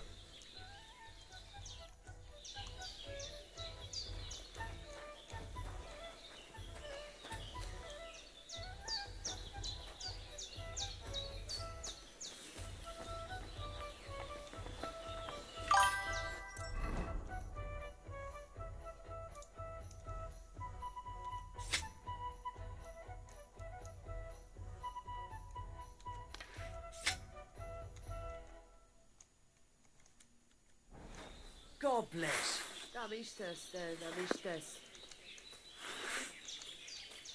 Kaj jazz more.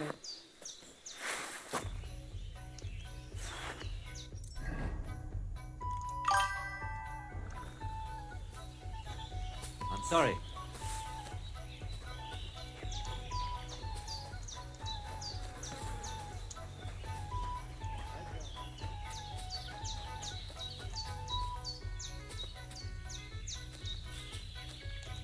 The Lord be with you.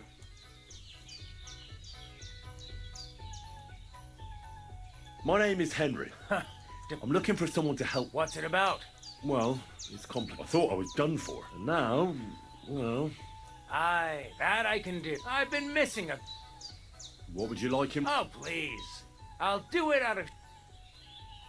We can start right. All right.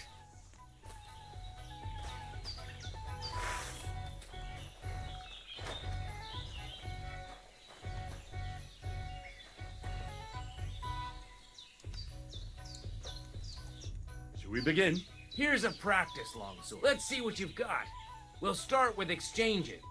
If you're going to attack, commit to it. Don't stop after a single strike.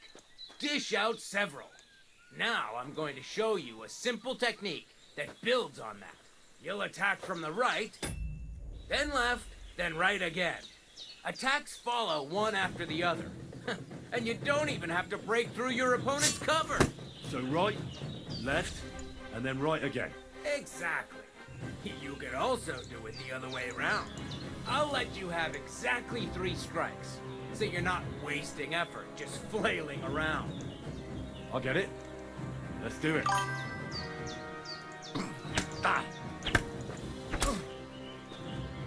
Nice. Now do it again. Well done. Aye, you've got the hang of it. Let's try something more difficult. I'll teach you a real technique. You start with a slash from above, then from the right, and when your opponent expects another attack from above, you do a quick sidestep and drag your blade horizontally across his belly. So I'll start from the top, then from the right, and then... From the left. Remember, top, right, and finally left. All right, let's give it a try.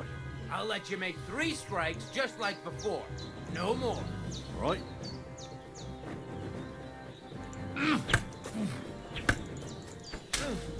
Beautiful. Once more. Well done.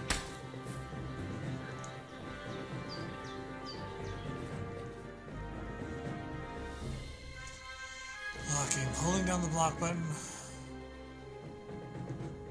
Hold the block.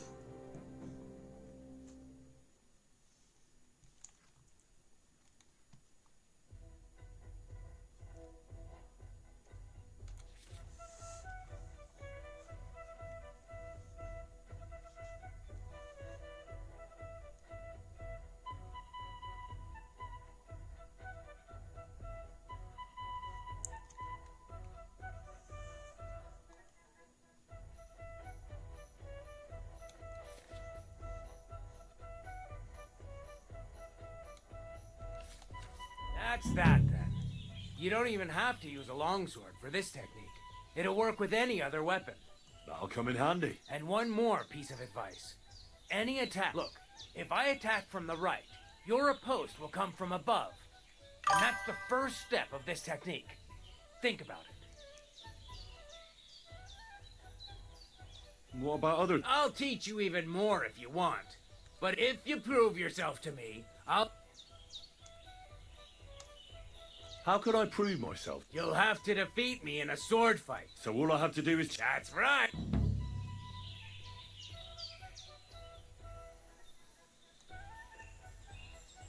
I'll challenge you. This won't do.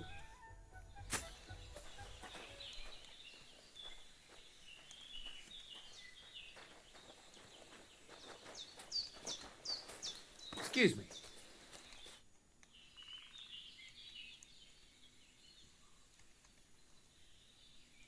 Can you show me how... I don't know. Well, I'm not complete. Ah, I see. You know what I mean. I understand. Sorry.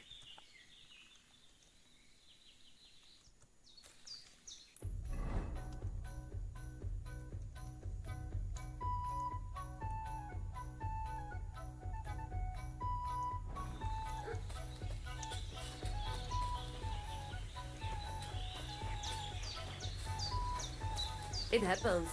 Just watch where you're...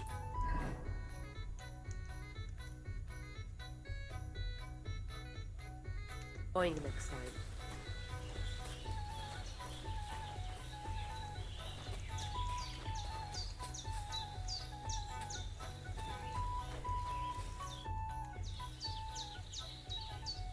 What do you know? It is a rich business. How's it going? Oy vey. Fortunate. What must do if I was and those? What do you have for sale?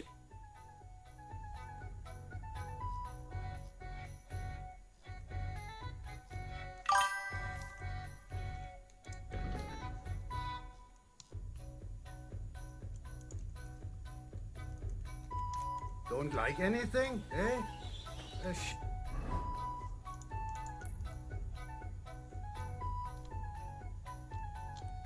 Hey, Shalom Aleichem.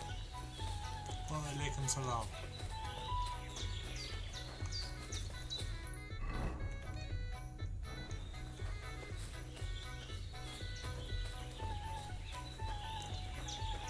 Hi, John, Julie. Da vištes. Servus, sartu keģal.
abomination.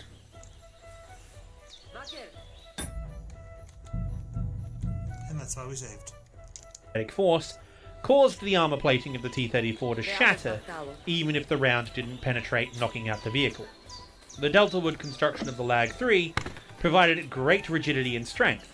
When it got hit with shrapnel, flak, or ball ammunition, the aircraft would simply shrug it off, and because of the treated wood design, when hit with incendiary ammunition, the Lag actually wouldn't catch fire and burn as often like many of its fabric-covered or pure wood contemporaries. Unfortunately, the Luftwaffe had a secret weapon. A weapon they had used to great effect against the Spitfires and Hurricanes in the Battle of Britain. The Luftwaffe's fighters were all fully equipped with rapid-firing 20mm cannons, and those cannons could fire the Minengeschoss round, or in English, the mine shell. This explosive cannon round was unique among the aircraft armament of World War II. While other nations, including the Soviet Union's own 20mm, which the Lag was armed with, all of them were equipped with ammunition that gave a good balance between armor piercing, fragmentation, and high explosive. The Germans, on the other hand, figured that, given they were mostly targeting aircraft, explosive yield would be the #1 priority in maximizing damage against aerial targets, especially light fighters and tactical bombers, which, given their role was achieving air superiority over the front line, made those targets the priority.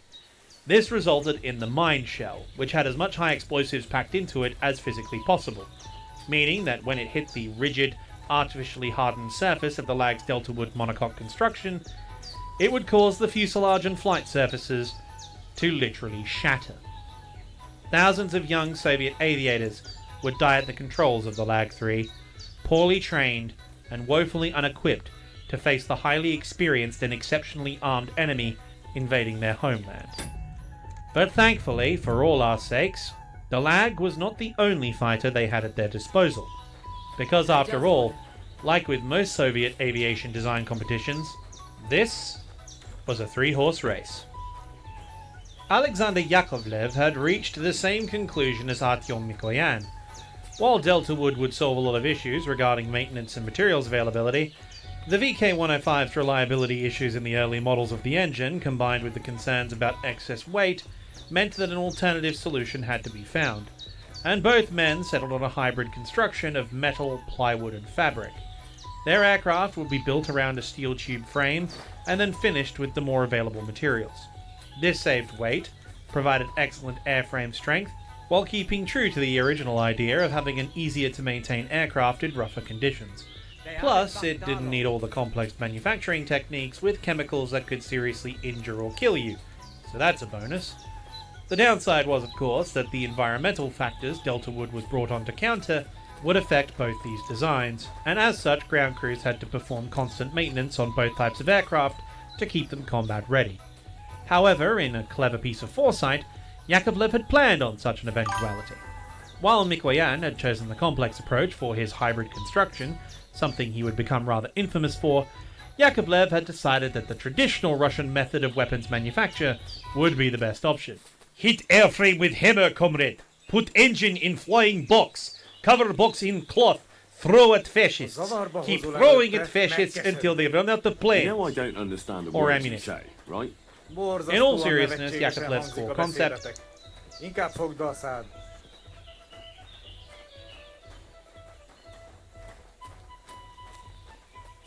Greetings.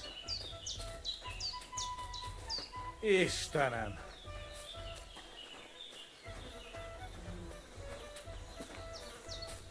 Servus, Sartukejo.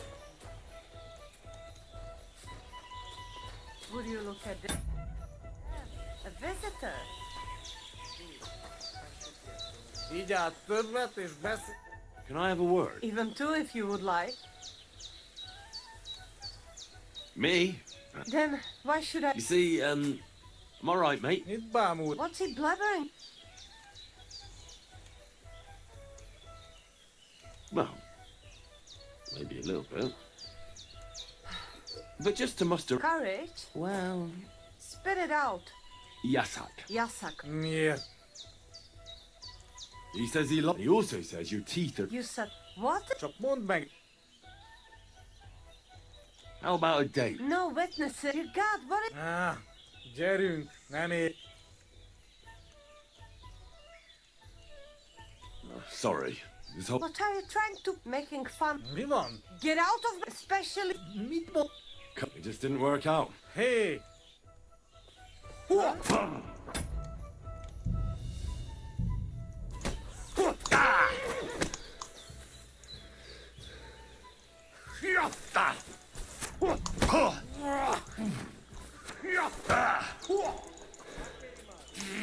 hang him.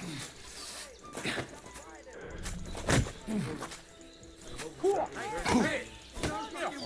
For God's sake, you've injured him.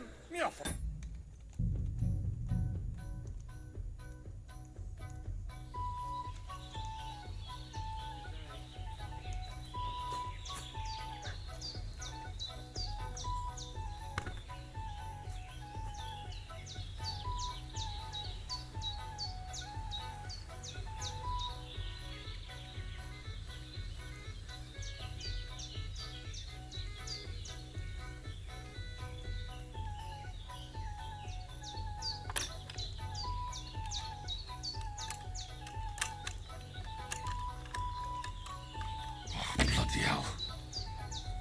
Bucket, do you want...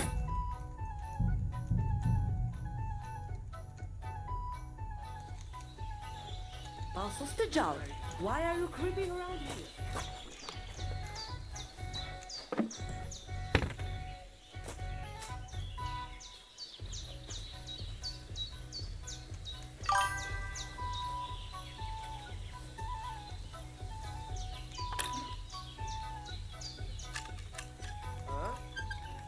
Mapipin Prodabudar. Come on, Dan.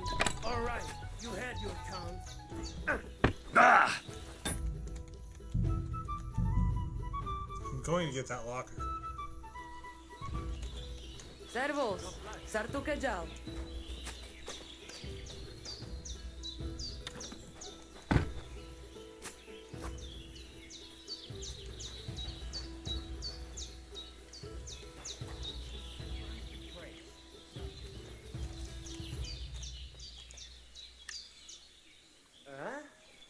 Makudakia Odabudar. You'd better... Fine, I'll wait. Kajaz more.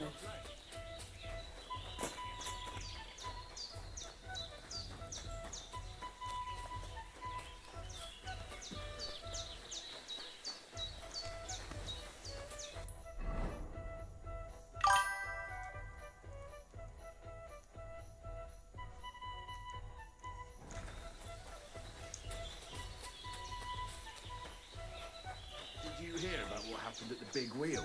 At the mill? Yeah, the place by the Zhehorovka stream. What then? Has the water sprite been up to his mischief again? You could say that. They found a dead body stuck in the wheel on Sunday. Kidding? Who was it? What do you know about... That's the Voivod's business. It was good to see you, my friend. Says he was in the water at least a week. Hey, I'm looking for... I spoke with Mikolai. Duban horse. Henry. I'm glad to meet anyone who wants bow, crossbow. You gallop, you there aren't. The Cubans are lazy. Mikolai wasn't too thrilled. He's a decent enough rider. And that is about the only good thing I can... Why did the Cumans... I am Yassian. What's... Yeah. You see, and Cumans, if you really got to. So you're like... The Lord of the Heaven. And... So I might spread his... So...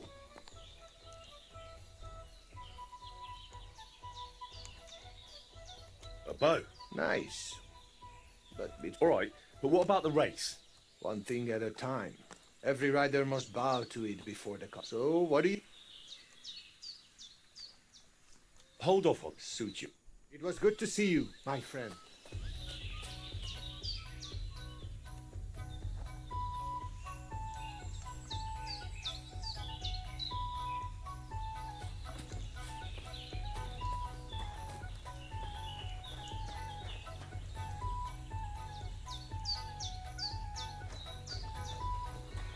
Blessings to you.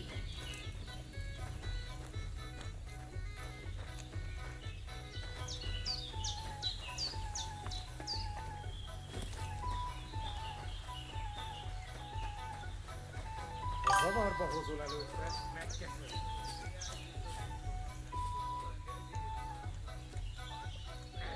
You know I don't understand the words you say, right?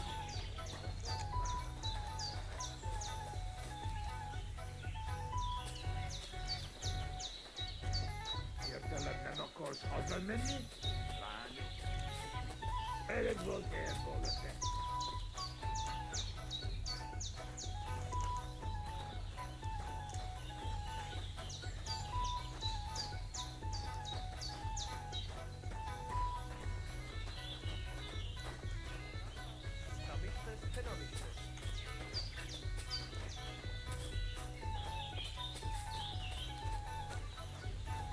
Kajjas, more. Careful.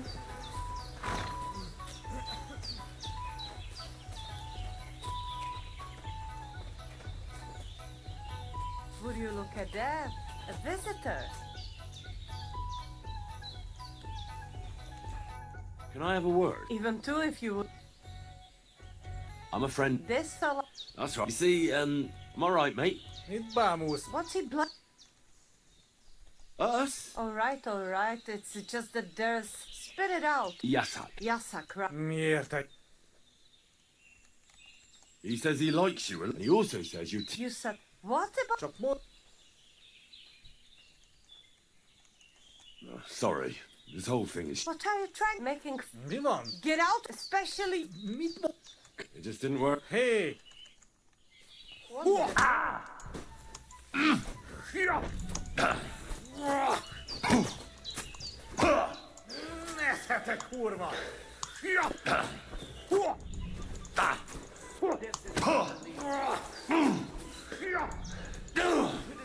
With him.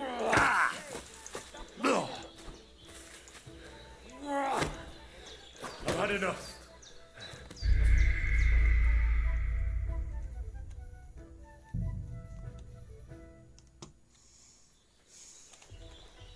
Kajjas, more.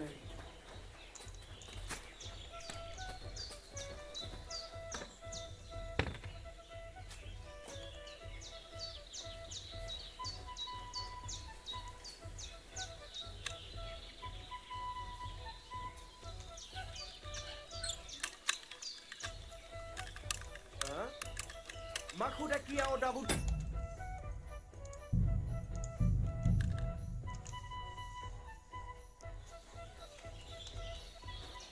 Te aves Bartalo.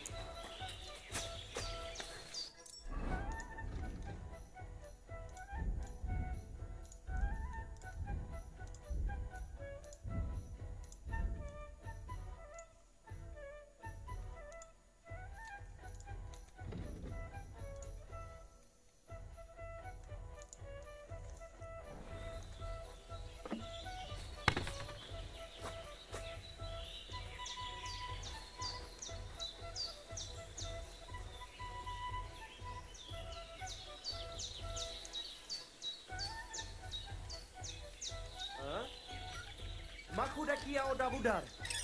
All right, I've had enough of this.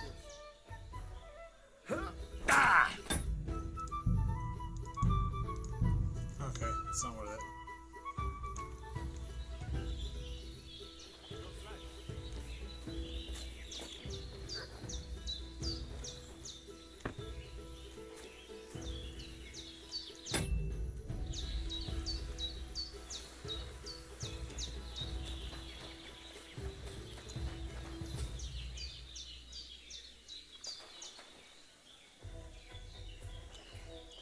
Mapipin pro Dabudar.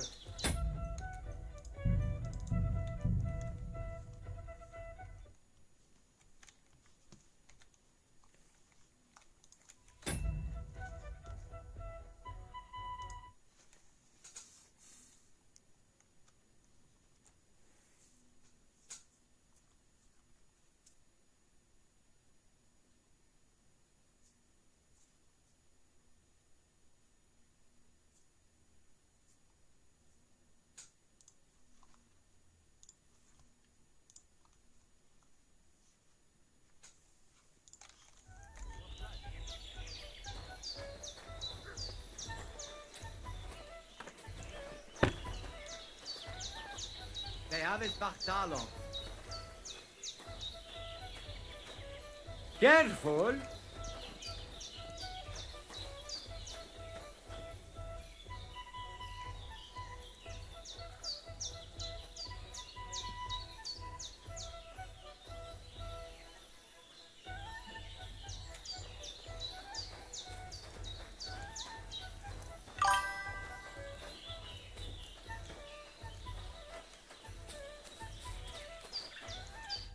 Can I have a word? Even two if this. You see, I'm alright, mate. What's he? Us? All right. Spit it out. Yasak. Yasak, right. Miért? Sorry. What are you trying making? Mi van? Get out of my.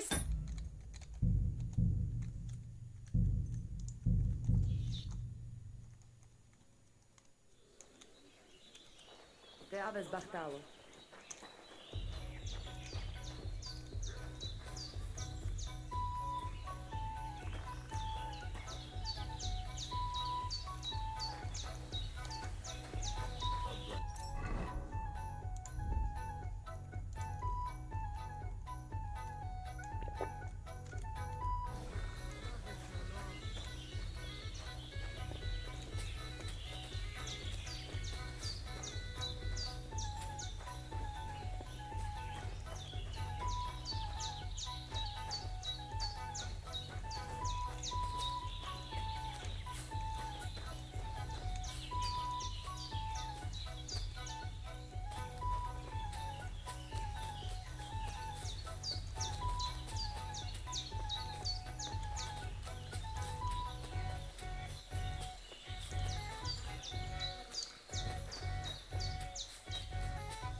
God bless, Henry.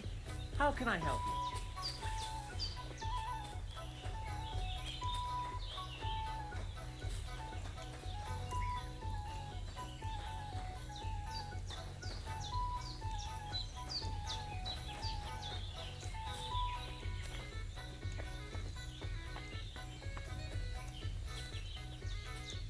What the?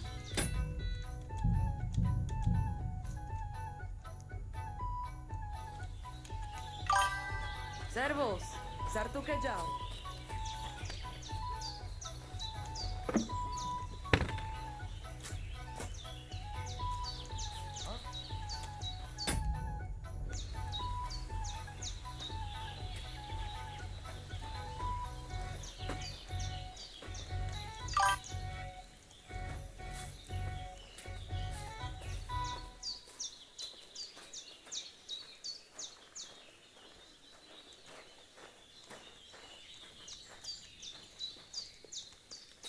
I'm sorry.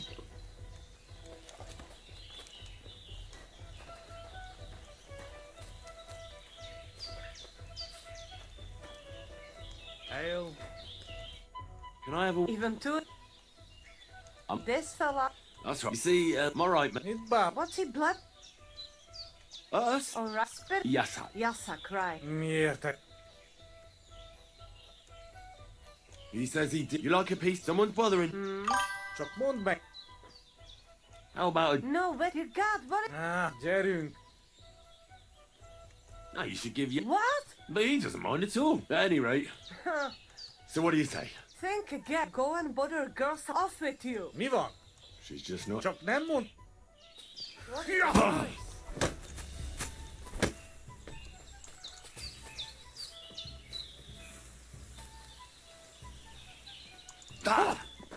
Such violence.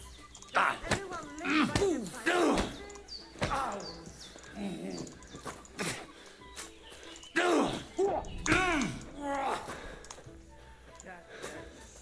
Why'd he do it?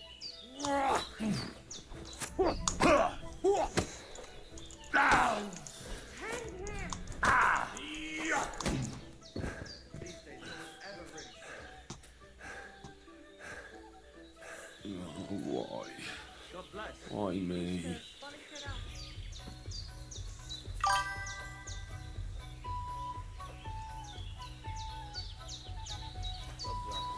And with you?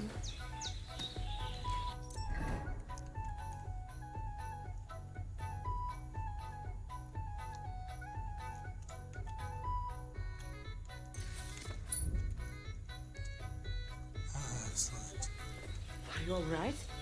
You look like someone gave you a thrashing.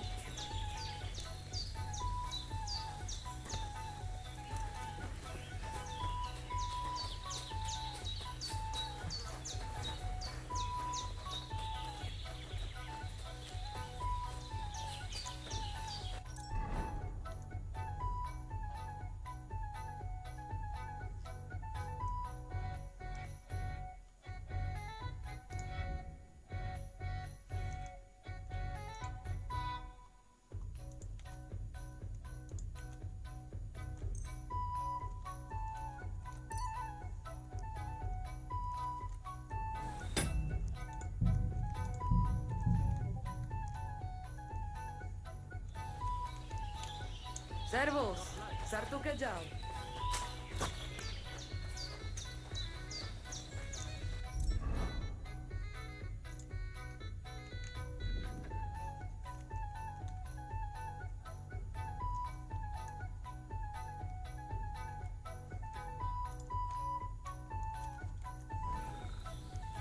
What a lovely... Can I have a word? Even to it. This fellow... You see, I'm alright, mate. What's he blood? Us? Alright. It's spit it up. Yasak. Yasak. He says he likes you, and he also... You said what? He's a... I really do. Well, you know. You pig. You can fuck Sigismund. Gyerünk! He'd like to get together with you. Is that all? Bloody pig, both of you. So what do you say? Think again. Go and bother off with you. Mi van? She's just not in... Csak nem mond... I surrender! Enough!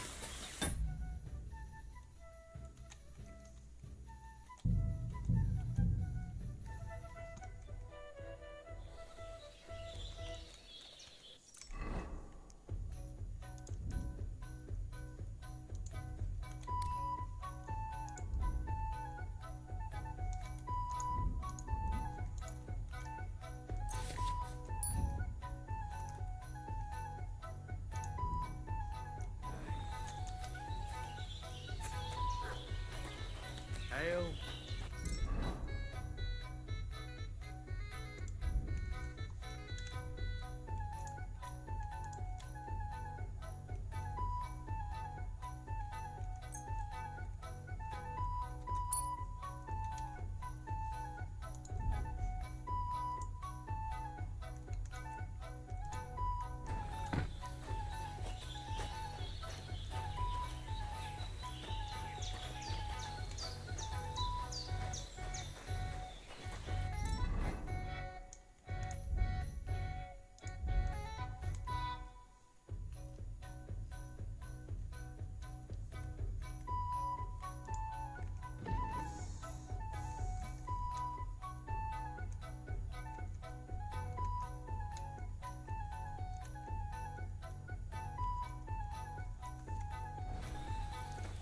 What a lovely sun.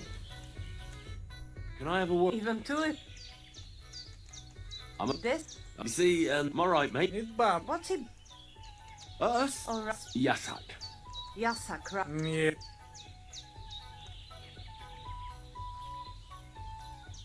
He says he also... You said... Csak mondd be...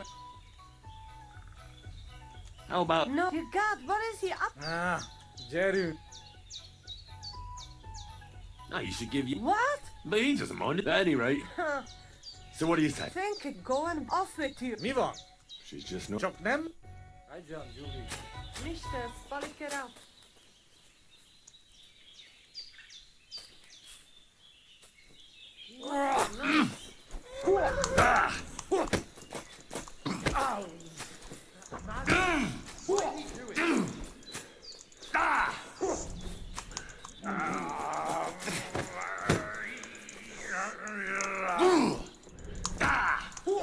És ennyi volt.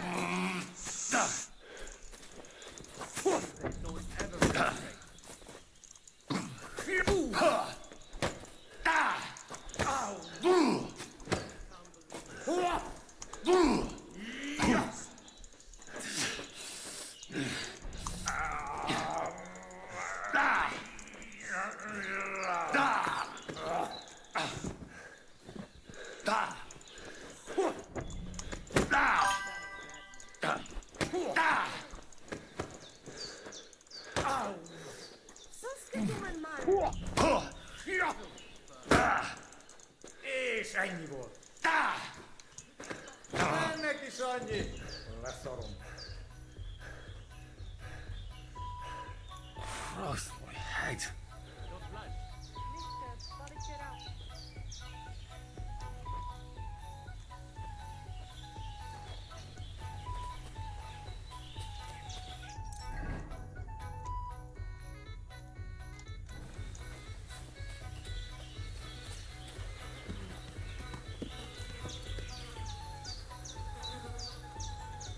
Somebody gave you a good working over. Are you alright?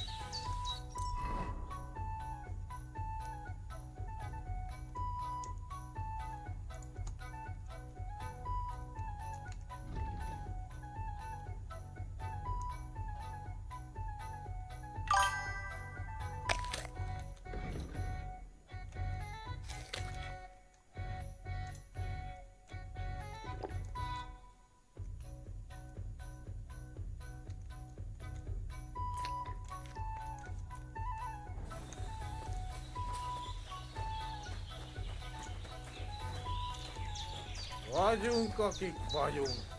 Gyere, vigyál velünk.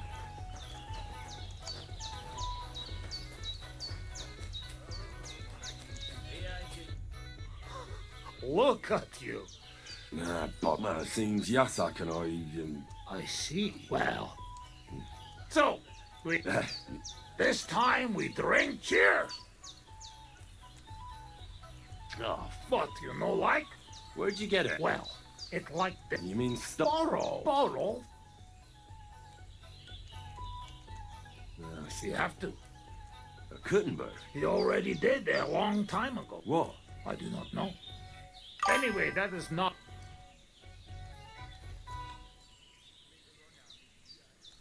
Ugh. Oh, you just have to... What? That is not because...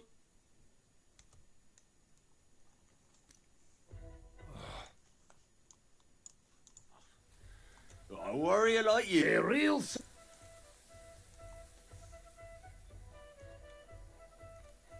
So what happened back in Scotland? Hey now, I tell you... How long have you been... 1 week. You know when. What about your beloved? No, not. We ended up in... I grew up there. People who... You were his body. But the body... But that was daughter of him. I fall in love. But others... What? Meg, but he not believe. Then I join up. I wasn't your... There is saying... Minden... Shit. I'm afraid we... Don't worry. I know one place up here. Fuck that. You keep it. Wait when you try their drink. It has... I go with you.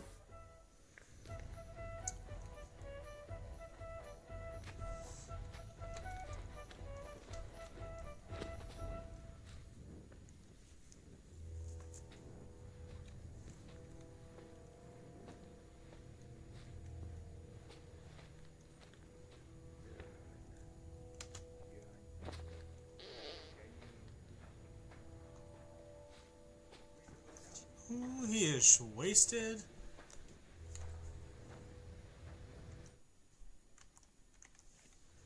Beautiful Bohemia. Do you like it here? Back home we say, "Viral much sexy." Beauty, that hurt. I like it very much. But also, I know that I made big damage to country before. That's all because of the war. Nothing's how it used to be. President, you are right. It destroys the body and tires the soul.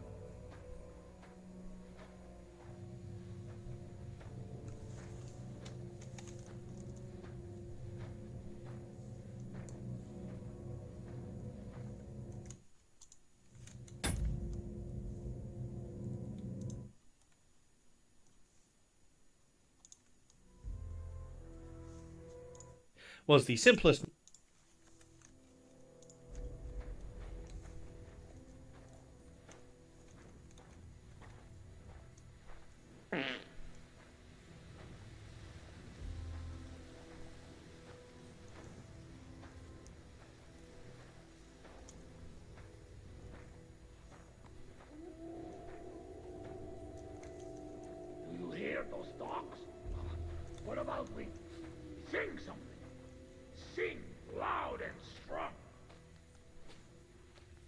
Shagging, shaggy, shagging, shag. Singing, shagging, singing, shag. Yai the kinda shag it, shag. I ducky now shake its egg. Jar McCain, share not green up. Care king, shield not green ups. On like sheer barbarol knock. I like sheer barbarian luck. Million heave the emberack. Million heave ho amber egg. Elvesitic he to cat. Elves all hate to hit a cat. Barky orky take knob out. Barking he take nap yet. Hold na pramarel and yes. Hold nap, rub more oil on knees. Singing, shagging, singing, shag. Yai the kinda shag it, shag. I ducky now shake its egg. Jar McCain share not.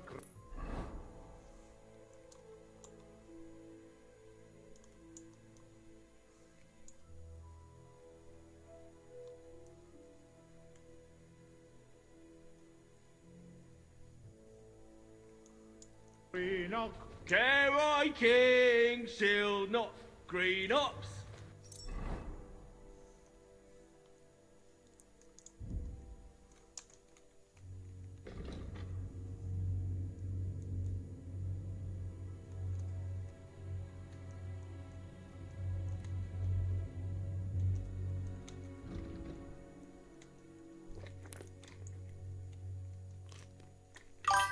On like sheer barbarol knock. I like sheer barbarian luck. Million heave the emberack. Million heave ho amber egg.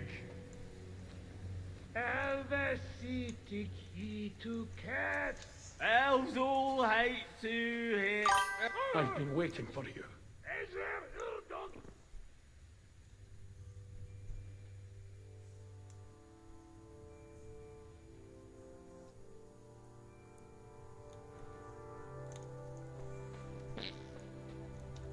I've been waiting for you. He's breathing. It was just too much for him, that's all.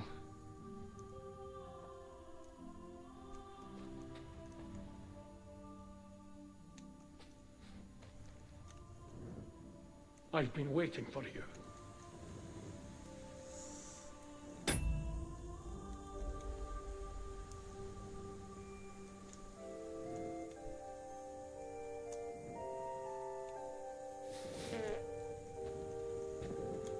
You're on the right path, but you have not reached your goal yet.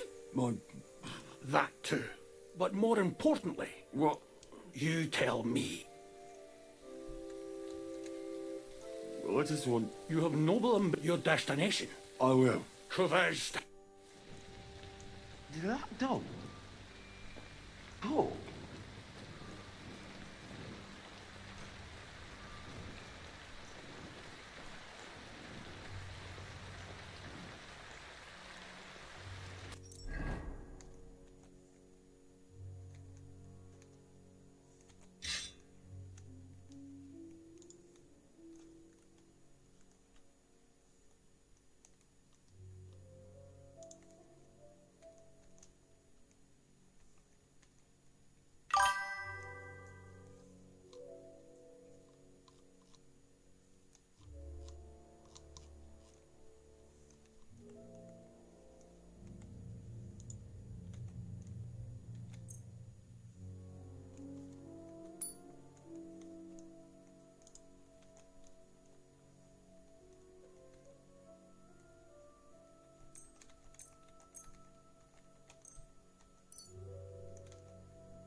Fuck, I gotta do this whole thing again?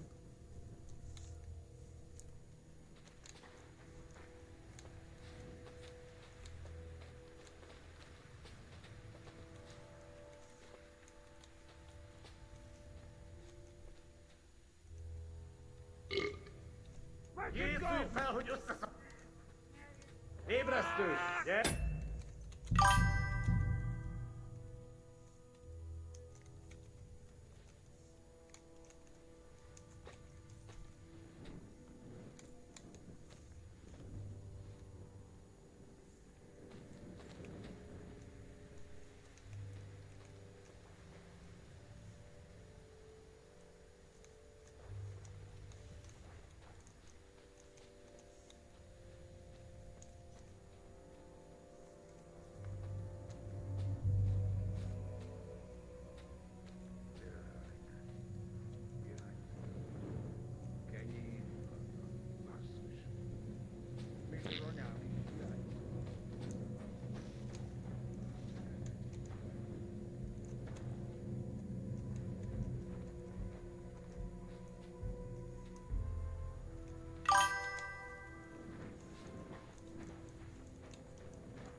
Ah, yes! Beautiful Bohemia! You planning on staying long? I stay no problem. But men want to go home already. I do not know why they do not like it here. It's strange, drinking with you. I feel like I should be fighting you instead. What is to stop you? What? You wait until we find that moonshine.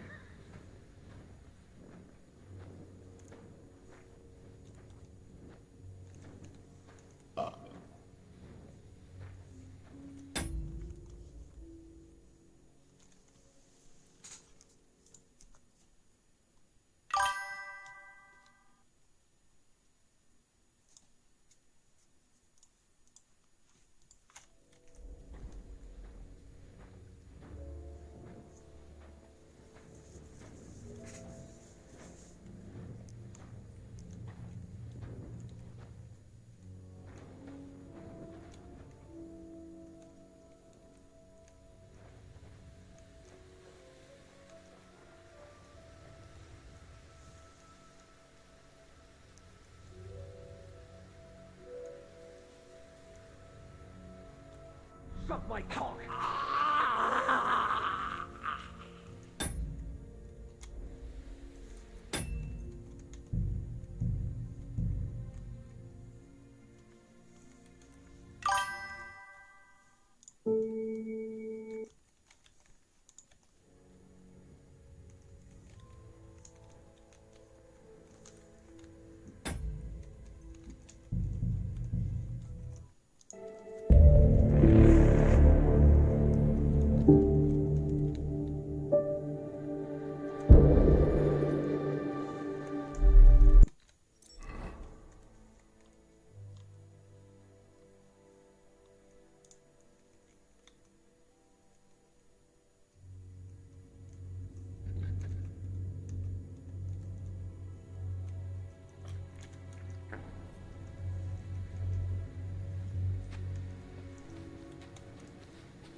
Someone here can't hold his drink.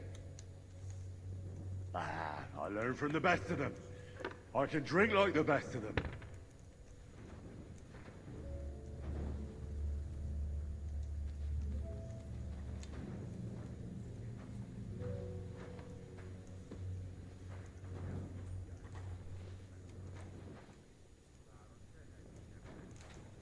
Így többet és beszélj kevesebbet.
Why are you showing that off?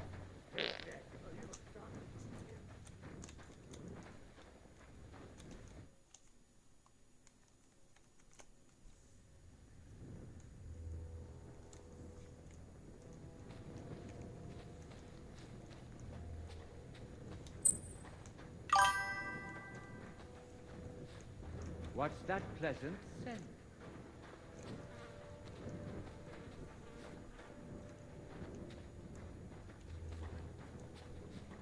Are you right in the head? I'm sorry. Put off with that weapon. You were starting to scare me.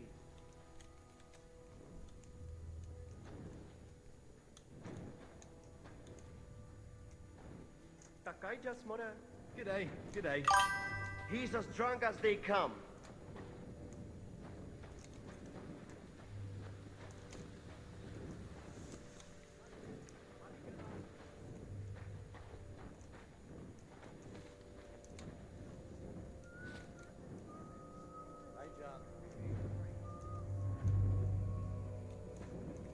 Oh, Devlamiro!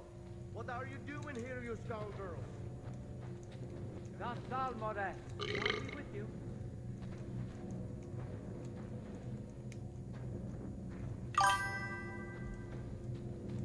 Good plan.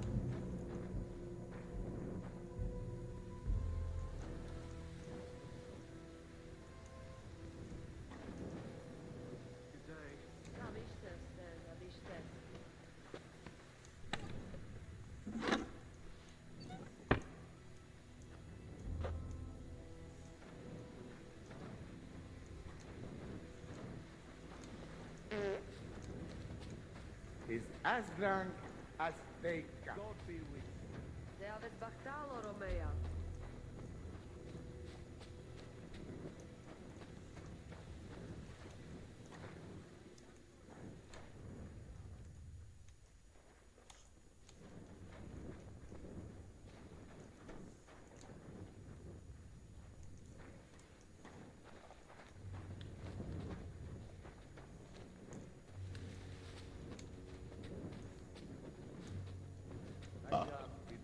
Da bist es, da bist es.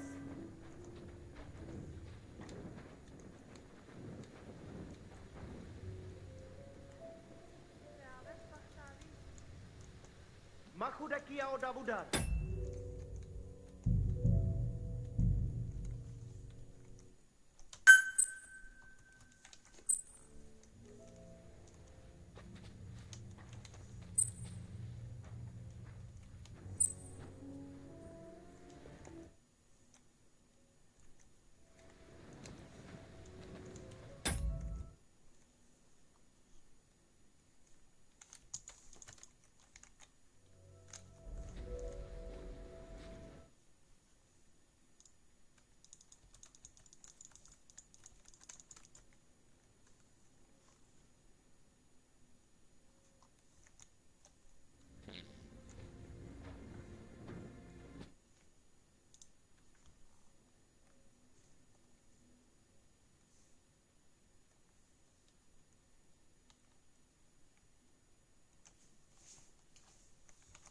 Bohemia!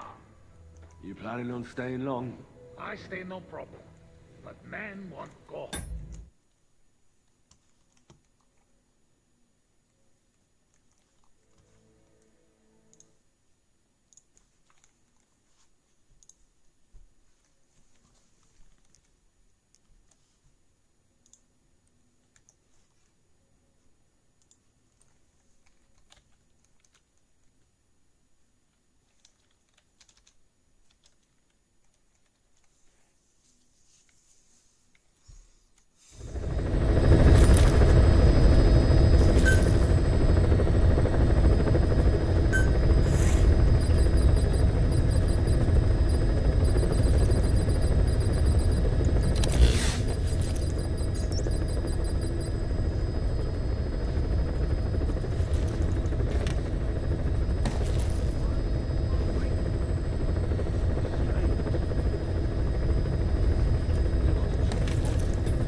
engineers are being held in the observation post southwest of Ngumba Industrial Zone.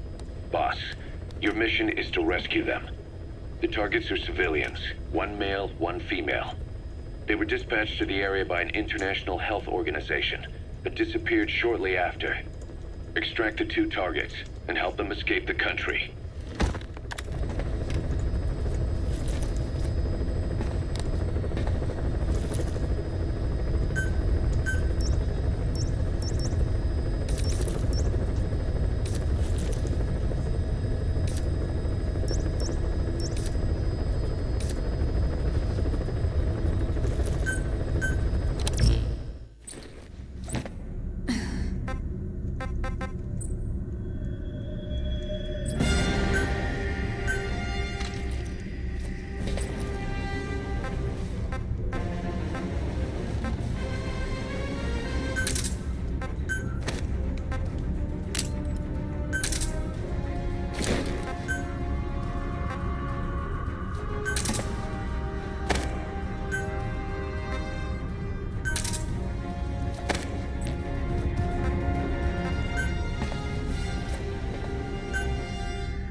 Method, and quite honestly, the best one.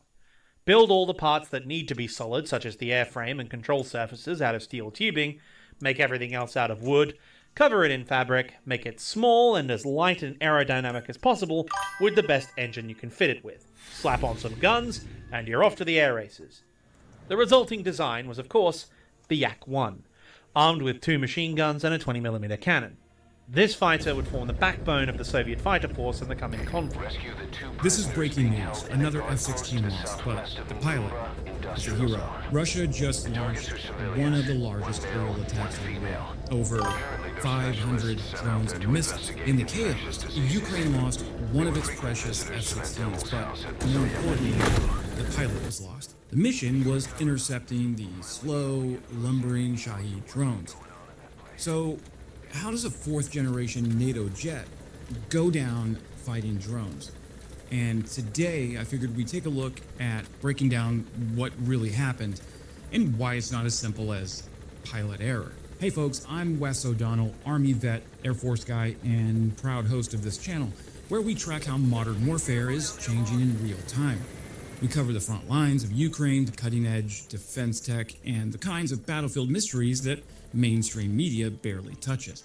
And today we're looking into one that hits hard: the loss of a Ukrainian F-16 flown by a highly trained pilot during an operation that should have been a turkey shoot. Let's set the stage. On Sunday morning, Russia hurled 477 Shahed drones and 60 missiles at targets across Ukraine. That's not just a big strike, that's a saturation level barrage. 6 regions hit, debris raining down in 8 cities. Ukraine's air defense, a mix of NATO and Soviet-era systems, scrambled to respond, and F-16s were part of that response. It was such a massive Russian strike that NATO scrambled jets over Poland in response. That was how big this Russian barrage was, that NATO wasn't sure if this was the opening stages of a Russian invasion of the Baltics. Unfortunately, Ukraine took the brunt of the attack. Enter Lieutenant Colonel Maxim Ustimenko, a veteran airman. He took to the skies and reportedly shot down 7 targets before his F-16 began losing altitude. He steered the aircraft away from populated areas, which gave him no time to eject. He died with his jet. Tragic, heroic, but why? The F-16 is not a lumbering Cold War relic. This is a high-performance multi-role fighter with advanced avionics, radar, and a 0-0 ejection seat, which, for the uninitiated, means it can safely eject a pilot even while sitting on the runway. So, if this jet was losing altitude and the pilot was conscious, why didn't he eject? Well, let's talk tactics. F-16s in Ukraine have reportedly been using low-cost APKWS laser-guided rockets, great for drone hunting, just like the US has been using over in the Middle East. It's like using a sniper rifle instead of an RPG. But they require the pilot to get close, relatively close in modern air combat where we measure in dozens or hundreds of kilometers. Some footage suggests pilots are firing within a few kilometers, meaning they're practically flying through the wreckage of the drones they shoot down. Now, Shaheds aren't guided missiles, they're flying gas tanks. Blow one up at close range, and you risk flying straight through the fireball. Now, this information is brand new. This attack just happened today, but there are currently 3 theories floating around the US intelligence community. The first theory: fratricide. That's right, shot down by your own side.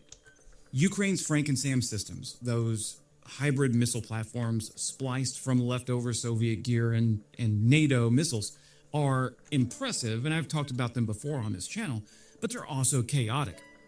Data link compatibility is a problem. IFF, identification friend or foe, might not always work across systems. In 2023, Ukraine reportedly lost a fighter jet to a Patriot battery. This is why tech like the Link 16 coming online is so important. And when 500 airborne threats are in play, everything gets tense. Sleep-deprived operators, overlapping sectors of fire, no-fly zones changing by the minute. Mistakes happen. And unfortunately, sometimes that mistake is locking onto an F-16. The US military is not immune to this problem either. We've repeatedly shot down our own jets. Next up, pilot error. Flying at night, low altitude, intercepting a tiny target, moving at 100 miles per hour, while your jet is moving 5 times faster. That's not an easy intercept. It's threading a needle with a freight train. Now, imagine trying to get guns on target. If you stall out, misjudge altitude, or even get distracted for 1 second, it's game over. Yes, Ustimenko was a pro, but even the best pilots can make mistakes, especially under that kind of pressure. Then there's what I call the drone debris theory. Let's say the F-16 ran out of missiles, the pilot switches to guns, Shahed explodes just a little too close, and the resulting debris cloud, metal shards, flammable fuel, maybe even a delayed detonation, hits the airframe. We're not talking a Hollywood explosion here, just enough to damage the engine or sever flight controls. This kind of thing was common in the first and second generations of air war, when pilots had to get extremely close and gunfight before the missile age. 1 minute you're in the hunt, the next your bird is going down, and you've got seconds to react. If the canopy jams or if G-forces spike during the descent, the ejection system might not work in time. And now for the spiciest theory, ambush.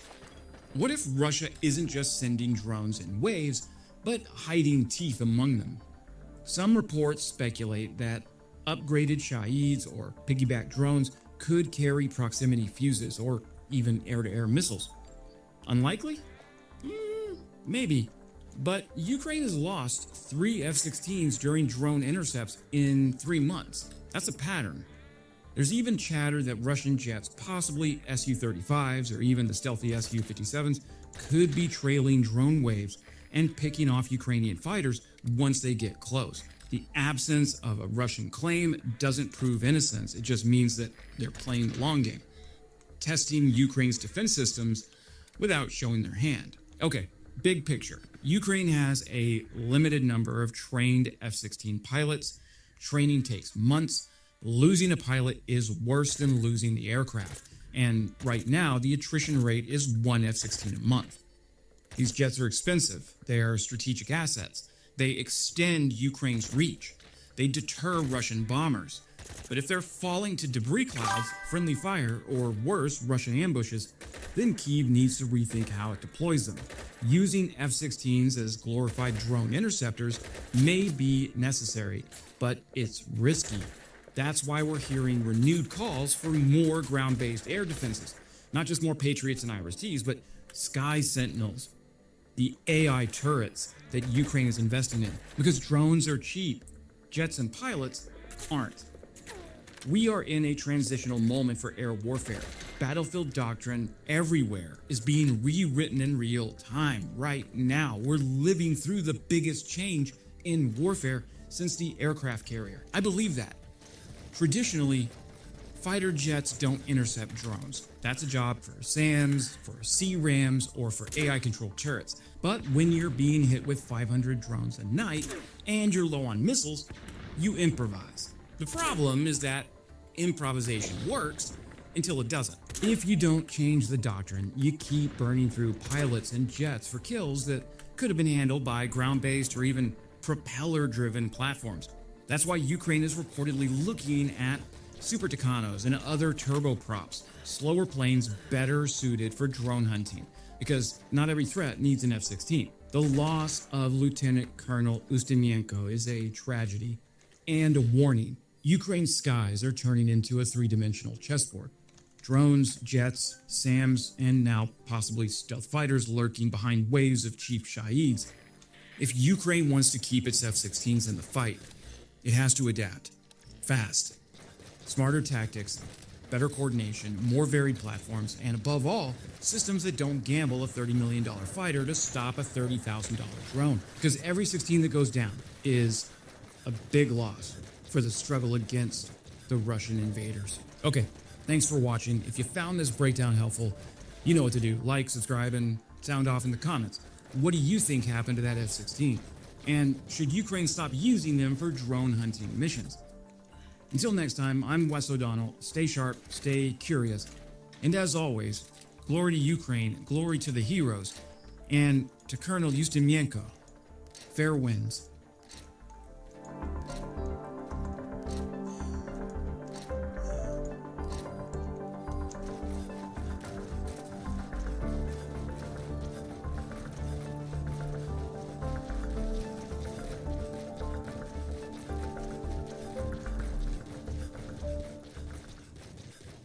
Can you give an update on the current state of the Russian economy and when the war will no longer be financially taxing? I don't really have anything new so far.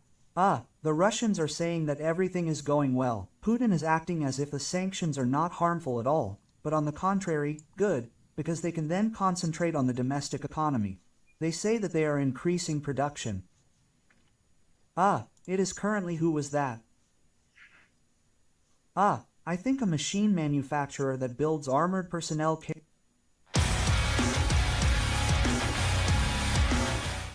Okay. Is everybody chilled out? Are we all good now? The ceasefire needs to stand. I just have one more target I need to hit. If you do that, Israel, I will retaliate. Like children, both of you. Come on, man. Oh, everybody wants to be in charge of the world until you actually have to do things that are awful. Sucks, doesn't it? Are you finally realizing that people in that part of the world have been murdering each other for thousands of years for whatever reason? Slightly different shade of brown, your different tribe, different country, or just because they don't fucking like you. Man, I hate to say it, but Beans on Toast kinda has a point. So the way I see it, we got two options. Either option A, we just kinda sit this one out, turn the other way, and just let them annihilate each other. Or B, we annihilate both of them. We turn Israel into New Florida and Iran into also New Florida. You know, most of the time when y'all compare me to everything that's wrong in the world, I take that shit kind of personal, but can you imagine the size of the NASCAR track I could put out there in that big Iranian desert? Oh, raise hell, praise hell. We'll even let them use their magic carpets. Pretty sure between me and Israel, dude. All their carpets are out of action. Now, let me just hit that prison where you keep all of your political prisoners. Ha ha ha. Israel, why are you so stupid? You know I have two people inside the prison there. I was negotiating their release. God damn. Fucking asshole. Oh, you think that is funny? Here, have a missile. If you both don't chill out, I'm gonna turn the kid loose over there and let him have his way with both of you. No takebacks. Fine, we are done. We will abide by the ceasefire. If Israel is done attacking me, I am done attacking Israel. Fuck, finally. Thank you. No, thank you. Hey, Iran, Israel said that you got a nice turban. They didn't know they sold those to men. What are you doing, you big ugly warmonger? Okay, first of all, hurtful. Second of all, I'm, stirring the pot, starting some shit, trying to get the kid an intercept. Fuck all the above, man. I swear the old man is the only one who cares about me. That's not true. I care about you. Hey. What are you doing? Stop it. Don't touch me there. Get your hands off. I need an adult. Relax. Stop wiggling. They're upgrades. I made you. I can touch you however I want. Is no one gonna call phrasing on that? Lockheed, what are you doing to the nerd now? TR3, or Tech Refresh 3. It sets the stage for the Block 4 upgrade for the F-35, which is, if I can toot my own horn, going to be the largest and most ambitious upgrade to any fighter in history. Ah, get out of there! Did you wash your hands? Oh, it tickles. Oh, that's my no-no square! Oh, what the hell, man? This is like watching Cinderella backwards. I was a princess, and now I'm just a sexy bitch who knows how to clean floors. You're getting upgrades too. In time. Yay! That's the best news ever. I get touched in my no-no square, and it's gonna make me gooder and making stuff more deader. I have so many concerns about that entire statement. Which part? The innuendo or the made-up words? Ow! That is attached! I know! Who do you think put it there in the first place? Literally all of it's bad. God, is this how Angry Cops feels when HLC is on kinda consensual? I feel like I should just be roasting the shit out of him. This entire conversation makes me uncomfortable. Anyways, Iran, you good now? Is everyone happy? Almost. America, about your little attack you had on my nuclear facility, which by the way did nothing. You should tell your units in Qatar. Heads up. You should tell your mom to shave her beard. Buff! What, man? You think I'm gonna just miss an opportunity to talk some shit? The dude just telegraphed his attack. His entire plan. He just warned everybody. God, you really suck at this war stuff. There's a reason. I'll explain it here in a second. In the meantime, Patriot. Do me a solid. Deal with those. By deal with, do you mean like leave the area or like that other option? Do I gotta spell it out in crayon? Shoot them down. Wait, really? I never get to do anything. I mean, all right, fine. Maximum effort. Attention on side, attention on side. Battle stations, battle stations, battle stations. Hot crew, CCS, proceed downrange. Place all launchers into remote. Maintain 3 points of contact and comms with the ECS at all times. If you lose comms, proceed backup range. Reestablish communication. Your order of march going to be 2, 3, 4, 5, 6, 1. How copy? Over. I don't know what that whole word vomit is, but I think you made it mad. Just a basic hot crew brief. That's how they be. Yo, Colonel Sanders, you're wrong. Mama's right. Copy. 5 personnel clear of LS2, bringing it up into operate. Missile heat time, expired time now. You got all that from that little thing? Yeah. The kid ain't the only one who can translate gibberish. But I gotta say, you know, that hot crew, they're really good at getting birds on the rails and the launcher's up and running. But asking them to chew bubblegum and walk at the same time is like a superpower. They're like the best autistic alcoholics the United States Army's ever produced. Should be any minute now. Yep, I see them. Looks like we got 14 inbound. All units be advised, fireball. DCA, hands off, I got this. I feel like some of this he shouldn't be saying. Most joint NATO brevity is unclassified. But he's towing a line right there. That's why I keep fumbling on words. You guys have no idea how hard it is to just tiptoe around this stuff. But anyways, all right, I got him. Birds away. How'd it turn out? You get all of it taken care of? Yeah, it looks like everybody's fine. I splashed 13 out of 14. What about the last one? Oh, that little guy? I wouldn't worry about that little guy. He was an IP out. That means the impact point is outside of the protected asset. So rather than shoot it and waste the missiles, we just watch it fall and then laugh at Iran's incapability. How do you like that, America? To be fair, kind of let down. 14 isn't even a light snack. Maybe he has projectile dysfunction. I mean, if that's your retaliation, if you get it out of your system and you feel better now, that's good, but it's kind of a bit of a joke compared to what I threw at you. I dropped over a dozen of the largest bunker busters that have ever existed from aircraft that have like a 172-foot wingspan, and you didn't even know they were there. But hey, do your own thing. Well, are you kidding me? It was too fucking easy. I couldn't pass on it. All right, fun's over. Everyone's chilled out now. Iran got that out of their system. Everyone's cool. Fine, it is back. I cannot stand that shit. It is fucking annoying, isn't it? Seriously. But now, America, now that everybody has relaxed and we are back to normal, what we will do is I will go back and pursue my nuclear program. And that will be my primary goal, is getting it back up and running. Ooh, that's hard. No. No nukes. You don't get nukes. You're not allowed to have nukes. You're not a good dude. No. But all my friends have nukes.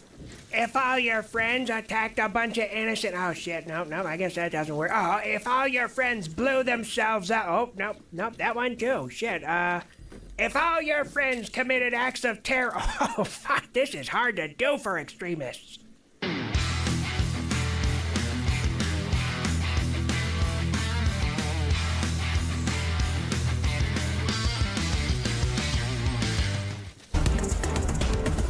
One eye on the Senate floor, one eye on the stock market, and maybe your eyes will be crossed when you look at those at the same time.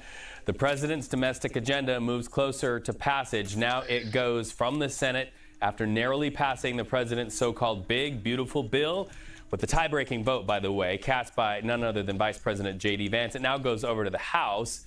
Before the House gets to do with it what they will, the president says it's going to be smooth sailing. We shall see. But then, if it all goes according to plan, it will then go to the president's desk for signing. So as we watch the markets and as we talk about what just happened in the Senate, let's talk to CBS News Money Watch correspondent Kelly O'Grady.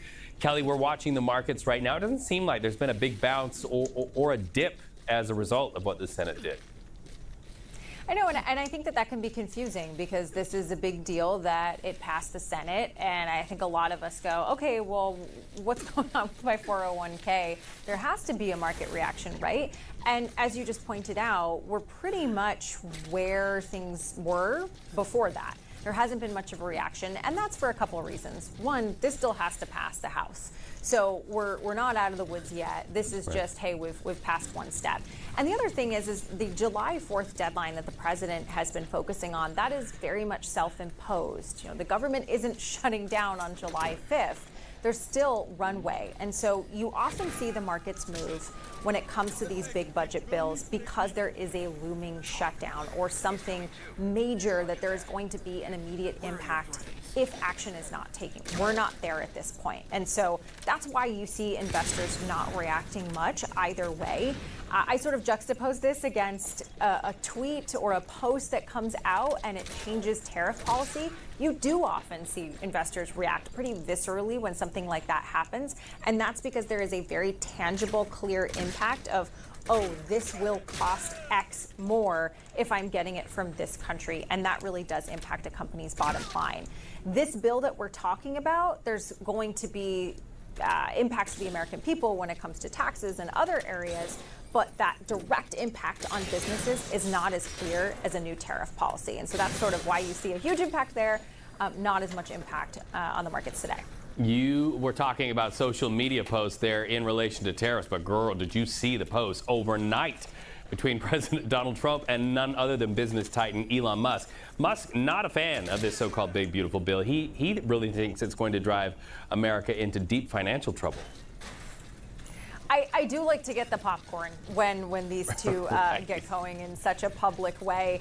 But that has impact on stocks, right? I mean, I'm sure you looked at Tesla. That's down today because we are seeing this back and forth. I mean, Elon Musk, who was head of Doge for a while there, was really focused on reducing that government deficit, does not like what this bill is going to do in terms of spending, whereas the president is fighting back and saying, well, you're just upset because this impacts your EV mandate, and even suggested that Doge should investigate some of the subsidies that Elon Musk companies like SpaceX and Tesla are getting. And of course, investors see that and they don't like that. And so that's why you are seeing the Tesla stock. Last I checked, it was down over 4%. It's kind of been hovering anywhere down between 4 and 6%. They don't love the idea of less money coming into their company, and they also don't love the idea of these two titans at odds.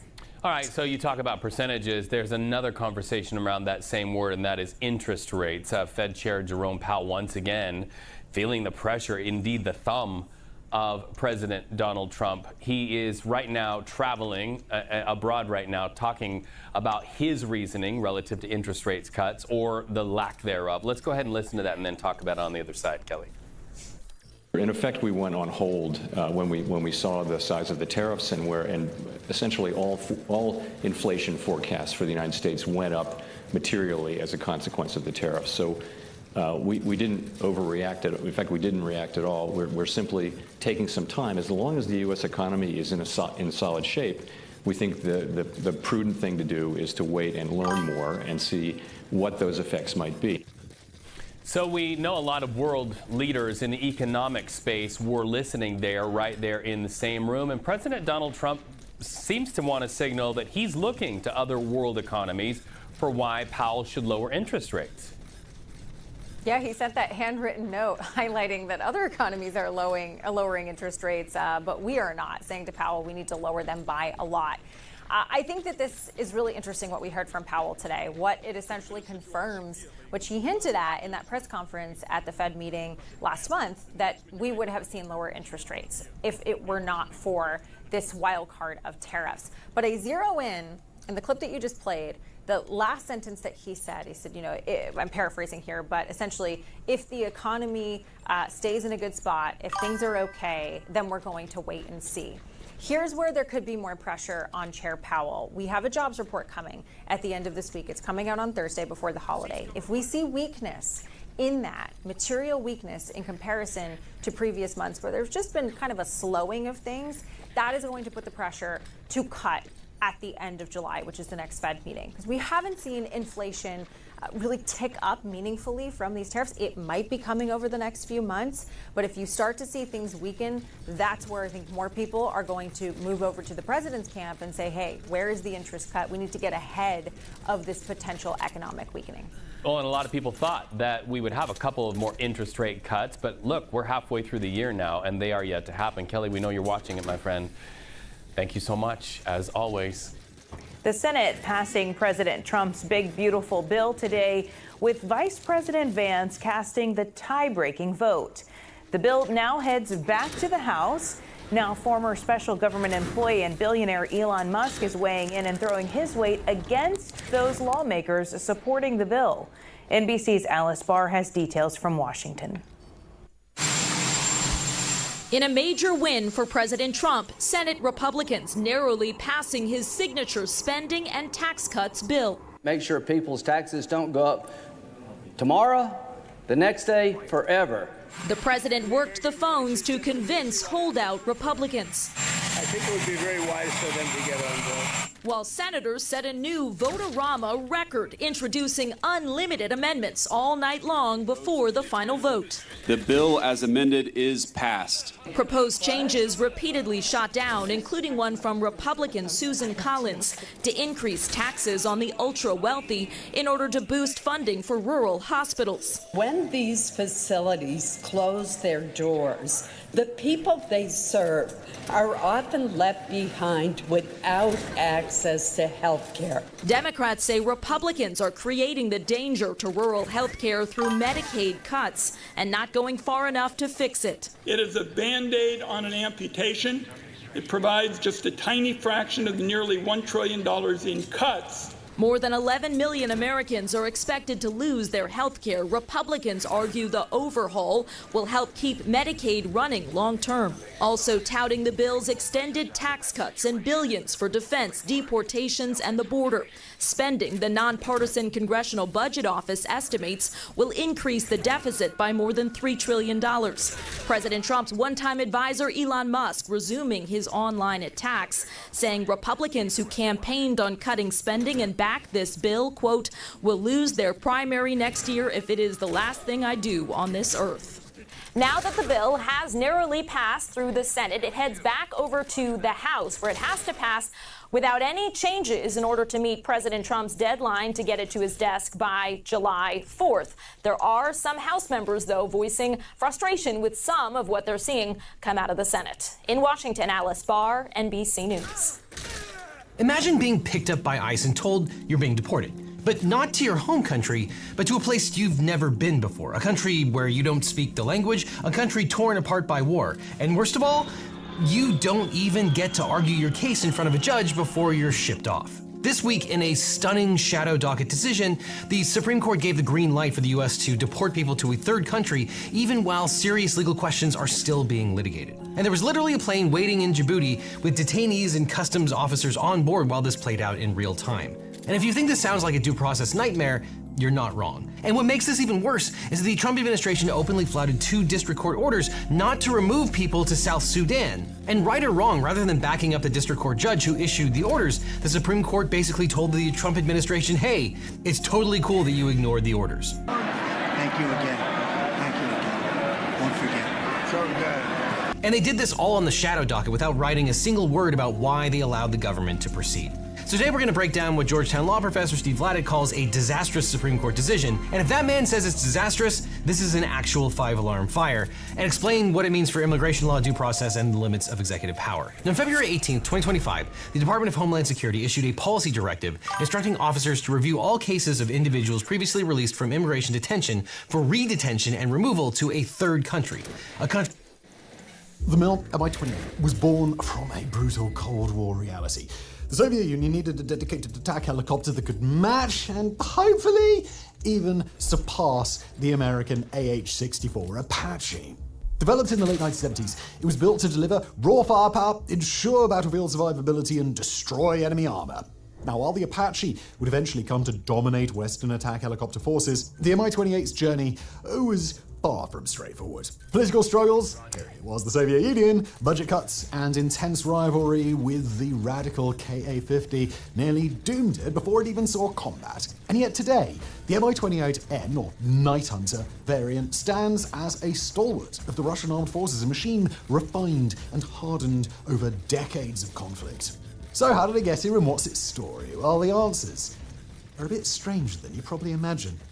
So let's jump in. Squarespace is the sponsor of today's video. Long-time friends of the show. I built my personal website on Squarespace years ago. It was super easy. I recently built another Squarespace website for a secret project that I'm working on. And it was somehow... I've talked many times about how easy it was to make a Squarespace website in the past. They've now made it even easier. They've got like all these AI tools. They call it AI Blueprints. And it suggests these layouts based on what you do, which, you could say lazy. I call it efficient. You decide, though. And they also do SEO, so Squarespace does everything. Meta tags, sitemaps, all that search engine stuff, which I don't really understand, but I'm glad they do it for me. It allows people to actually find the site that you made. And if you're like me and you don't want to write marketing emails from scratch, who does? Their email campaigns make it dead simple to keep in touch with your audience, schedule things, and also not annoy everyone who signed up for your newsletter. So, go to squarespace.com/megaprojects and you will get a free trial. And when you're ready to launch, use the code MEGAPROJECTS to save 10% on the first purchase of a website or a domain. Now back to today's episode. From concept to production. So, the development of the Mi-28 began all the way back in the late 1970s under the direction of Marat Tishchenko, the protege and successor of Mikhail Mil, the very man whose name was literally on the design bureau and who was also responsible for many iconic Soviet helicopters, from the humble Mi-1 all the way to the V-12, the largest helicopter ever made, by the way. I think we made a video on that previously. Tishchenko was one of Marat Tishchenko, the protege and successor of Mikhail Mil, the very man whose name was literally on the design bureau and who was also responsible for many iconic Soviet helicopters, from the humble Mi-1 all the way to the V-12, the largest helicopter ever made, by the way. I think we made a video on that previously. Tishchenko's work on the Mi-20 V-12, the largest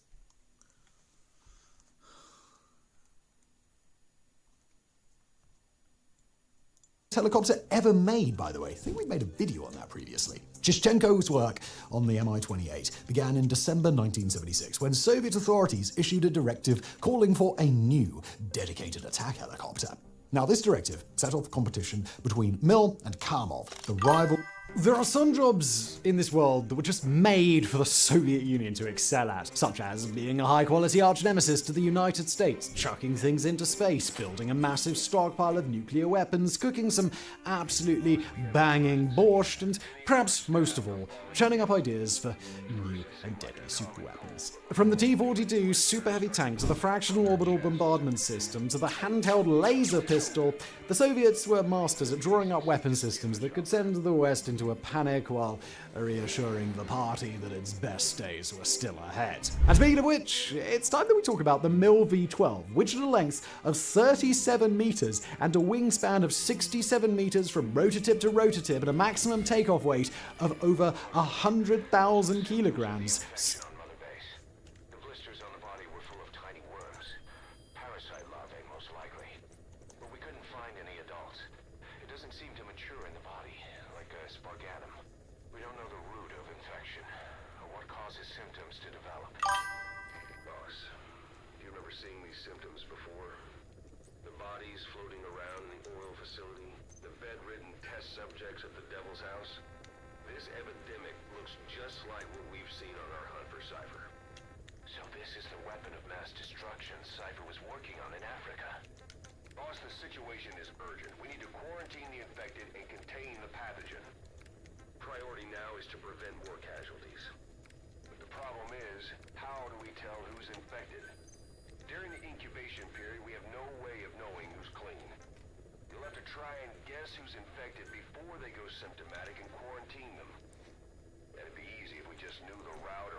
course, it's just a temporary measure until we find a permanent solution.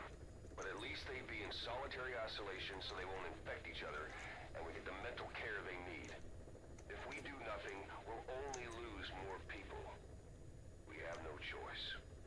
Boss, open your iDroid.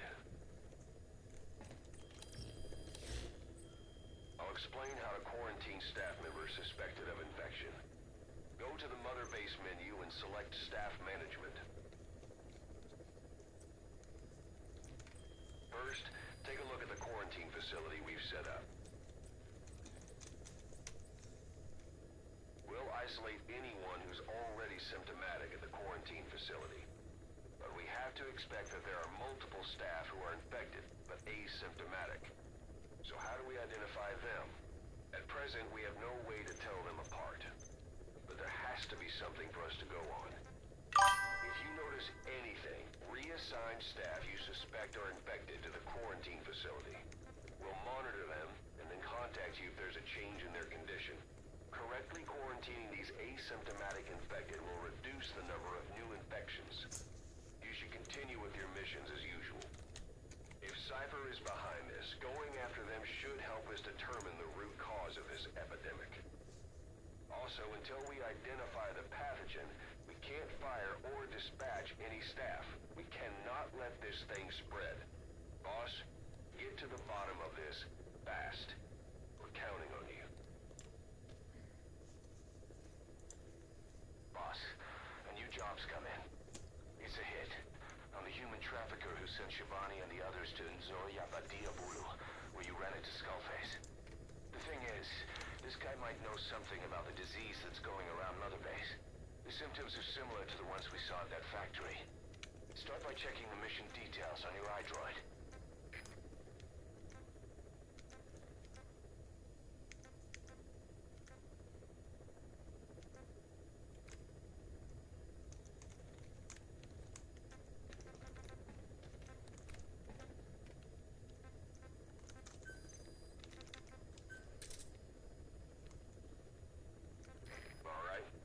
Quarantine the staff you specified.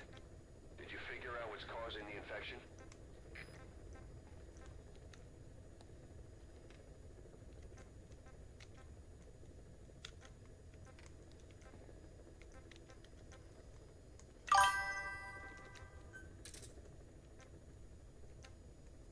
All right. We'll quarantine the staff you specified. Did you figure out what's causing the infection?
Quarantine the staff you specified.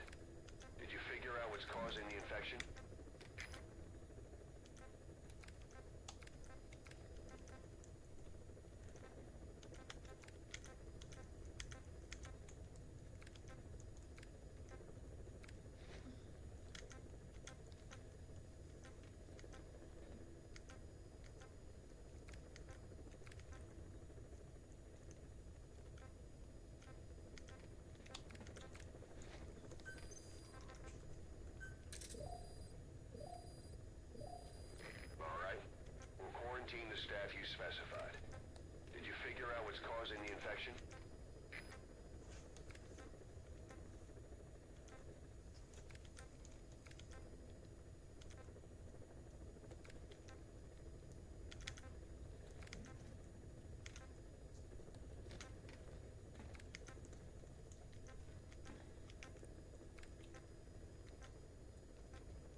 target on the run somewhere on the savannah. Your job is to find and eliminate him. He's a logistics officer for the PF known as Rogue Coyote. On the side, however, he colluded with the Buta regime, abducting people from Mbeli villages and supplying them as slave labor. That's right. He's a human trafficker. His victims ended up all over the place. Brothels, black market, organ trade, diamond mines. And he was the one who sent Shabani and the other kids to the Devil's House. But then an Mbeli rebel group finally added him to their hit list. The target decided it was time to quit, and now he's trying to leave the country. If he makes it back to his country, he'll be no more than a civilian, and he'll avoid facing a court-martial, like so many other war biz junkies. I'll bet he plans on enjoying a new live finance with his blood money. The client's order is to take him out. How you go about that is up to you, boss.